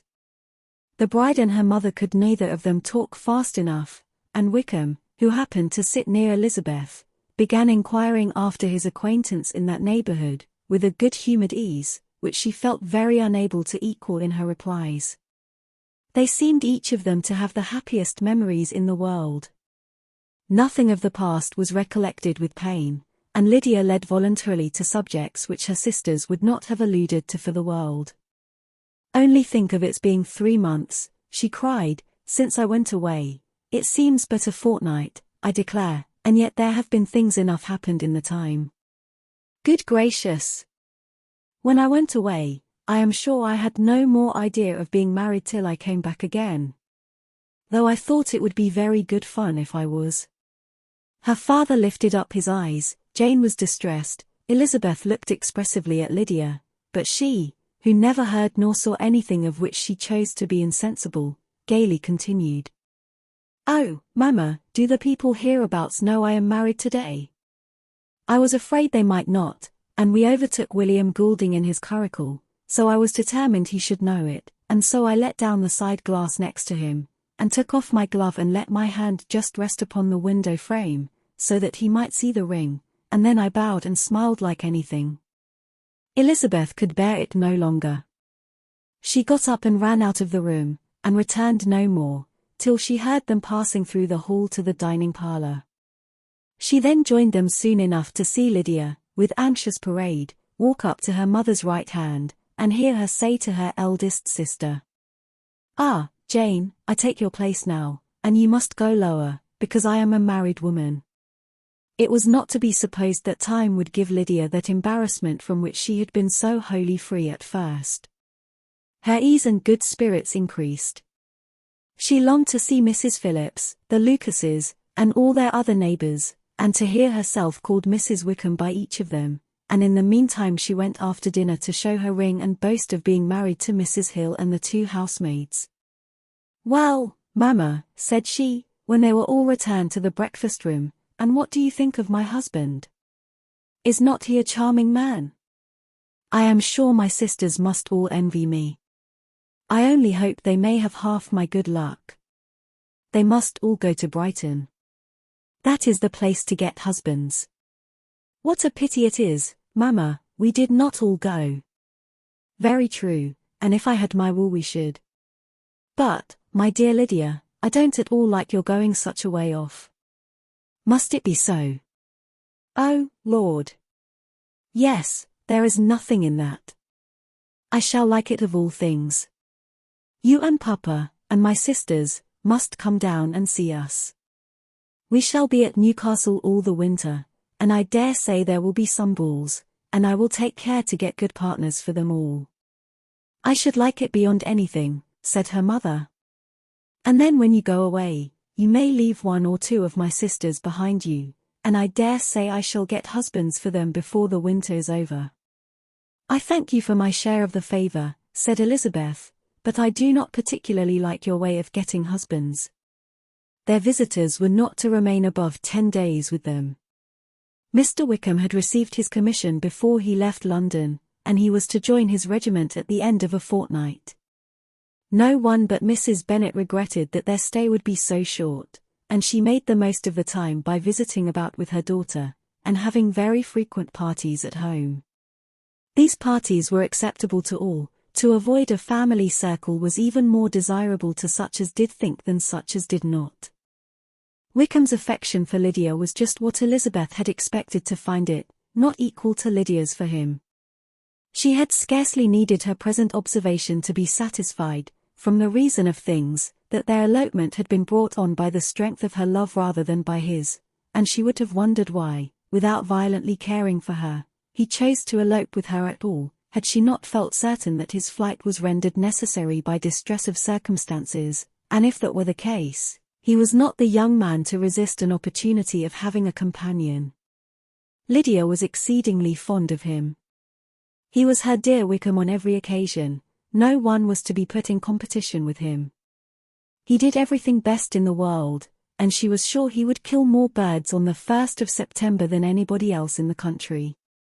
One morning, soon after their arrival, as she was sitting with her 2 elder sisters, she said to Elizabeth, "Lizzie, I never gave you an account of my wedding, I believe. You were not by, when I told Mamma, and the others, all about it. Are not you curious to hear how it was managed?" "No, really," replied Elizabeth, "I think there cannot be too little said on the subject." "La! You are so strange. But I must tell you how it went off. We were married, you know, at St. Clement's, because Wickham's lodgings were in that parish. And it was settled that we should all be there by 11 o'clock. My uncle and aunt and I were to go together, and the others were to meet us at the church. Well, Monday morning came, and I was in such a fuss. I was so afraid, you know, that something would happen to put it off, and then I should have gone quite distracted. And there was my aunt, all the time I was dressing, preaching and talking away just as if she was reading a sermon. However, I did not hear above 1 word in 10, for I was thinking, you may suppose, of my dear Wickham. I longed to know whether he would be married in his blue coat. Well, And so we breakfasted at 10 as usual. I thought it would never be over, for, by the by, you are to understand that my uncle and aunt were horrid unpleasant all the time I was with them. If you'll believe me, I did not once put my foot out of doors, though I was there a fortnight. Not one party, or scheme, or anything. To be sure, London was rather thin, but, however, the little theatre was open.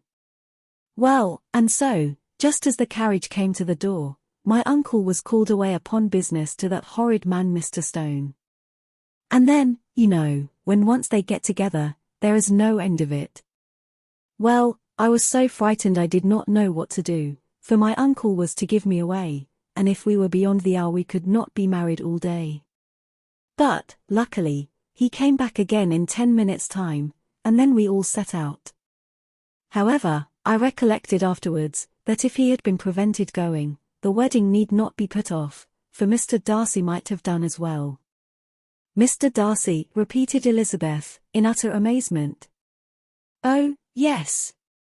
He was to come there with Wickham, you know. But, gracious me! I quite forgot. I ought not to have said a word about it. I promised them so faithfully. What will Wickham say? It was to be such a secret. If it was to be a secret, said Jane, say not another word on the subject. You may depend upon my seeking no further. Oh, certainly, said Elizabeth, though burning with curiosity, we will ask you no questions. Thank you, said Lydia, for if you did, I should certainly tell you all, and then Wickham would be so angry. On such encouragement to ask, Elizabeth was forced to put it out of her power, by running away. But to live in ignorance on such a point was impossible, or at least it was impossible not to try for information. Mr. Darcy had been at her sister's wedding. It was exactly a scene, and exactly among people, where he had apparently least to do, and least temptation to go. Conjectures as to the meaning of it, rapid and wild, hurried into her brain, but she was satisfied with none. Those that best pleased her, as placing his conduct in the noblest light, seemed most improbable. She could not bear such suspense, and hastily seizing a sheet of paper, wrote a short letter to her aunt, to request an explanation of what Lydia had dropped, if it were compatible with the secrecy which had been intended. You may readily comprehend, she added, what my curiosity must be to know how a person unconnected with any of us, and, comparatively speaking, a stranger to our family, should have been amongst you at such a time. Pray write instantly, and let me understand it unless it is, for very cogent reasons, to remain in the secrecy which Lydia seems to think necessary, and then I must endeavour to be satisfied with ignorance. Not that I shall, though, she added to herself, and she finished the letter, and, my dear aunt, if you do not tell me in an honourable manner, I shall certainly be reduced to tricks and stratagems to find it out. Jane's delicate sense of honour would not allow her to speak to Elizabeth privately of what Lydia had let fall. Elizabeth was glad of it, till it appeared whether her inquiries would receive any satisfaction. She had rather be without a confidant. Chapter 52.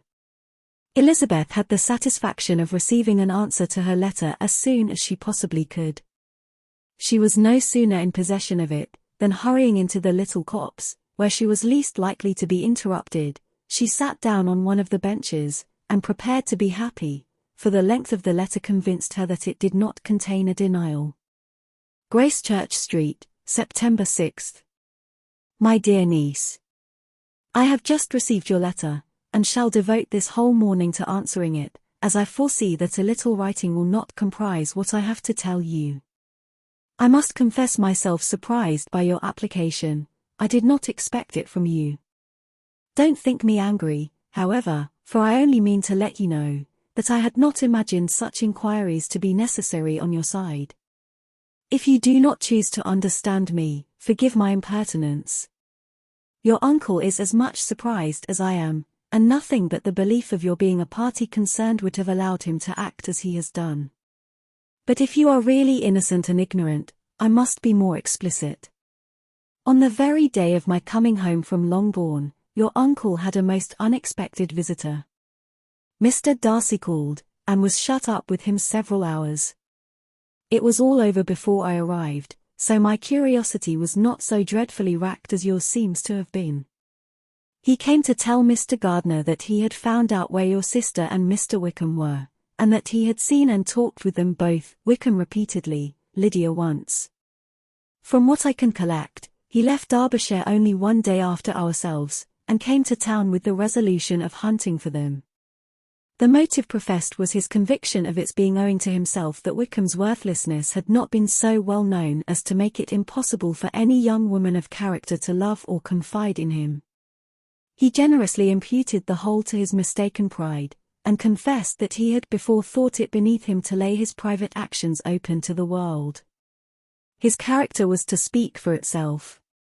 He called it, therefore, his duty to step forward, and endeavor to remedy an evil which had been brought on by himself. If he had another motive, I am sure it would never disgrace him. He had been some days in town before he was able to discover them, but he had something to direct his search, which was more than we had, and the consciousness of this was another reason for his resolving to follow us. There is a lady, it seems, a Mrs. Young, who was some time ago governess to Miss Darcy, and was dismissed from her charge on some cause of disapprobation, though he did not say what. She then took a large house in Edward Street, and has since maintained herself by letting lodgings.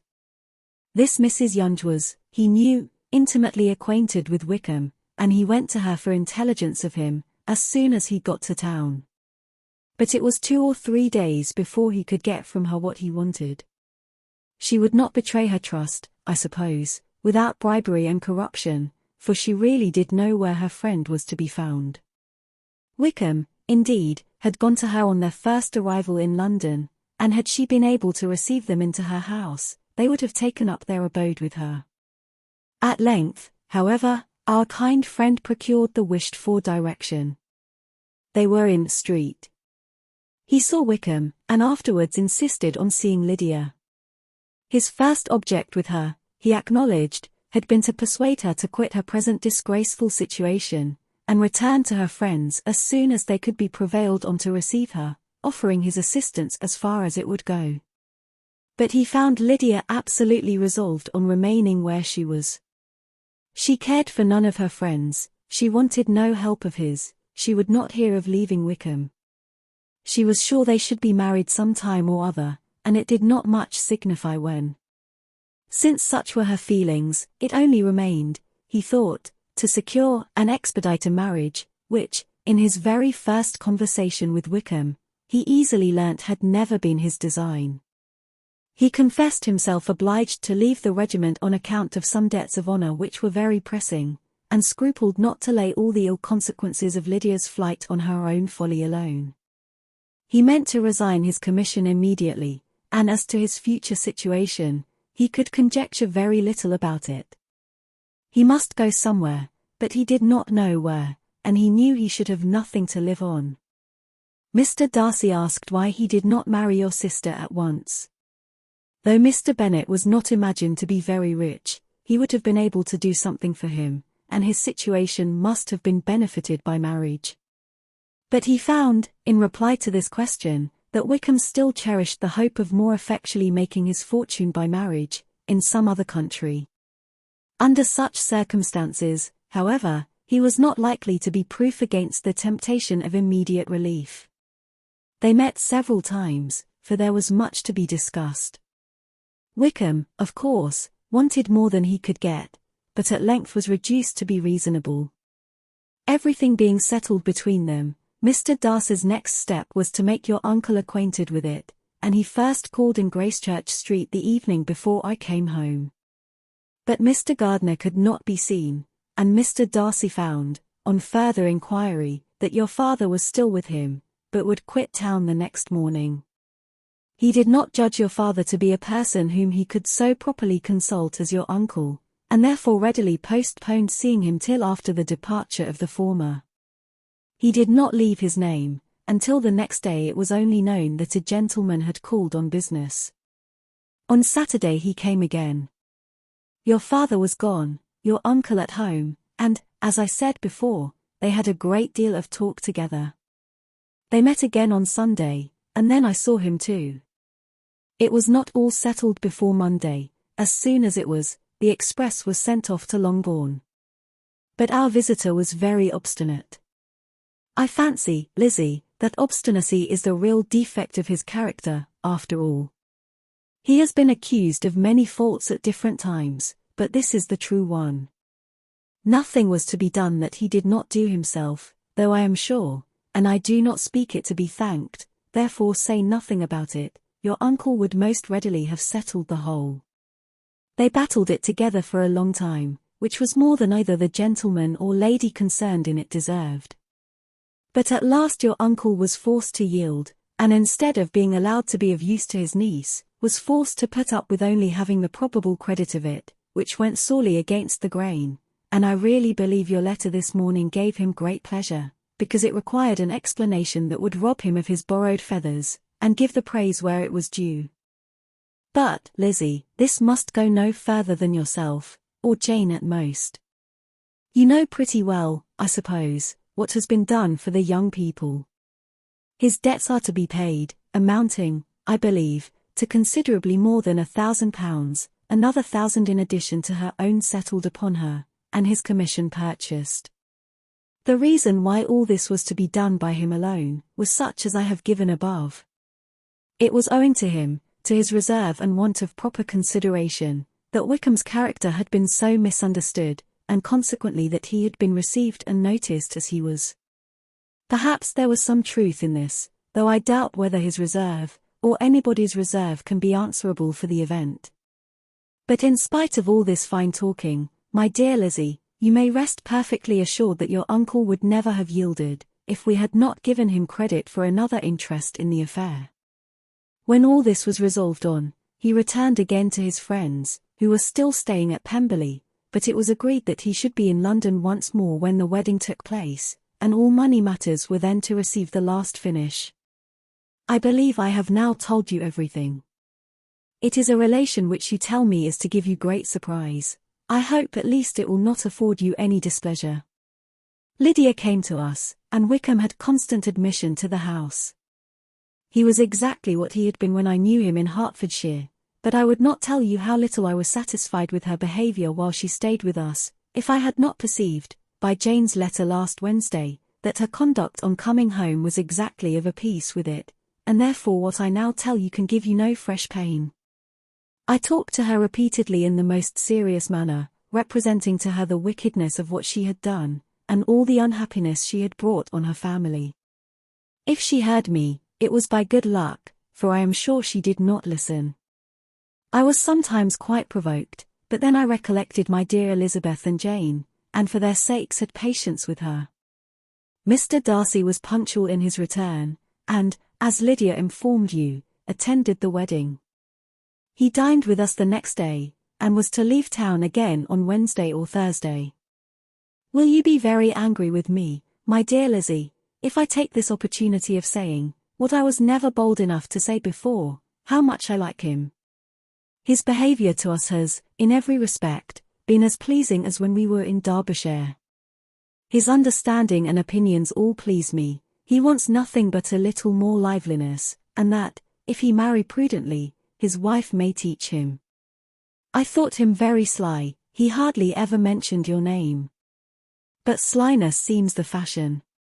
Pray forgive me, if I have been very presuming, or at least do not punish me so far as to exclude me from P.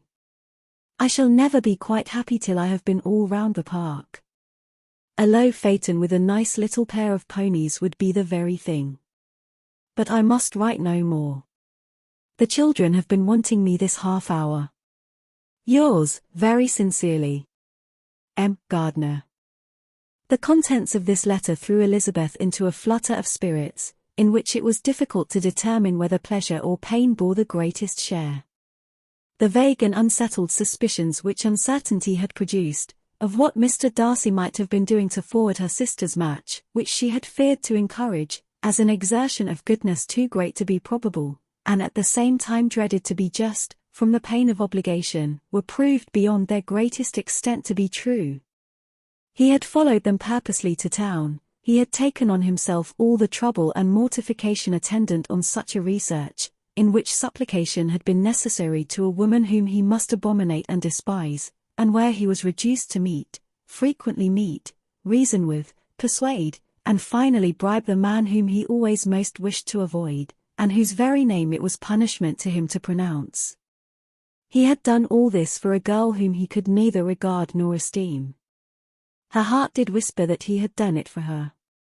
But it was a hope shortly checked by other considerations, and she soon felt that even her vanity was insufficient, when required to depend on his affection for a woman who had already refused him, as able to overcome a sentiment so natural as abhorrence against relationship with Wickham. Brother-in-law of Wickham. Every kind of pride must revolt from the connection. He had, to be sure, done much. She was ashamed to think how much. But he had given a reason for his interference, which asked no extraordinary stretch of belief. It was reasonable that he should feel he had been wrong. He had liberality, and he had the means of exercising it, and though she would not place herself as his principal inducement, she could perhaps believe that remaining partiality for her might assist his endeavors in a cause where her peace of mind must be materially concerned. It was painful, exceedingly painful, to know that they were under obligations to a person who could never receive a return. They owed the restoration of Lydia, her character, everything to him. Oh, how heartily did she grieve over every ungracious sensation she had ever encouraged, every saucy speech she had ever directed towards him. For herself she was humbled, but she was proud of him, proud that in a cause of compassion and honor he had been able to get the better of himself. She read over her aunt's commendation of him again and again. It was hardly enough, but it pleased her.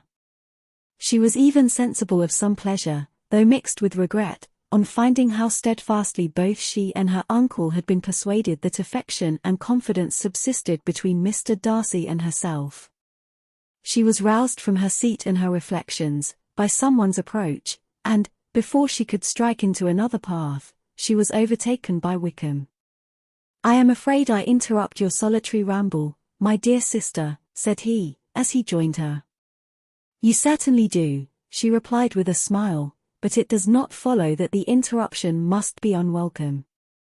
I should be sorry, indeed, if it were. We were always good friends, and now we are better." "True. Are the others coming out?" "I do not know. Mrs. Bennet and Lydia are going in the carriage to Meryton." "And so, my dear sister, I find, from our uncle and aunt, that you have actually seen Pemberley." She replied in the affirmative. "I almost envy you the pleasure, and yet I believe it would be too much for me, or else I could take it in my way to Newcastle." "And you saw the old housekeeper, I suppose?" "Poor Reynolds, she was always very fond of me. But of course she did not mention my name to you." "Yes, she did." "And what did she say?" "That you were gone into the army, and she was afraid had not turned out well. At such a distance as that, you know, things are strangely misrepresented." "Certainly," he replied, biting his lips. Elizabeth hoped she had silenced him, but he soon afterwards said, "I was surprised to see Darcy in town last month. We passed each other several times. I wonder what he can be doing there." "Perhaps preparing for his marriage with Mr. Burr," said Elizabeth. "It must be something particular to take him there at this time of year." "Undoubtedly.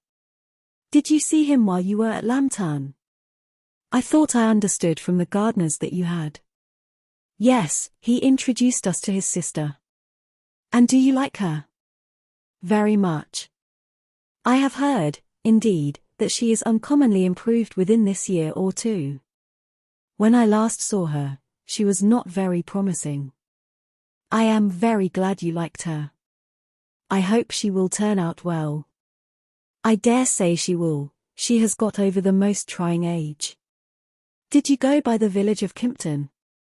"I do not recollect that we did. I mention it because it is the living which I ought to have had. A most delightful place. Excellent parsonage house. It would have suited me in every respect. How should you have liked making sermons? Exceedingly well. I should have considered it as part of my duty, and the exertion would soon have been nothing. One ought not to repine, but, to be sure, it would have been such a thing for me. The quiet, the retirement of such a life, would have answered all my ideas of happiness. But it was not to be. Did you ever hear Darcy mention the circumstance when you were in Kent? I have heard from authority, which I thought as good, that it was left you conditionally only, and at the will of the present patron. You have? Yes, there was something in that. I told you so from the first, you may remember. I did hear, too, that there was a time when sermon-making was not so palatable to you as it seems to be at present, that you actually declared your resolution of never taking orders, and that the business had been compromised accordingly. You did. And it was not wholly without foundation. You may remember what I told you on that point, when first we talked of it. They were now almost at the door of the house, for she had walked fast to get rid of him, and unwilling, for her sister's sake, to provoke him, she only said in reply, with a good-humoured smile, "Come, Mr. Wickham, we are brother and sister, you know. Do not let us quarrel about the past.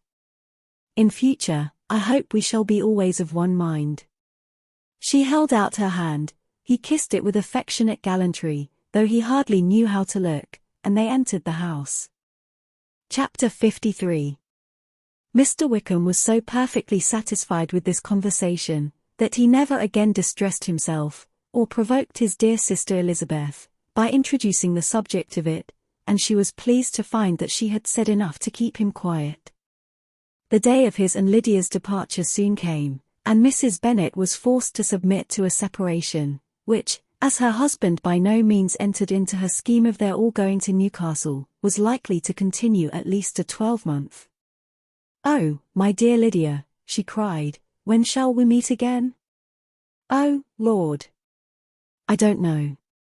Not these 2 or 3 years, perhaps. Write to me very often, my dear. As often as I can. But you know married women have never much time for writing. My sisters may write to me. They will have nothing else to do." Mr. Wickham's adieus were much more affectionate than his wife's. He smiled, looked handsome, and said many pretty things. "He is as fine a fellow," said Mr. Bennet, as soon as they were out of the house, "as ever I saw. He simpers, and smirks, and makes love to us all. I am prodigiously proud of him. I defy even Sir William Lucas himself to produce a more valuable son-in-law." The loss of her daughter made Mrs. Bennet very dull for several days. "I often think," said she, "that there is nothing so bad as parting with one's friends. One seems so forlorn without them. This is the consequence, you see, madam, of marrying a daughter," said Elizabeth. "It must make you better satisfied that your other 4 are single. It is no such thing. Lydia does not leave me because she is married, but only because her husband's regiment happens to be so far off. If that had been nearer, she would not have gone so soon."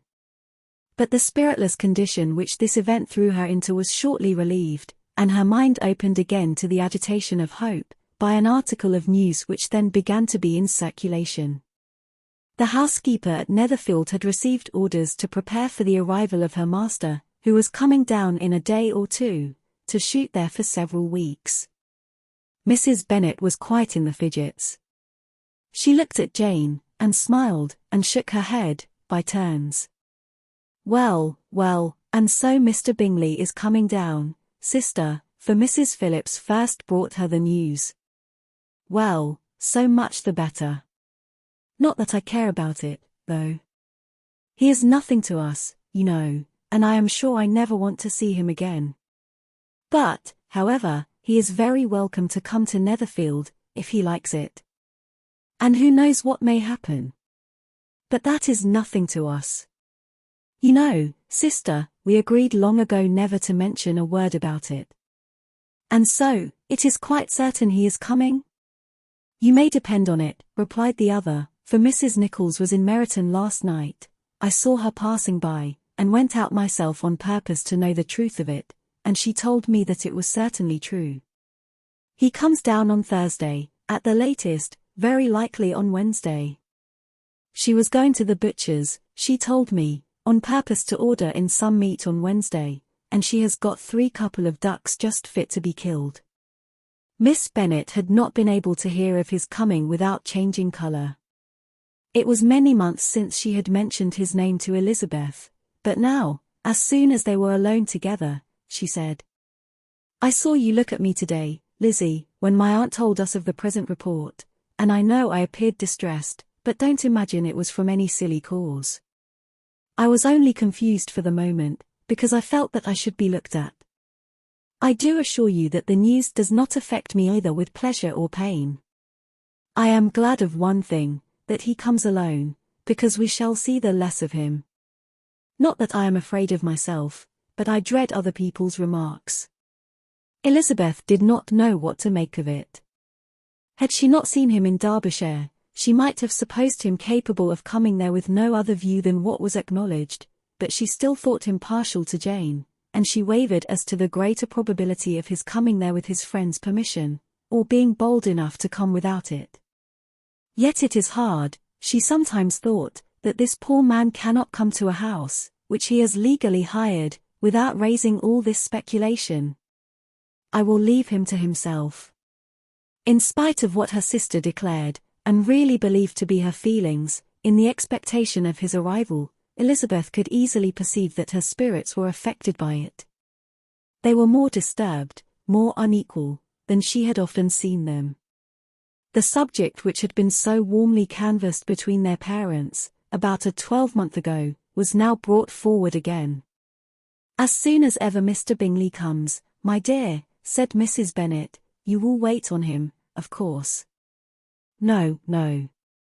You forced me into visiting him last year, and promised, if I went to see him, he should marry one of my daughters. But it ended in nothing, and I will not be sent on a fool's errand again." His wife represented to him how absolutely necessary such an attention would be from all the neighbouring gentlemen, on his returning to Netherfield. "'Tis an etiquette I despise," said he. "If he wants our society, let him seek it.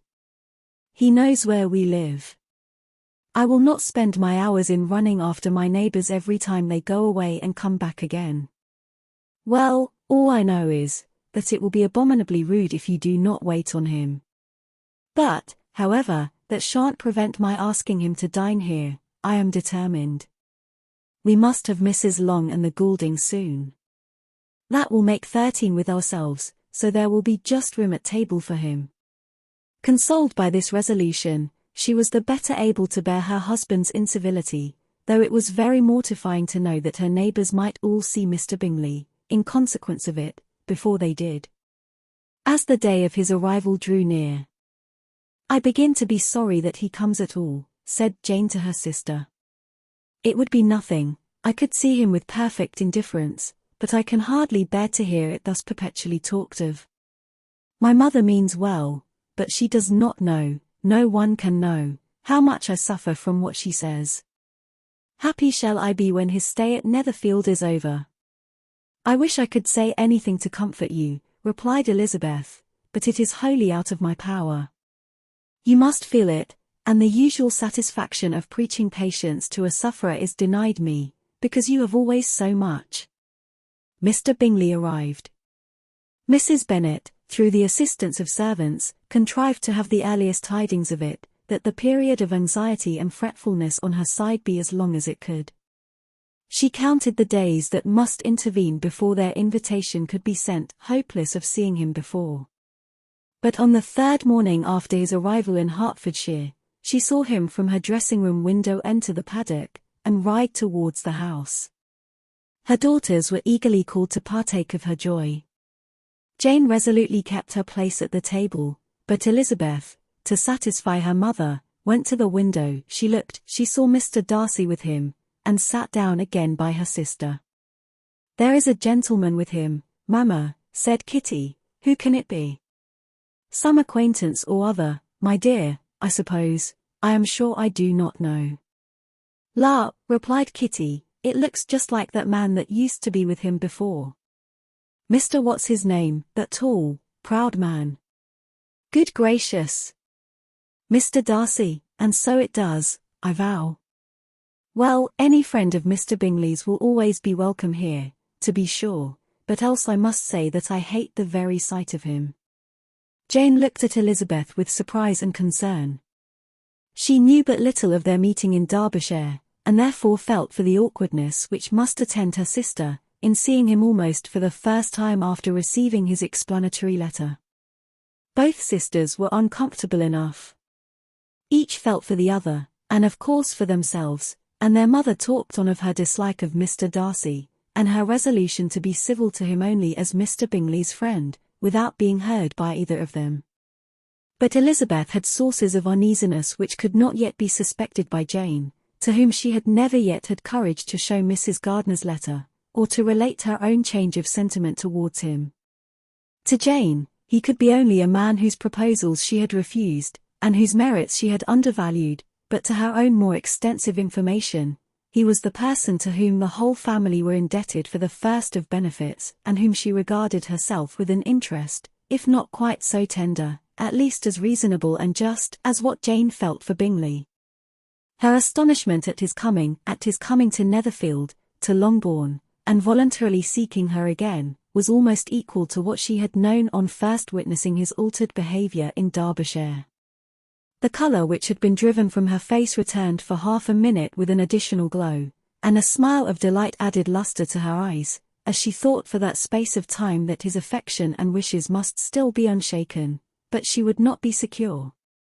"Let me first see how he behaves," said she, "it will then be early enough for expectation."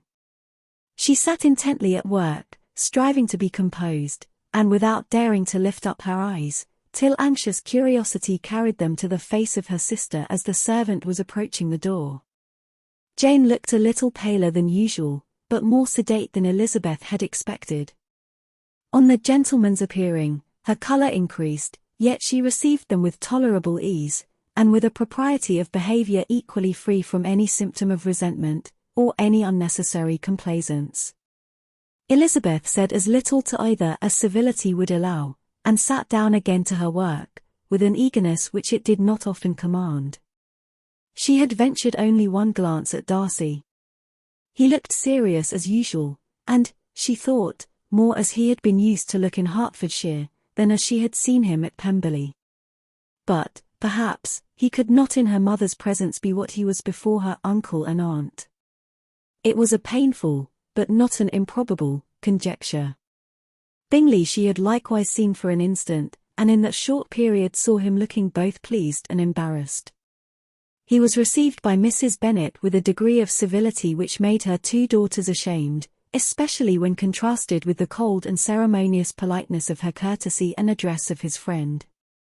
Elizabeth particularly, who knew that her mother owed to the latter the preservation of her favourite daughter from irremediable infamy, was hurt and distressed to a most painful degree by a distinction so ill applied. Darcy, after inquiring of her how Mr. and Mrs. Gardiner did, a question which she could not answer without confusion, said scarcely anything. He was not seated by her, perhaps that was the reason of his silence, but it had not been so in Derbyshire. There he had talked to her friends when he could not to herself.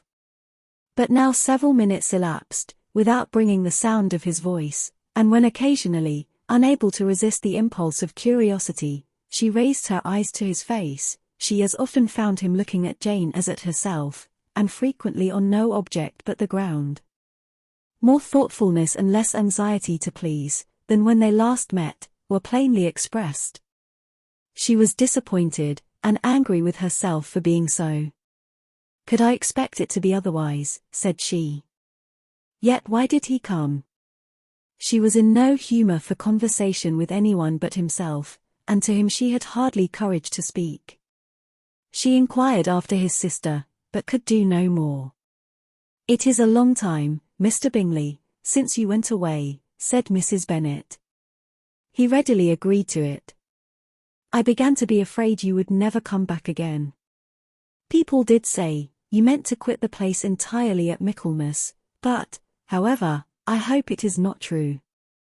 A great many changes have happened in the neighborhood since you went away.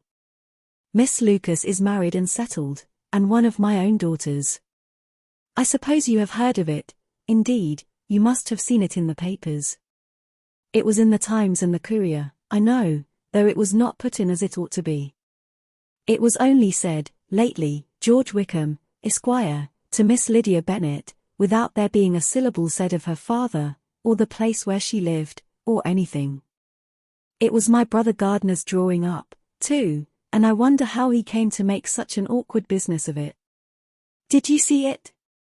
Bingley replied that he did, and made his congratulations. Elizabeth dared not lift up her eyes. How Mr. Darcy looked, therefore, she could not tell. It is a delightful thing, to be sure, to have a daughter well married, continued her mother, but at the same time, Mr. Bingley, it is very hard to have her taken away from me. They are gone down to Newcastle, a place quite northward it seems, and there they are to stay, I do not know how long. His regiment is there, for I suppose you have heard of his leaving the shire, and of his being gone into the regulars. Thank heaven! He has some friends, though, perhaps, not so many as he deserves. Elizabeth, who knew this to be levelled at Mr. Darcy, was in such misery of shame that she could hardly keep her seat. It drew from her, however, the exertion of speaking, which nothing else had so effectually done before, and she asked Bingley whether he meant to make any stay in the country at present. A few weeks, he believed. When you have killed all your own birds, Mr. Bingley, said her mother, I beg you will come here and shoot as many as you please on Mr. Bennet's manor. I am sure he will be vastly happy to oblige you, and will save all the best of the coveys for you. Elizabeth's misery increased at such unnecessary, such officious attention. Were the same fair prospect to arise at present as had flattered them a year ago, everything, she was persuaded, would be hastening to the same vexatious conclusion. At that instant she felt that years of happiness could not make Jane or herself amends for moments of such painful confusion. The first wish of my heart, said she to herself, is never more to be in company with either of them. Their society can afford no pleasure that will atone for such wretchedness as this. Let me never see either one or the other again. Yet the misery, for which years of happiness were to offer no compensation, received soon afterwards material relief, from observing how much the beauty of her sister rekindled the admiration of her former lover. When first he came in, he had spoken to her but little, but every 5 minutes seemed to be giving her more of his attention.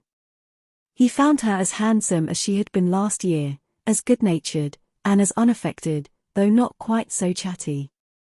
Jane was anxious that no difference should be perceived in her at all, and was really persuaded that she talked as much as ever, but her mind was so busily engaged, that she did not always know when she was silent. When the gentlemen rose to go away, Mrs. Bennet was mindful of her intended civility, and they were invited and engaged to dine at Longbourn in a few days' time. You are quite a visit in my debt, Mr. Bingley, she added, for when you went to town last winter, you promised to take a family dinner with us as soon as you returned. I have not forgot, you see, and I assure you I was very much disappointed that you did not come back and keep your engagement. Bingley looked a little silly at this reflection, and said something of his concern at having been prevented by business. They then went away. Mrs. Bennet had been strongly inclined to ask them to stay and dine there that day, but, though she always kept a very good table, she did not think anything less than 2 courses could be good enough for a man on whom she had such anxious designs, or satisfy the appetite and pride of one who had 10,000 a year. Chapter 54. As soon as they were gone, Elizabeth walked out to recover her spirits, or, in other words, to dwell without interruption on those subjects which must deaden them more. Mr. Darcy's behaviour astonished and vexed her. Why, if he came only to be silent, grave, and indifferent, said she, did he come at all? She could settle it in no way that gave her pleasure. He could be still amiable, still pleasing to my uncle and aunt, when he was in town, and why not to me? If he fears me, why come hither? If he no longer cares for me, why silent? Teasing man. I will think no more about him. Her resolution was for a short time involuntarily kept by the approach of her sister, who joined her with a cheerful look which showed her better satisfied with their visitors than Elizabeth. Now, said she, that this first meeting is over, I feel perfectly easy. I know my own strength, and I shall never be embarrassed again by his coming. I am glad he dines here on Tuesday. It will then be publicly seen that on both sides we meet only as common and indifferent acquaintance. Yes, very indifferent, indeed, said Elizabeth, laughingly. Oh, Jane. Take care. My dear Lizzie, you cannot think me so weak as to be in danger now. I think you are in very great danger of making him as much in love with you as ever. They did not see the gentleman again till Tuesday, and Mrs. Bennet, in the meanwhile, was giving way to all the happy schemes which the good humour and common politeness of Bingley, in half an hour's visit, had revived. On Tuesday there was a large party assembled at Longbourn, and the two who were most anxiously expected, to the credit of their punctuality as sportsmen, were in very good time.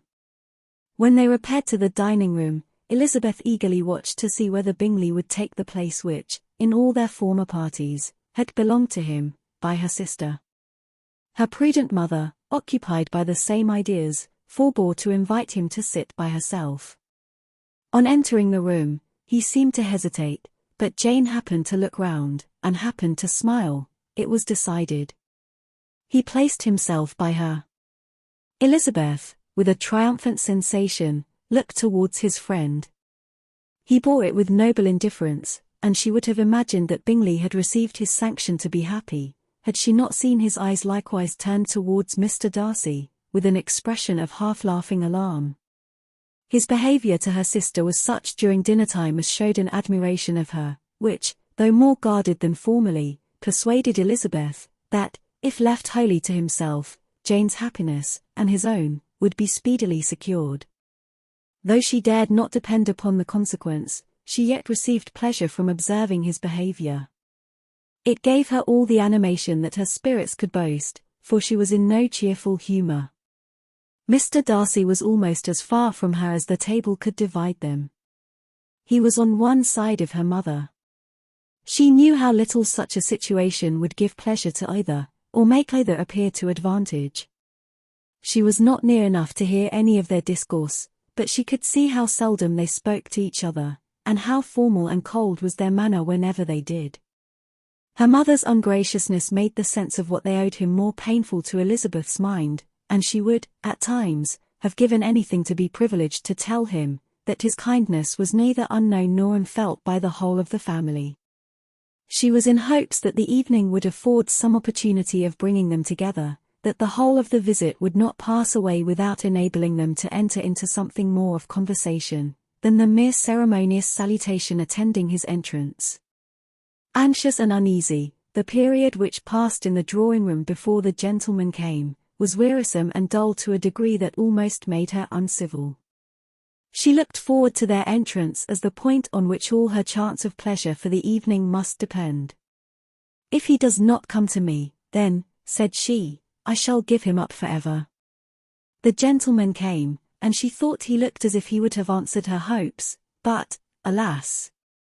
The ladies had crowded round the table, where Miss Bennet was making tea, and Elizabeth pouring out the coffee, in so close a confederacy, that there was not a single vacancy near her which would admit of a chair.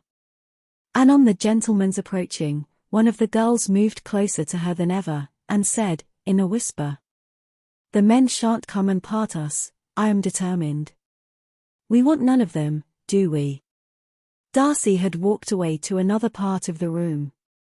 She followed him with her eyes, envied everyone to whom he spoke, had scarcely patience enough to help anybody to coffee, and then was enraged against herself for being so silly.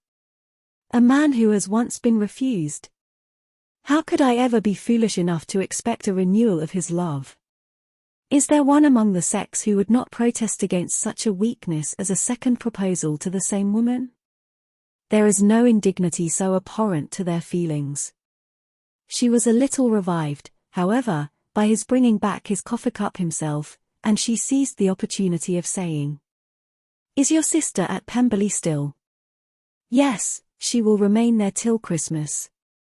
"And quite alone? Have all her friends left her?" "Mrs. Annesley is with her. The others have been gone on to Scarborough these 3 weeks."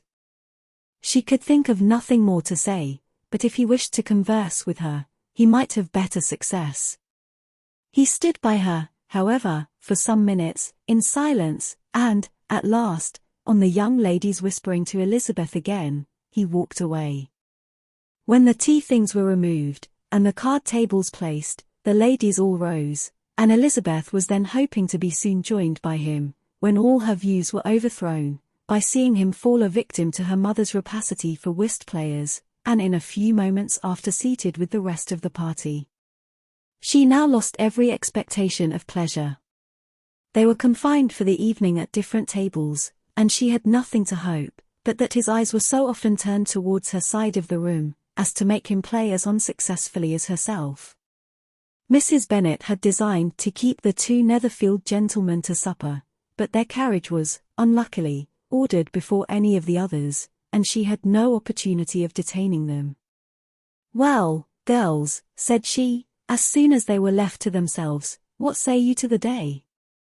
I think everything has passed off uncommonly well, I assure you. The dinner was as well dressed as any I ever saw. The venison was roasted to a turn, and everybody said, they never saw so fat a haunch.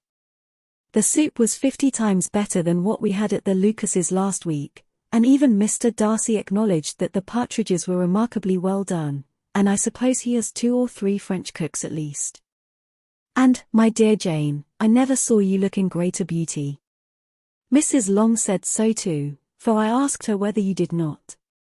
And what do you think she said besides? Ah, Mrs. Bennet, we shall have her at Netherfield at last. She did, indeed. I do think Mrs. Long is as good a creature as ever lived, and her nieces are very pretty behaved girls, and not at all handsome. I like them prodigiously.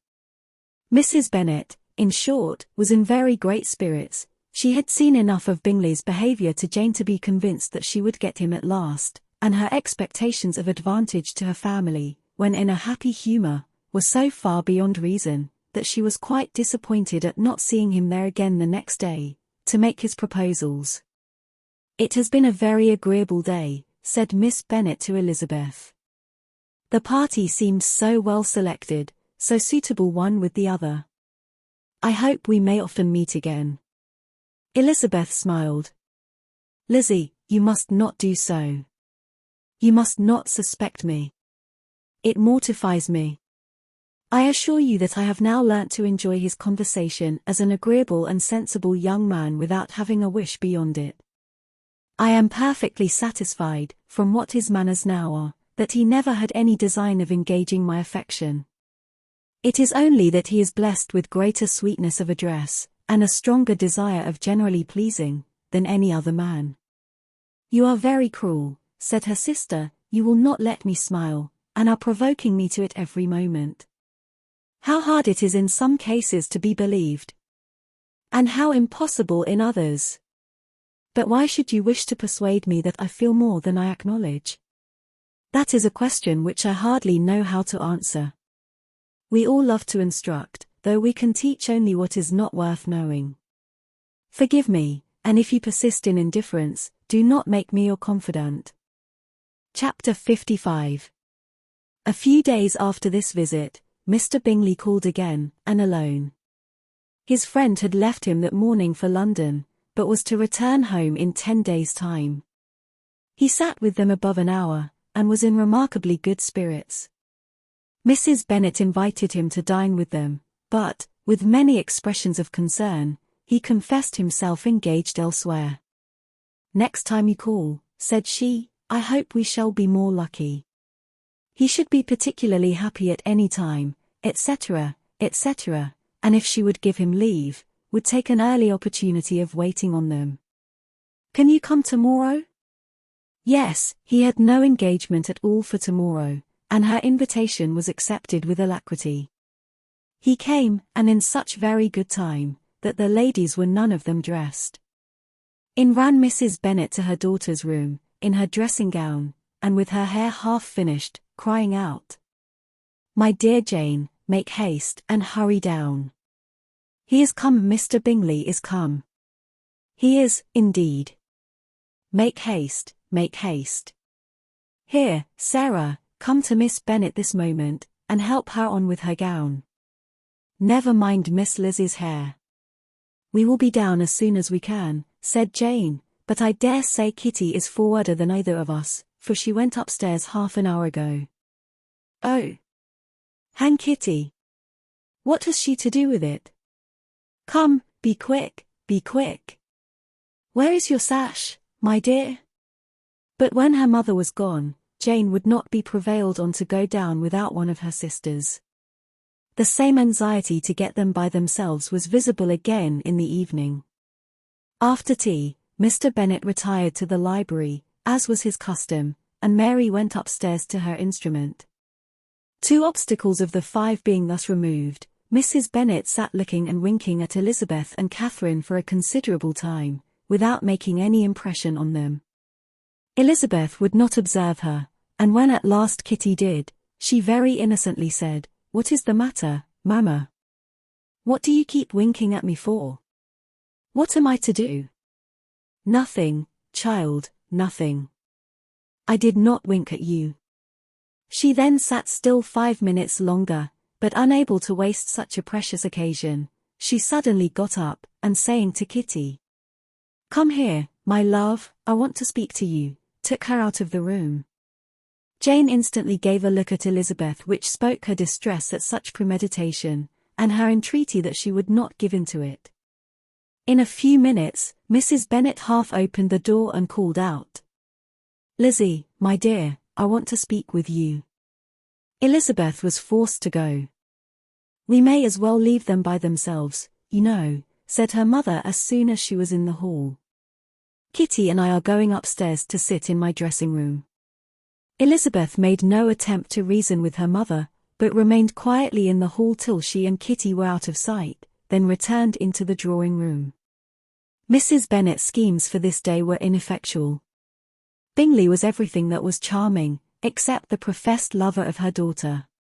His ease and cheerfulness rendered him a most agreeable addition to their evening party, and he bore with the ill-judged officiousness of the mother, and heard all her silly remarks with a forbearance and command of countenance particularly grateful to the daughter. He scarcely needed an invitation to stay supper, and before he went away an engagement was formed, chiefly through his own and Mrs. Bennet's means, for his coming next morning to shoot with her husband. After this day, Jane said no more of her indifference. Not a word passed between the sisters concerning Bingley, but Elizabeth went to bed in the happy belief that all must speedily be concluded, unless Mr. Darcy returned within the stated time. Seriously, however, she felt tolerably persuaded that all this must have taken place with that gentleman's concurrence. Bingley was punctual to his appointment, and he and Mr. Bennet spent the morning together, as had been agreed on. The latter was much more agreeable than his companion expected. There was nothing of presumption or folly in Bingley that could provoke his ridicule, or disgust him into silence, and he was more communicative, and less eccentric, than the other had ever seen him. Bingley of course returned with him to dinner, and in the evening Mrs. Bennet's invention was again at work to get everybody away from him and her daughter. Elizabeth, who had a letter to write, went into the breakfast-room for that purpose soon after tea, for as the others were all going to sit down to cards, she could not be wanted to counteract her mother's schemes. But on her returning to the drawing-room, when her letter was finished, she saw, to her infinite surprise, there was reason to fear that her mother had been too ingenious for her.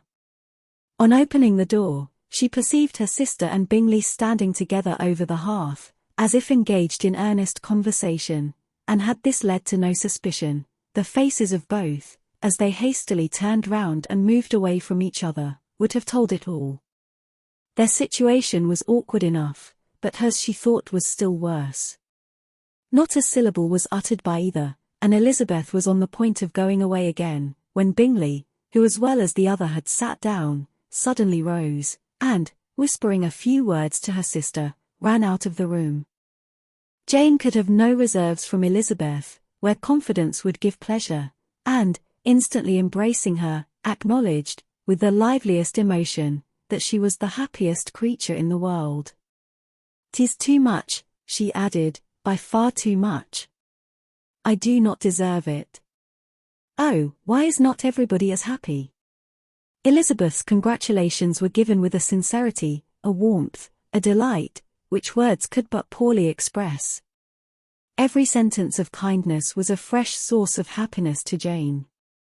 But she would not allow herself to stay with her sister, or say half that remained to be said, for the present. "I must go instantly to my mother," she cried. "I would not on any account trifle with her affectionate solicitude, or allow her to hear it from anyone but myself. He has gone to my father already. Oh, Lizzie, to know that what I have to relate will give such pleasure to all my dear family. How shall I bear so much happiness?" She then hastened away to her mother, who had purposely broken up the card party, and was sitting upstairs with Kitty. Elizabeth, who was left by herself, now smiled at the rapidity and ease with which an affair was finally settled, that had given them so many previous months of suspense and vexation. "And this," said she, "is the end of all his friends' anxious circumspection. Of all his sisters' fossard and contrivance. The happiest, wisest, and most reasonable end." In a few minutes she was joined by Bingley, whose conference with her father had been short and to the purpose. "Where is your sister?" said he hastily, as he opened the door. "With my mother upstairs. She will be down in a moment, I dare say." He then shut the door, and, coming up to her, claimed the good wishes and affection of a sister. Elizabeth honestly and heartily expressed her delight in the prospect of their relationship. They shook hands with great cordiality, and then, till her sister came down, she had to listen to all he had to say of his own happiness, and of Jane's perfections, and in spite of his being a lover, Elizabeth really believed all his expectations of felicity to be rationally founded, because they had for basis the excellent understanding and super-excellent disposition of Jane, and a general similarity of feeling and taste between her and himself. It was an evening of no common delight to them all. The satisfaction of Miss Bennet's mind gave such a glow of sweet animation to her face, as made her look handsomer than ever. Kitty simpered and smiled, and hoped her turn was coming soon. Mrs. Bennet could not give her consent, or speak her approbation in terms warm enough to satisfy her feelings, though she talked to Bingley of nothing else, for half an hour, and when Mr. Bennet joined them at supper, his voice and manner plainly showed how really happy he was. Not a word, however, passed his lips in allusion to it, till their visitor took his leave for the night, but as soon as he was gone, he turned to his daughter and said, "Jane, I congratulate you. You will be a very happy woman." Jane went to him instantly, kissed him, and thanked him for his goodness. "You are a good girl," he replied, "and I have great pleasure in thinking you will be so happily settled. I have not a doubt of your doing very well together. Your tempers are by no means unlike. You are each of you so complying, that nothing will ever be resolved on, so easy, that every servant will cheat you, and so generous, that you will always exceed your income. I hope not so. Imprudence or thoughtlessness in money matters would be unpardonable in me. Exceed their income. My dear Mr. Bennet," cried his wife, "what are you talking of? Why, he has 4,000 or 5,000 a year, and very likely more." Then addressing her daughter, "Oh, my dear, dear Jane, I am so happy. I am sure I shan't get a wink of sleep all night. I knew how it would be. I always said it must be so, at last. I was sure you could not be so beautiful for nothing. I remember, as soon as ever I saw him, when he first came into Hertfordshire last year, I thought how likely it was that you should come together. "Oh, he is the handsomest young man that ever was seen." Wickham, Lydia, were all forgotten. Jane was beyond competition her favourite child. At that moment she cared for no other. Her younger sisters soon began to make interest with her for objects of happiness which she might in future be able to dispense. Mary petitioned for the use of the library at Netherfield, and Kitty begged very hard for a few balls there every winter. Bingley, from this time, was of course a daily visitor at Longbourn, coming frequently before breakfast, and always remaining till after supper, unless when some barbarous neighbour, who could not be enough detested, had given him an invitation to dinner, which he thought himself obliged to accept. Elizabeth had now but little time for conversation with her sister, for while he was present Jane had no attention to bestow on anyone else, but she found herself considerably useful to both of them, in those hours of separation that must sometimes occur. In the absence of Jane, he always attached himself to Elizabeth for the pleasure of talking of her, and when Bingley was gone, Jane constantly sought the same means of relief. "He has made me so happy," said she, one evening, "by telling me that he was totally ignorant of my being in town last spring. I had not believed it possible." "I suspected as much," replied Elizabeth. "But how did he account for it?" "It must have been his sister's doing. They were certainly no friends to his acquaintance with me, which I cannot wonder at, since he might have chosen so much more advantageously in many respects. But when they see, as I trust they will, that their brother is happy with me, they will learn to be contented, and we shall be on good terms again, though we can never be what we once were to each other." "That is the most unforgiving speech," said Elizabeth, "that I ever heard you utter." "Good girl! It would vex me, indeed, to see you again the dupe of Miss Bingley's pretended regard. Would you believe it, Lizzie, that when he went to town last November he really loved me, and nothing but a persuasion of my being indifferent would have prevented his coming down again? He made a little mistake, to be sure, but it is to the credit of his modesty." This naturally introduced a panegyric from Jane on his diffidence, and the little value he put on his own good qualities. Elizabeth was pleased to find that he had not betrayed the interference of his friend, for, though Jane had the most generous and forgiving heart in the world, she knew it was a circumstance which must prejudice her against him. "I am certainly the most fortunate creature that ever existed," cried Jane. "Oh, Lizzie, why am I thus singled from my family, and blessed above them all? If I could but see you as happy! If there were but such another man for you! If you were to give me 40 such men I never could be so happy as you. Till I have your disposition, your goodness, I never can have your happiness. No, no, let me shift for myself, and, perhaps, if I have very good luck, I may meet with another Mr. Collins in time." The situation of affairs in the Longbourn family could not be long a secret. Mrs. Bennet was privileged to whisper it to Mrs. Phillips, and she ventured, without any permission, to do the same by all her neighbours in Meryton. The Bennets were speedily pronounced to be the luckiest family in the world, though only a few weeks before, when Lydia had first run away, they had been generally proved to be marked out for misfortune. Chapter 56. One morning, about a week after Bingley's engagement with Jane had been formed, as he and the females of the family were sitting together in the dining-room, their attention was suddenly drawn to the window by the sound of a carriage, and they perceived a chaise and four driving up the lawn. It was too early in the morning for visitors, and besides, the equipage did not answer to that of any of their neighbours.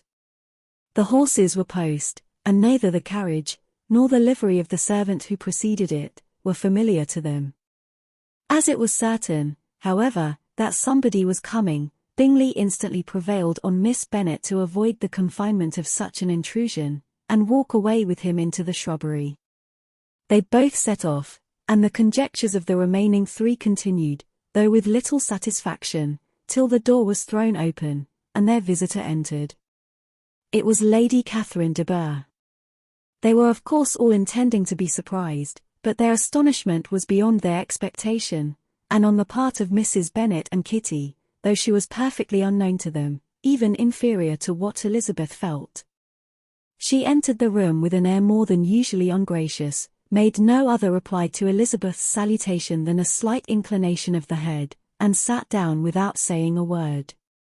Elizabeth had mentioned her name to her mother on her ladyship's entrance, though no request of introduction had been made. Mrs. Bennet, all amazement, though flattered by having a guest of such high importance, received her with the utmost politeness. After sitting for a moment in silence, she said, very stiffly, to Elizabeth, "I hope you are well, Miss Bennet. That lady, I suppose, is your mother?" Elizabeth replied very concisely that she was. "And that, I suppose, is one of your sisters?" "Yes, madam," said Mrs. Bennet, delighted to speak to a Lady Catherine. "She is my youngest girl but one. My youngest of all is lately married, and my eldest is somewhere about the ground, walking with a young man, who, I believe, will soon become a part of the family." "You have a very small park here," returned Lady Catherine, after a short silence. "It is nothing in comparison of Rosings, my lady, I dare say, but, I assure you, it is much larger than Sir William Lucas's. This must be a most inconvenient sitting-room for the evening in summer. The windows are full west." Mrs. Bennet assured her that they never sat there after dinner, and then added, "May I take the liberty of asking your ladyship whether you left Mr. and Mrs. Collins well?" "Yes, very well. I saw them the night before last." Elizabeth now expected that she would produce a letter for her from Charlotte, as it seemed the only probable motive for her calling. But no letter appeared, and she was completely puzzled. Mrs. Bennet, with great civility, begged her ladyship to take some refreshment, but Lady Catherine very resolutely, and not very politely, declined eating anything, and then, rising up, said to Elizabeth, "Miss Bennet, there seemed to be a prettyish kind of a little wilderness on one side of your lawn. I should be glad to take a turn in it, if you will favour me with your company." "Go, my dear," cried her mother, "and show her ladyship about the different walks. I think she will be pleased with the hermitage." Elizabeth obeyed, and, running into her own room for her parasol, attended her noble guest downstairs. As they passed through the hall, Lady Catherine opened the doors into the dining parlour and drawing-room, and pronouncing them, after a short survey, to be decent-looking rooms, walked on. Her carriage remained at the door, and Elizabeth saw that her waiting woman was in it. They proceeded in silence along the gravel walk that led to the copse. Elizabeth was determined to make no effort for conversation with a woman who was now more than usually insolent and disagreeable. "How could I ever think her like her nephew?" said she, as she looked in her face. As soon as they entered the copse, Lady Catherine began in the following manner. "You can be at no loss, Miss Bennet, to understand the reason of my journey hither. Your own heart, your own conscience, must tell you why I come." Elizabeth looked with unaffected astonishment. "Indeed, you are mistaken, madam, I have not been at all able to account for the honour of seeing you here."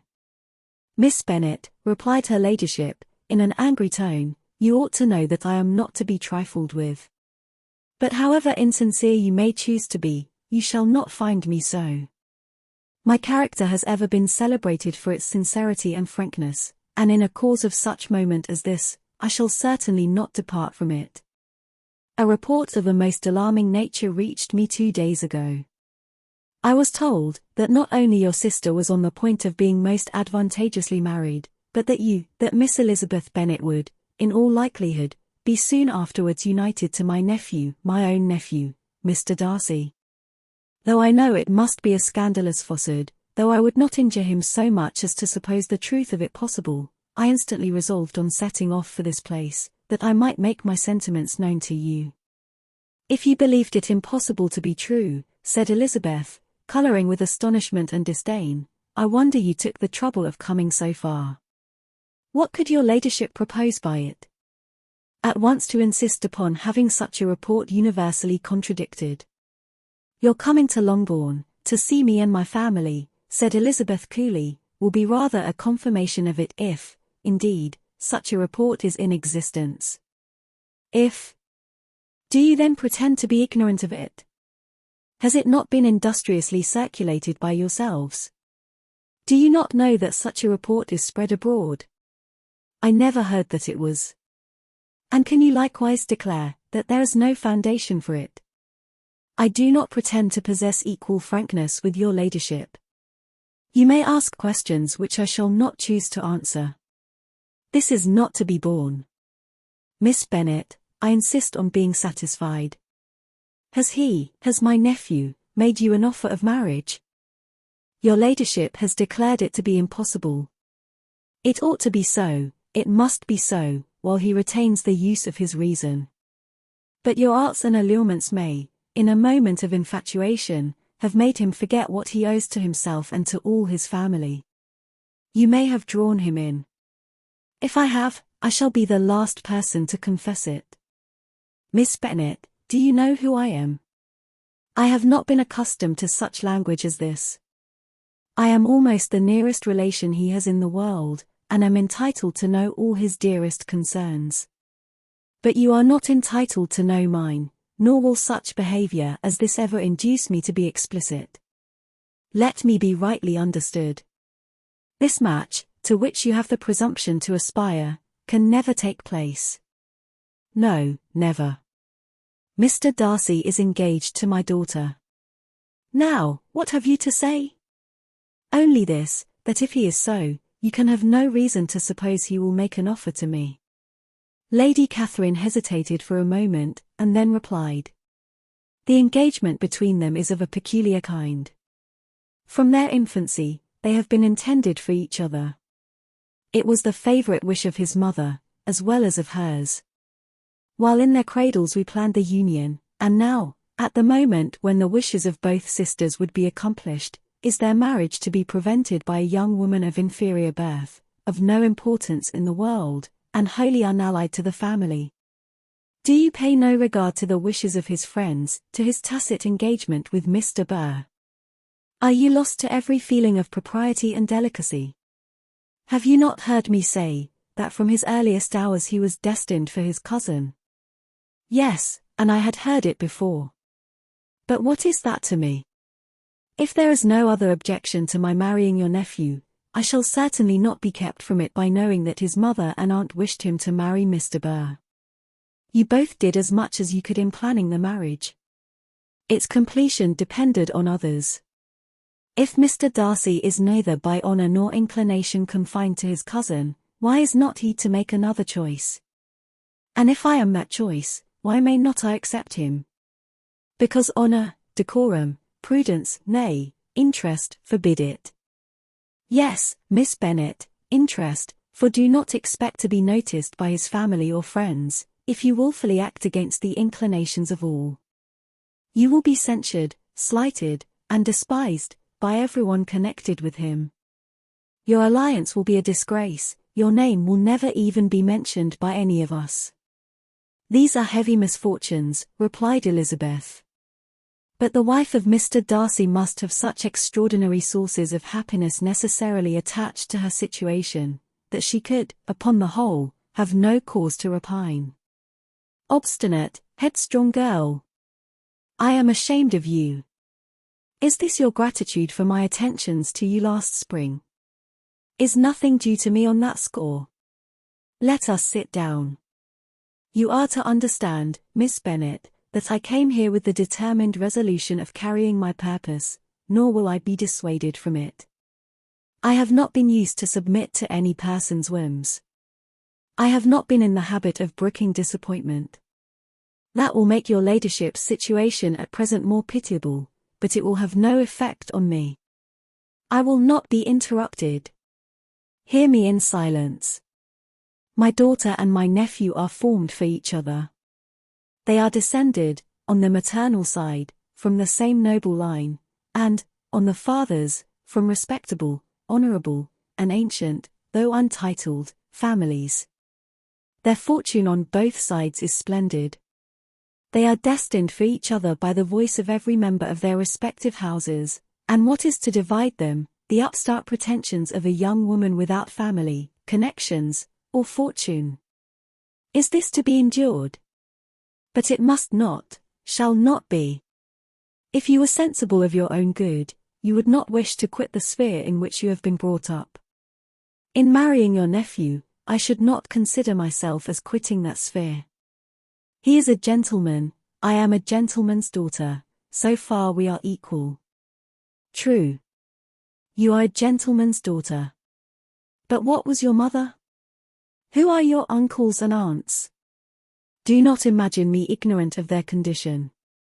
Whatever my connections may be, said Elizabeth, if your nephew does not object to them, they can be nothing to you.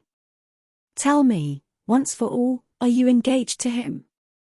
Though Elizabeth would not, for the mere purpose of obliging Lady Catherine, have answered this question, she could not but say, after a moment's deliberation, I am not. Lady Catherine seemed pleased. And will you promise me never to enter into such an engagement? I will make no promise of the kind. Miss Bennet, I am shocked and astonished. I expected to find a more reasonable young woman. But do not deceive yourself into a belief that I will ever recede. I shall not go away till you have given me the assurance I require. And I certainly never shall give it. I am not to be intimidated into anything so wholly unreasonable. Your ladyship wants Mr. Darcy to marry your daughter, but would my giving you the wished-for promise make their marriage at all more probable? Supposing him to be attached to me, would my refusing to accept his hand make him wish to bestow it on his cousin? Allow me to say, Lady Catherine, that the arguments with which you have supported this extraordinary application have been as frivolous as the application was ill-judged. You have widely mistaken my character, if you think I can be worked on by such persuasions as these. How far your nephew might approve of your interference in his affairs, I cannot tell, but you have certainly no right to concern yourself in mine. I must beg, therefore, to be importuned no further on the subject. Not so hasty, if you please. I have by no means done. To all the objections I have already urged I have still another to add. I am no stranger to the particulars of your youngest sister's infamous elopement. I know it all, that the young man's marrying her was a patched-up business, at the expense of your father and uncle. And is such a girl to be my nephew's sister? Is her husband, who is the son of his late father's steward, to be his brother? Heaven and earth, of what are you thinking? Are the shades of Pemberley to be thus polluted? You can now have nothing further to say, she resentfully answered. You have insulted me, in every possible method. I must beg to return to the house. And she rose as she spoke. Lady Catherine rose also, and they turned back. Her ladyship was highly incensed. You have no regard, then, for the honor and credit of my nephew. Unfeeling, selfish girl. Do you not consider that a connection with you must disgrace him in the eyes of everybody? Lady Catherine, I have nothing further to say. You know my sentiments. You are then resolved to have him? I have said no such thing. I am only resolved to act in that manner, which will, in my own opinion, constitute my happiness, without reference to you, or to any person so wholly unconnected with me. It is well. You refuse, then, to oblige me. You refuse to obey the claims of duty, honor, and gratitude. You are determined to ruin him in the opinion of all his friends, and make him the contempt of the world. Neither duty, nor honor, nor gratitude, replied Elizabeth, has any possible claim on me, in the present instance. No principle of either would be violated by my marriage with Mr. Darcy. And with regard to the resentment of his family, or the indignation of the world, if the former were excited by his marrying me, it would not give me one moment's concern, and the world in general would have too much sense to join in the scorn. And this is your real opinion? This is your final resolve? Very well. I shall now know how to act. Do not imagine, Miss Bennet, that your ambition will ever be gratified. I came to try you. I hope to find you reasonable, but depend upon it I will carry my point. In this manner Lady Catherine talked until they were at the door of the carriage, when, turning hastily round, she added, I take no leave of you, Miss Bennet. I send no compliments to your mother. You deserve no such attention. I am most seriously displeased. Elizabeth made no answer, and without attempting to persuade her ladyship to return into the house, walked quietly into it herself.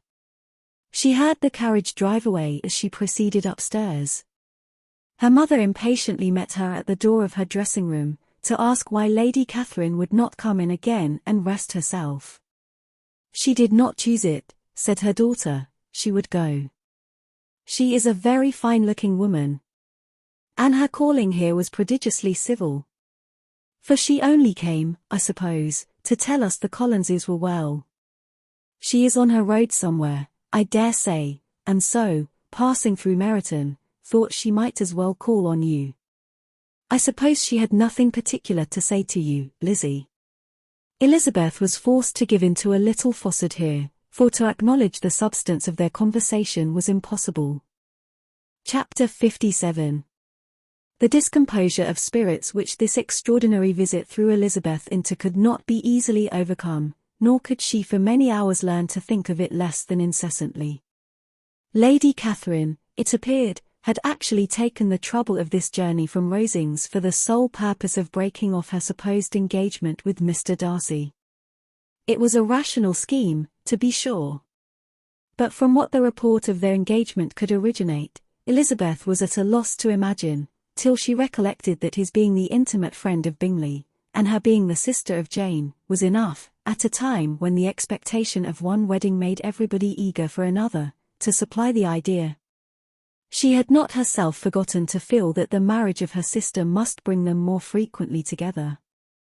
And her neighbours at Lucas Lodge, therefore, for through their communication with the Collinses, the report, she concluded, had reached Lady Catherine, had only set that down as almost certain and immediate which she had looked forward to as possible at some future time. In revolving Lady Catherine's expressions, however, she could not help feeling some uneasiness as to the possible consequence of her persisting in this interference. From what she had said of her resolution to prevent the marriage, it occurred to Elizabeth that she must meditate an application to her nephew, and how he might take a similar representation of the evils attached to a connection with her she dared not pronounce.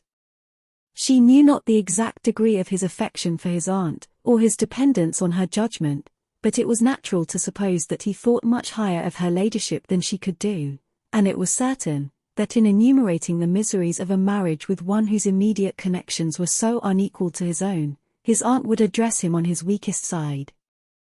With his notions of dignity, he would probably feel that the arguments, which to Elizabeth had appeared weak and ridiculous, contained much good sense and solid reasoning.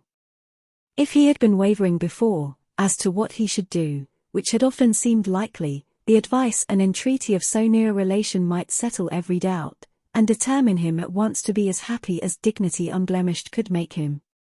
In that case he would return no more.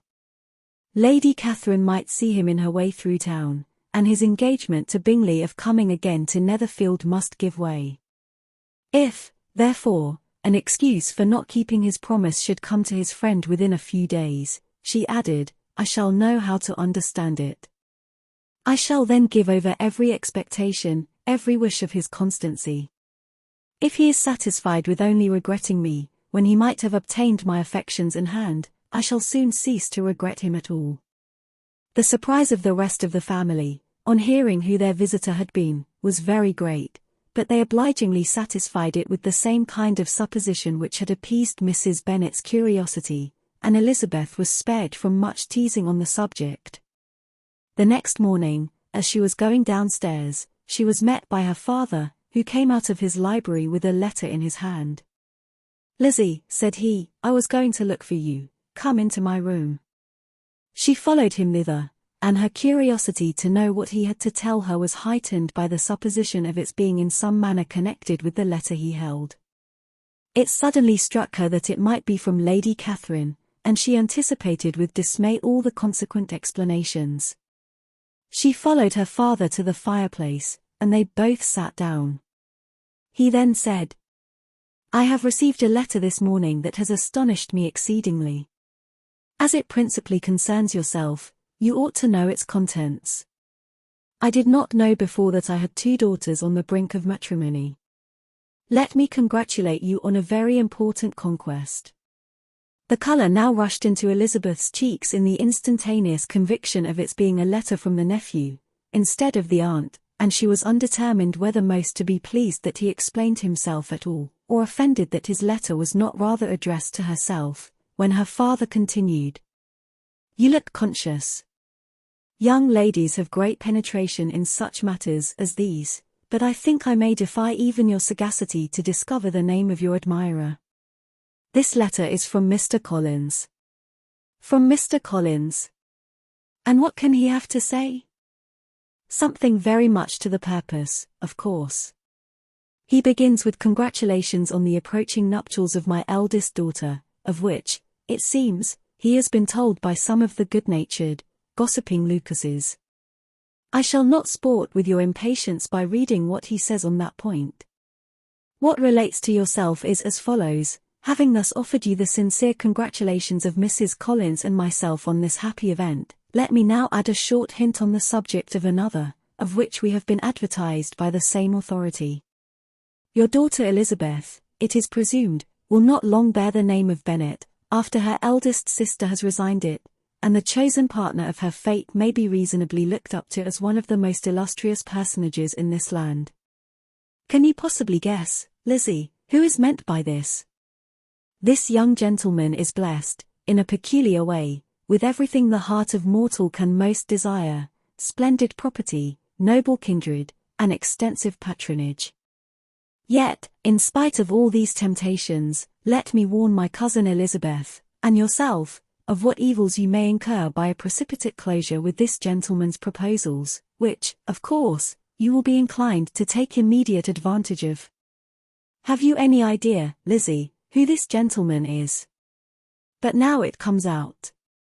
My motive for cautioning you is as follows. We have reason to imagine that his aunt, Lady Catherine de Bourgh, does not look on the match with a friendly eye. Mr. Darcy, you see, is the man. Now, Lizzie, I think I have surprised you. Could he, or the Lucases, have pitched on any man, within the circle of our acquaintance, whose name would have given the lie more effectually to what they related? Mr. Darcy, who never looks at any woman but to see a blemish, and who probably never looked at you in his life. It is admirable. Elizabeth tried to join in her father's pleasantry, but could only force one most reluctant smile. Never had his wit been directed in a manner so little agreeable to her. Are you not diverted? Oh, yes. Pray read on.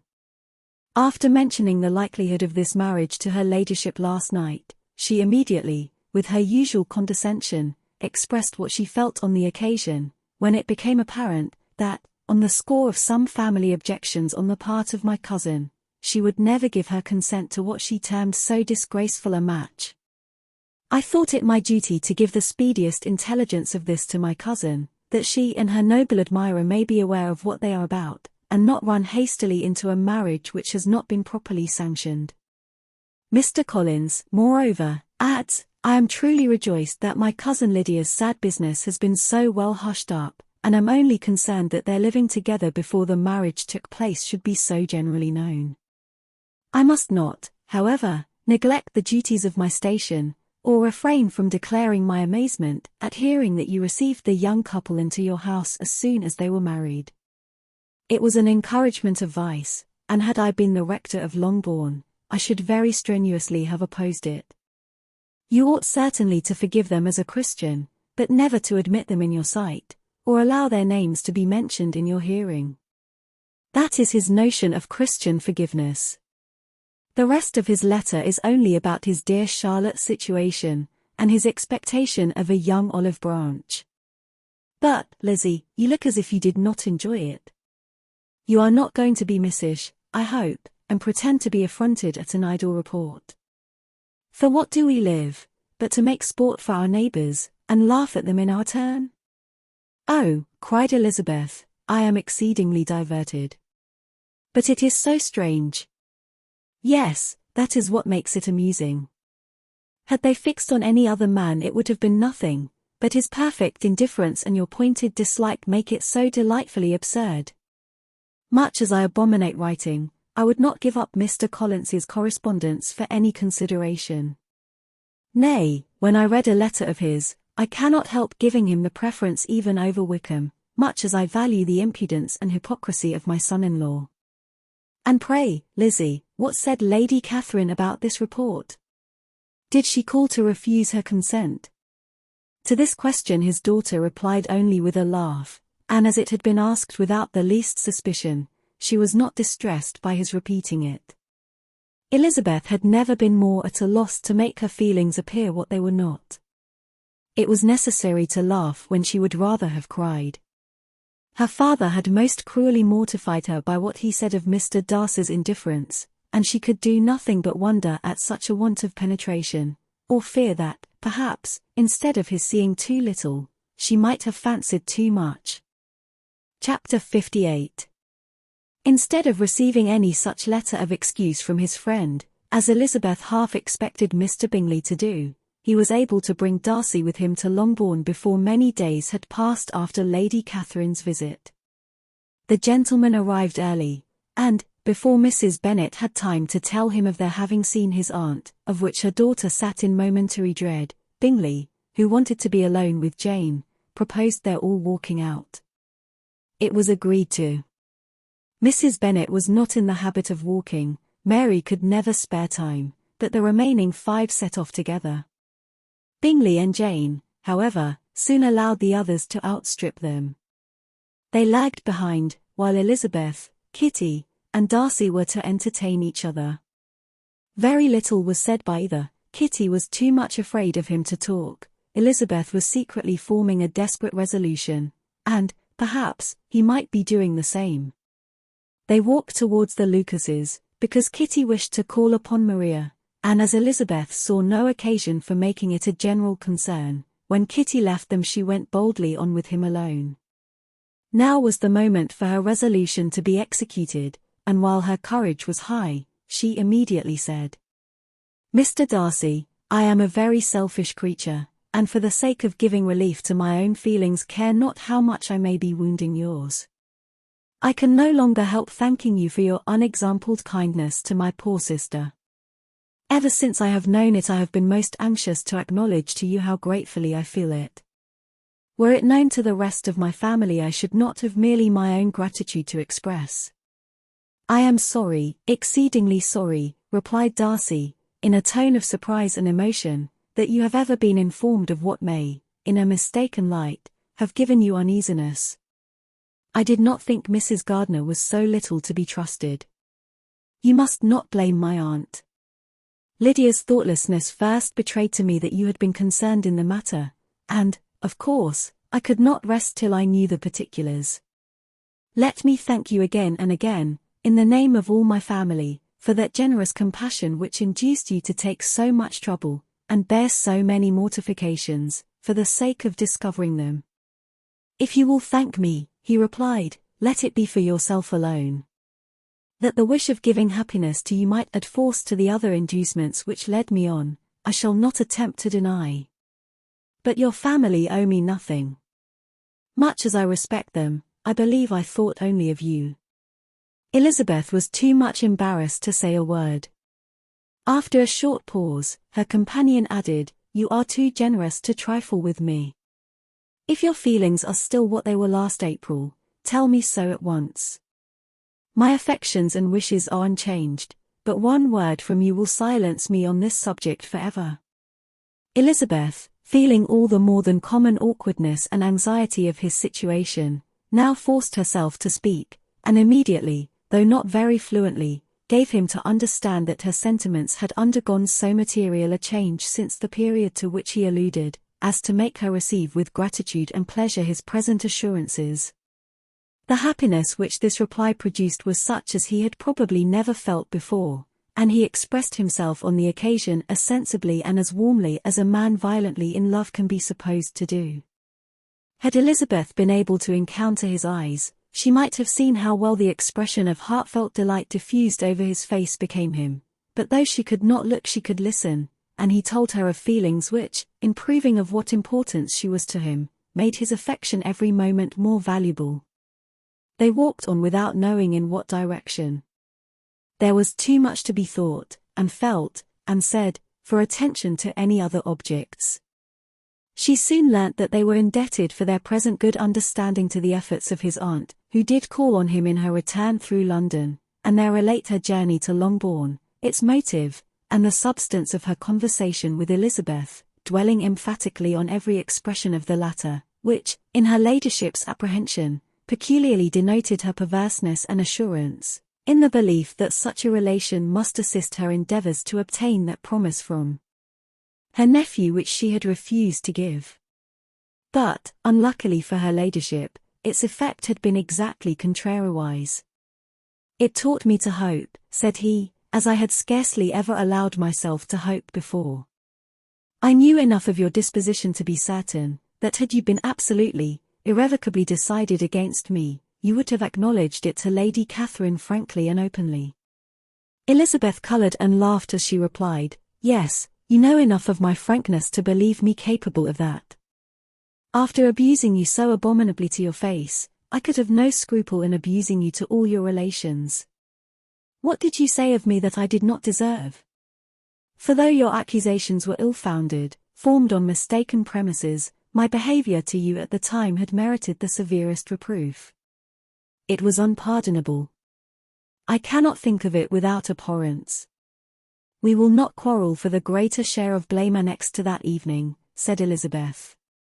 "The conduct of neither, if strictly examined, will be irreproachable, but since then we have both, I hope, improved in civility. I cannot be so easily reconciled to myself. The recollection of what I then said, of my conduct, my manners, my expressions during the whole of it, is now, and has been many months, inexpressibly painful to me. Your reproof, so well applied, I shall never forget, had you behaved in a more gentlemanlike manner. Those were your words. You know not, you can scarcely conceive, how they have tortured me, though it was some time, I confess, before I was reasonable enough to allow their justice. I was certainly very far from expecting them to make so strong an impression. I had not the smallest idea of their being ever felt in such a way. I can easily believe it. You thought me then devoid of every proper feeling, I am sure you did. The turn of your countenance I shall never forget, as you said that I could not have addressed you in any possible way that would induce you to accept me. Oh, do not repeat what I then said. These recollections will not do at all. I assure you that I have long been most heartily ashamed of it." Darcy mentioned his letter. "Did it," said he, "did it soon make you think better of me? Did you, on reading it, give any credit to its contents?" She explained what its effects on her had been, and how gradually all her former prejudices had been removed.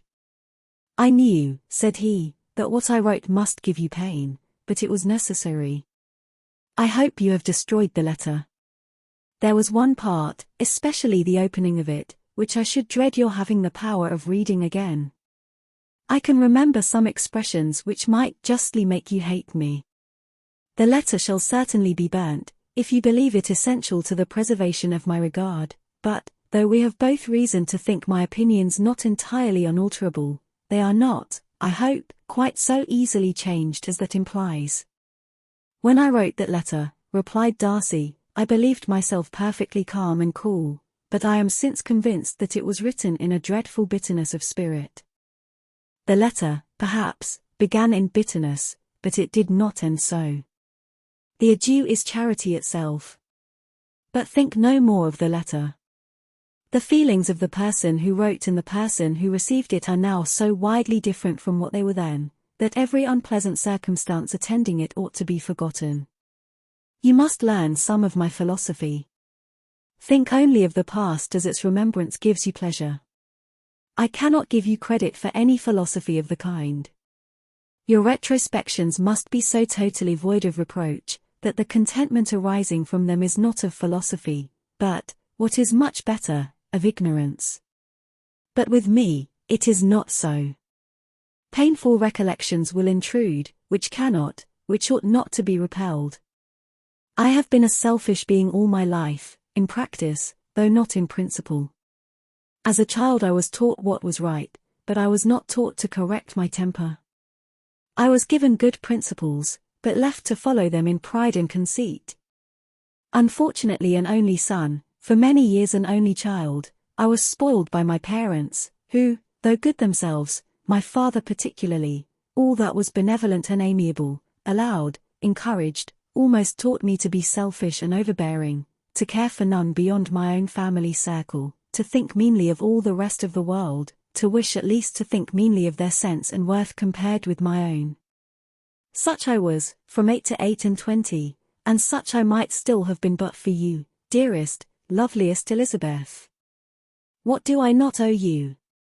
You taught me a lesson, hard indeed at first, but most advantageous. By you, I was properly humbled. I came to you without a doubt of my reception. You showed me how insufficient were all my pretensions to please a woman worthy of being pleased. Had you then persuaded yourself that I should? Indeed I had. What will you think of my vanity? I believed you to be wishing, expecting my addresses. My manners must have been in fault, but not intentionally, I assure you. I never meant to deceive you, but my spirits might often lead me wrong. How you must have hated me after that evening. Hate you?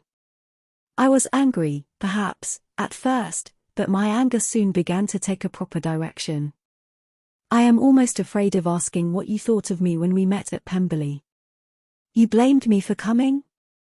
No, indeed, I felt nothing but surprise. Your surprise could not be greater than mine in being noticed by you. My conscience told me that I deserved no extraordinary politeness, and I confess that I did not expect to receive more than my due. My object then, replied Darcy, was to show you, by every civility in my power, that I was not so mean as to resent the past, and I hoped to obtain your forgiveness, to lessen your ill opinion, by letting you see that your reproofs had been attended to. How soon any other wishes introduced themselves, I can hardly tell, but I believe in about half an hour after I had seen you.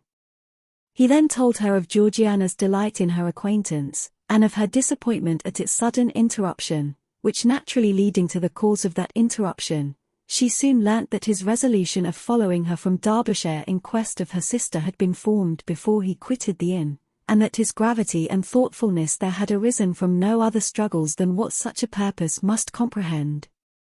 She expressed her gratitude again, but it was too painful a subject to each to be dwelt on farther. After walking several miles in a leisurely manner, and too busy to know anything about it, they found at last, on examining their watches, that it was time to be at home. What could have become of Mr. Bingley and Jane, was a wonder which introduced the discussion of their affairs. Darcy was delighted with their engagement, his friend had given him the earliest information of it. I must ask whether you were surprised, said Elizabeth. Not at all. When I went away, I felt that it would soon happen. That is to say, you had given your permission. I guessed as much. And though he exclaimed at the term, she found that it had been pretty much the case. On the evening before my going to London, said he, I made a confession to him, which I believe I ought to have made long ago. I told him of all that had occurred to make my former interference in his affairs absurd and impertinent. His surprise was great. He had never had the slightest suspicion. I told him, moreover, that I believed myself mistaken in supposing, as I had done, that your sister was indifferent to him, and as I could easily perceive that his attachment to her was unabated, I felt no doubt of their happiness together. Elizabeth could not help smiling at his easy manner of directing his friend. Did you speak from your own observation, said she, when you told him that my sister loved him, or merely from my information last spring?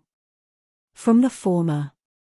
I had narrowly observed her, during the 2 visits which I had lately made her here, and I was convinced of her affection. And your assurance of it, I suppose, carried immediate conviction to him. It did. Bingley is most unaffectedly modest. His diffidence had prevented his depending on his own judgment in so anxious a case, but his reliance on mine made everything easy.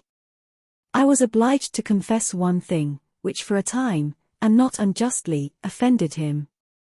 I could not allow myself to conceal that your sister had been in town 3 months last winter, that I had known it, and purposely kept it from him.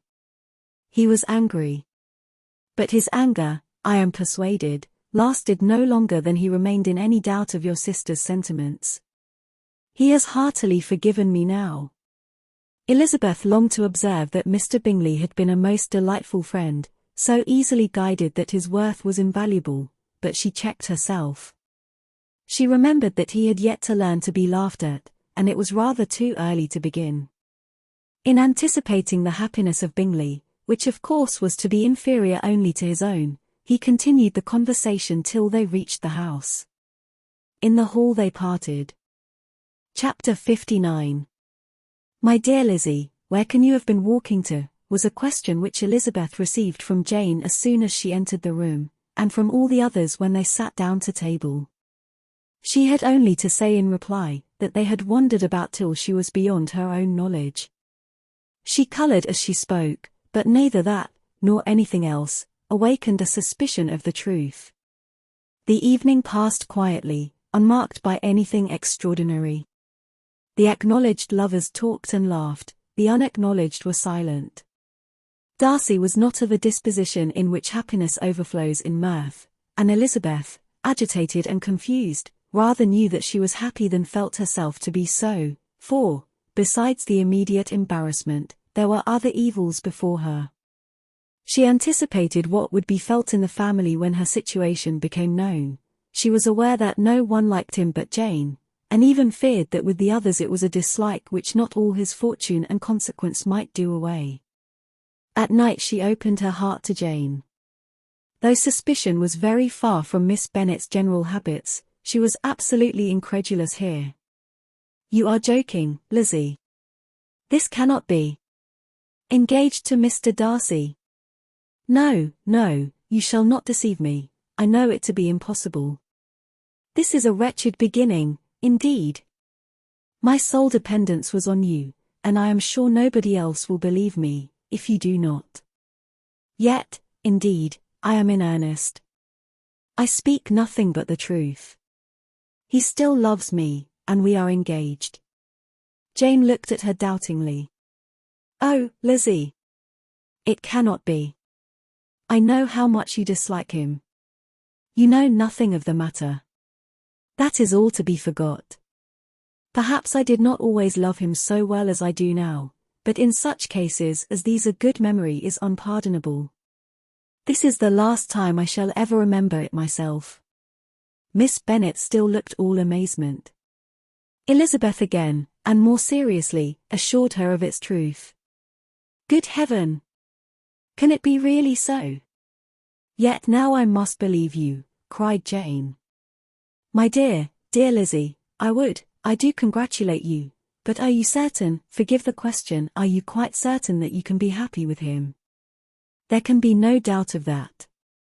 It is settled between us already that we are to be the happiest couple in the world. But are you pleased, Jane? Shall you like to have such a brother? Very, very much. Nothing could give either Bingley or myself more delight. But we considered it, we talked of it as impossible. And do you really love him quite well enough? Oh, Lizzie! Do anything rather than marry without affection. Are you quite sure that you feel what you ought to do? Oh, yes. You will only think I feel more than I ought to do when I tell you all. What do you mean? Why, I must confess that I love him better than I do Bingley. I am afraid you will be angry. My dearest sister, now be serious. I want to talk very seriously. Let me know everything that I am to know without delay. Will you tell me how long you have loved him?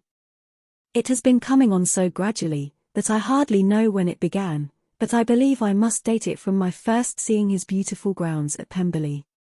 Another entreaty that she would be serious, however, produced the desired effect, and she soon satisfied Jane by her solemn assurances of attachment. When convinced on that article, Miss Bennet had nothing further to wish. "Now I am quite happy," said she, "for you will be as happy as myself.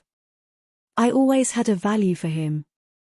Were it for nothing but his love of you, I must always have esteemed him, but now, as Bingley's friend and your husband, there can be only Bingley and yourself more dear to me. But, Lizzie, you have been very sly, very reserved with me. How little did you tell me of what passed at Pemberley and Lambton? I owe all that I know of it to another, not to you." Elizabeth told her the motives of her secrecy. She had been unwilling to mention Bingley, and the unsettled state of her own feelings had made her equally avoid the name of his friend, but now she would no longer conceal from her his share in Lydia's marriage. All was acknowledged, and half the night spent in conversation. "Good gracious," cried Mrs. Bennet, as she stood at a window the next morning, "if that disagreeable Mr. Darcy is not coming here again with our dear Bingley. What can he mean by being so tiresome as to be always coming here? I had no notion but he would go a-shooting, or something or other, and not disturb us with his company. What shall we do with him? Lizzie, you must walk out with him again, that he may not be in Bingley's way." Elizabeth could hardly help laughing at so convenient a proposal, yet was really vexed that her mother should be always giving him such an epithet. As soon as they entered, Bingley looked at her so expressively, and shook hands with such warmth, as left no doubt of his good information, and he soon afterwards said aloud, "Mrs. Bennet, have you no more lanes hereabouts in which Lizzie may lose her way again today?" "I advise Mr. Darcy, and Lizzie, and Kitty," said Mrs. Bennet, "to walk to Oakham Mount this morning. It is a nice long walk, and Mr. Darcy has never seen the view." "It may do very well for the others," replied Mr. Bingley, "but I am sure it will be too much for Kitty." "Won't it, Kitty?" Kitty owned that she had rather stay at home. Darcy professed a great curiosity to see the view from the Mount, and Elizabeth silently consented. As she went upstairs to get ready, Mrs. Bennet followed her, saying, "I am quite sorry, Lizzie, that you should be forced to have that disagreeable man all to yourself, but I hope you will not mind it. It is all for Jane's sake, you know, and there is no occasion for talking to him except just now and then, so do not put yourself to inconvenience." During their walk, it was resolved that Mr. Bennet's consent should be asked in the course of the evening. Elizabeth reserved to herself the application for her mother's. She could not determine how her mother would take it, sometimes doubting whether all his wealth and grandeur would be enough to overcome her abhorrence of the man, but whether she were violently set against the match, or violently delighted with it, it was certain that her manner would be equally ill adapted to do credit to her sense, and she could no more bear that Mr. Darcy should hear the first raptures of her joy, than the first vehemence of her disapprobation. In the evening, soon after Mr. Bennet withdrew to the library, she saw Mr. Darcy rise also and follow him, and her agitation on seeing it was extreme. She did not fear her father's opposition, but he was going to be made unhappy, and that it should be through her means, that she, his favourite child, should be distressing him by her choice, should be filling him with fears and regrets in disposing of her, was a wretched reflection, and she sat in misery till Mr. Darcy appeared again, when, looking at him, she was a little relieved by his smile. In a few minutes he approached the table where she was sitting with Kitty, and, while pretending to admire her work, said in a whisper, "Go to your father, he wants you in the library." She was gone directly. Her father was walking about the room, looking grave and anxious. "Lizzie," said he, "what are you doing? Are you out of your senses to be accepting this man? Have not you always hated him?" How earnestly did she then wish that her former opinions had been more reasonable, her expressions more moderate. It would have spared her from explanations and professions which it was exceedingly awkward to give, but they were now necessary, and she assured him, with some confusion, of her attachment to Mr. Darcy. Or, In other words, you are determined to have him. He is rich, to be sure, and you may have more fine clothes and fine carriages than Jane. But will they make you happy? Have you any other objection, said Elizabeth, than your belief of my indifference? None at all. We all know him to be a proud, unpleasant sort of man, but this would be nothing if you really liked him. I do like him, she replied, with tears in her eyes. I love him. Indeed, he has no improper pride. He is perfectly amiable. You do not know what he really is, then pray do not pain me by speaking of him in such terms. Lizzie, said her father, I have given him my consent. He is the kind of man, indeed, to whom I should never dare refuse anything, which he condescended to ask. I now give it to you, if you are resolved on having him. But let me advise you to think better of it. I know your disposition, Lizzie. I know that you could be neither happy nor respectable, unless you truly esteemed your husband, unless you looked up to him as a superior. Your lively talents would place you in the greatest danger in an unequal marriage. You could scarcely escape discredit and misery. My child, let me not have the grief of seeing you unable to respect your partner in life. You know not what you are about. Elizabeth, still more affected, was earnest and solemn in her reply, and, at length, by repeated assurances that Mr. Darcy was really the object of her choice, by explaining the gradual change which her estimation of him had undergone, relating her absolute certainty that his affection was not the work of a day, but had stood the test of many months' suspense, and enumerating with energy all his good qualities, she did conquer her father's incredulity, and reconcile him to the match. Well, my dear, said he, when she ceased speaking, I have no more to say. If this be the case, he deserves you. I could not have parted with you, my Lizzie, to anyone less worthy. To complete the favourable impression, she then told him what Mr. Darcy had voluntarily done for Lydia. He heard her with astonishment. This is an evening of wonders, indeed. And so, Darcy did everything, made up the match, gave the money, paid the fellow's debts, and got him his commission. So much the better. It will save me a world of trouble and economy. Had it been your uncle's doing, I must and would have paid him, but these violent young lovers carry everything their own way. I shall offer to pay him tomorrow, he will rant and storm about his love for you, and there will be an end of the matter. He then recollected her embarrassment a few days before on his reading Mr. Collins's letter, and after laughing at her some time, allowed her at last to go, saying, as she quitted the room, if any young men come for Mary or Kitty, send them in, for I am quite at leisure. Elizabeth's mind was now relieved from a very heavy weight, and, after half an hour's quiet reflection in her own room, she was able to join the others with tolerable composure. Everything was too recent for gaiety, but the evening passed tranquilly away. There was no longer anything material to be dreaded, and the comfort of ease and familiarity would come in time. When her mother went up to her dressing room at night, she followed her, and made the important communication. Its effect was most extraordinary, for, on first hearing it, Mrs. Bennet sat quite still, and unable to utter a syllable. Nor was it under many, many minutes, that she could comprehend what she heard, though not in general backward to credit what was for the advantage of her family, or that came in the shape of a lover to any of them. She began at length to recover, to fidget about in her chair, get up, sit down again, wonder, and bless herself. Good gracious! Lord bless me! Only think! Dear me! Mr. Darcy! Who would have thought it? And is it really true? Oh, my sweetest Lizzie! How rich and how great you will be! What pin money, what jewels, what carriages you will have! Jane's is nothing to it, nothing at all. I am so pleased, so happy. Such a charming man. So handsome. So tall. Oh, my dear Lizzie. Pray apologize for my having disliked him so much before. I hope he will overlook it. Dear, dear Lizzie. A house in town. Everything that is charming. 3 daughters married. 10,000 a year. Oh, Lord.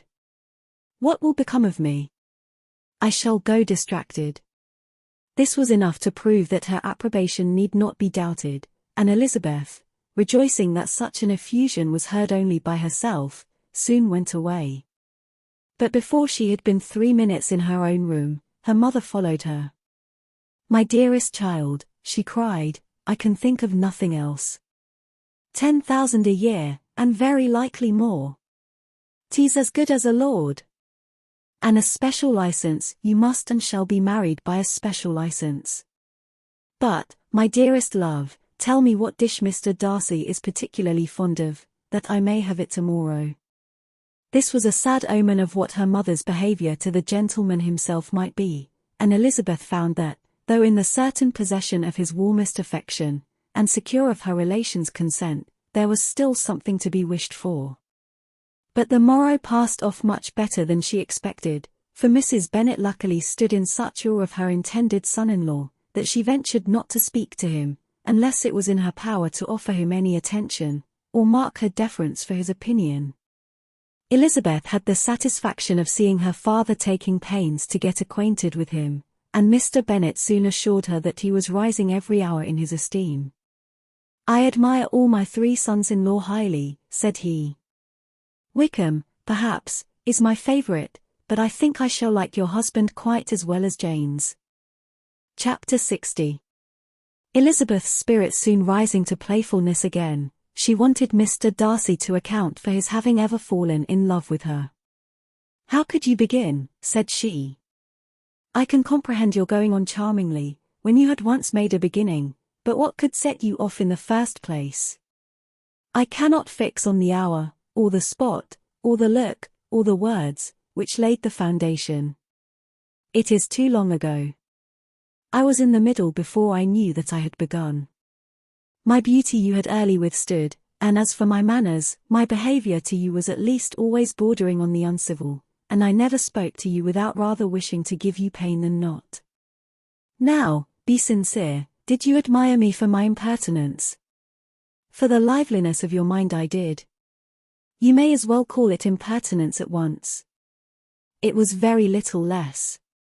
The fact is, that you were sick of civility, of deference, of officious attention. You were disgusted with the women who were always speaking, and looking, and thinking for your approbation alone. I roused and interested you, because I was so unlike them.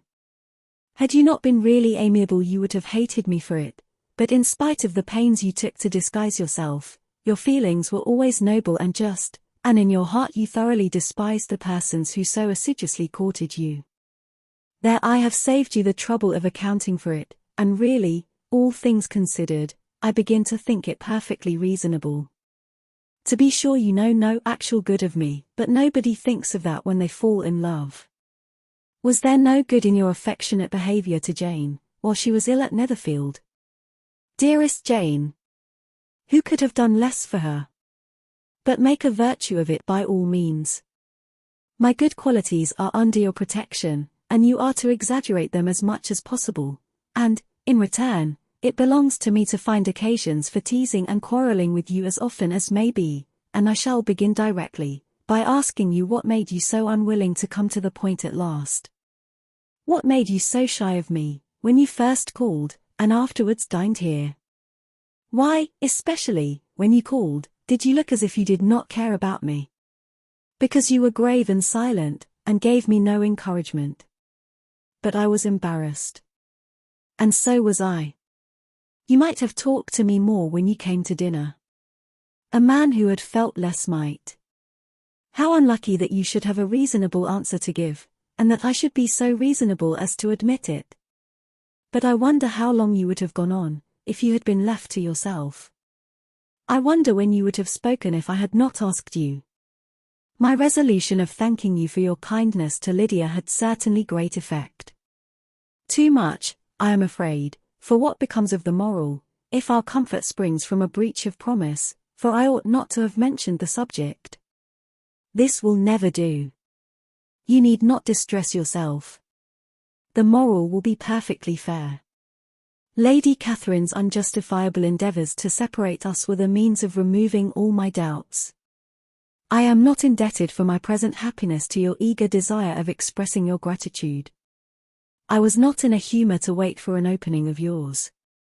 My aunt's intelligence had given me hope, and I was determined at once to know everything. Lady Catherine has been of infinite use, which ought to make her happy, for she loves to be of use. But tell me, what did you come down to Netherfield for? Was it merely to ride to Longbourn and be embarrassed? Or had you intended any more serious consequences? My real purpose was to see you, and to judge, if I could, whether I might ever hope to make you love me. My avowed one, or what I avowed to myself, was to see whether your sister was still partial to Bingley, and if she were, to make the confession to him which I have since made. Shall you ever have courage to announce to Lady Catherine what is to befall her? I am more likely to want time than courage, Elizabeth. But it ought to be done, and if you will give me a sheet of paper it shall be done directly. And if I had not a letter to write myself, I might sit by you, and admire the evenness of your writing, as another young lady once did. But I have an aunt, too, who must not be longer neglected.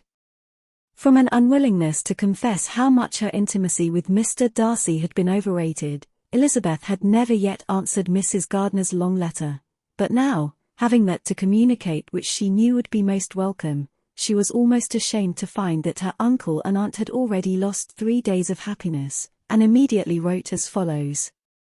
I would have thanked you before, my dear aunt, as I ought to have done, for your long, kind, satisfactory detail of particulars, but, to say the truth, I was too cross to write. You supposed more than really existed. But now suppose as much as you choose, give a loose to your fancy, indulge your imagination in every possible flight which the subject will afford, and unless you believe me actually married, you cannot greatly err. You must write again very soon, and praise him a great deal more than you did in your last. I thank you again and again, for not going to the Lakes. How could I be so silly as to wish it? Your idea of the ponies is delightful. We will go round the park every day. I am the happiest creature in the world. Perhaps other people have said so before, but no one with such justice. I am happier even than Jane, she only smiles, I laugh. Mr. Darcy sends you all the love in the world that can be spared from me. You are all to come to Pemberley at Christmas. Yours, etc. Mr. Darcy's letter to Lady Catherine was in a different style, and still different from either was what Mr. Bennet sent to Mr. Collins, in return for his last. Dear Sir, I must trouble you once more for congratulations. Elizabeth will soon be the wife of Mr. Darcy. Console Lady Catherine as well as you can. But, if I were you, I would stand by the nephew. He has more to give. Yours sincerely, etc. Miss Bingley's congratulations to her brother on his approaching marriage were all that was affectionate and insincere. She wrote even to Jane on the occasion, to express her delight, and repeat all her former professions of regard. Jane was not deceived, but she was affected, and though feeling no reliance on her, could not help writing her a much kinder answer than she knew was deserved. The joy which Miss Darcy expressed on receiving similar information was as sincere as her brother's in sending it. For sides of paper were insufficient to contain all her delight, and all her earnest desire of being loved by her sister. Before any answer could arrive from Mr. Collins, or any congratulations to Elizabeth from his wife, the Longbourn family heard that the Collinses were come themselves to Lucas Lodge. The reason of this sudden removal was soon evident. Lady Catherine had been rendered so exceedingly angry by the contents of her nephew's letter, that Charlotte, really rejoicing in the match, was anxious to get away till the storm was blown over. At such a moment, the arrival of her friend was a sincere pleasure to Elizabeth, though in the course of their meetings she must sometimes think the pleasure dearly bought, when she saw Mr. Darcy exposed to all the parading and obsequious civility of her husband. He bore it, however, with admirable calmness. He could even listen to Sir William Lucas, when he complimented him on carrying away the brightest jewel of the country, and expressed his hopes of their all meeting frequently at St. James's, with very decent composure. If he did shrug his shoulders, it was not till Sir William was out of sight. Mrs. Phillips's vulgarity was another, and, perhaps, a greater tax on his forbearance, and though Mrs. Phillips, as well as her sister, stood in too much awe of him to speak with the familiarity which Bingley's good humour encouraged, yet, whenever she did speak, she must be vulgar. Nor was her respect for him, though it made her more quiet, at all likely to make her more elegant. Elizabeth did all she could to shield him from the frequent notice of either, and was ever anxious to keep him to herself, and to those of her family with whom he might converse without mortification, and though the uncomfortable feelings arising from all this took from the season of courtship much of its pleasure, it added to the hope of the future, and she looked forward with delight to the time when they should be removed from society so little pleasing to either, to all the comfort and elegance of their family party at Pemberley. Chapter 61. Happy for all her maternal feelings was the day on which Mrs. Bennet got rid of her two most deserving daughters. With what delighted pride she afterwards visited Mrs. Bingley, and talked of Mrs. Darcy, may be guessed. I wish I could say, for the sake of her family, that the accomplishment of her earnest desire in the establishment of so many of her children produced so happy an effect as to make her a sensible, amiable, well-informed woman for the rest of her life, though, perhaps, it was lucky for her husband, who might not have relished domestic felicity in so unusual a form, that she still was occasionally nervous and invariably silly. Mr. Bennet missed his second daughter exceedingly. His affection for her drew him oftener from home than anything else could do. He delighted in going to Pemberley, especially when he was least expected. Mr. Bingley and Jane remained at Netherfield only a 12-month. So near a vicinity to her mother and Meryton relations was not desirable even to his easy temper, or her affectionate heart. The darling wish of his sisters was then gratified. He bought an estate in a neighbouring county to Derbyshire, and Jane and Elizabeth, in addition to every other source of happiness, were within 30 miles of each other. Kitty, to her very material advantage, spent the chief of her time with her two elder sisters. In society so superior to what she had generally known, her improvement was great.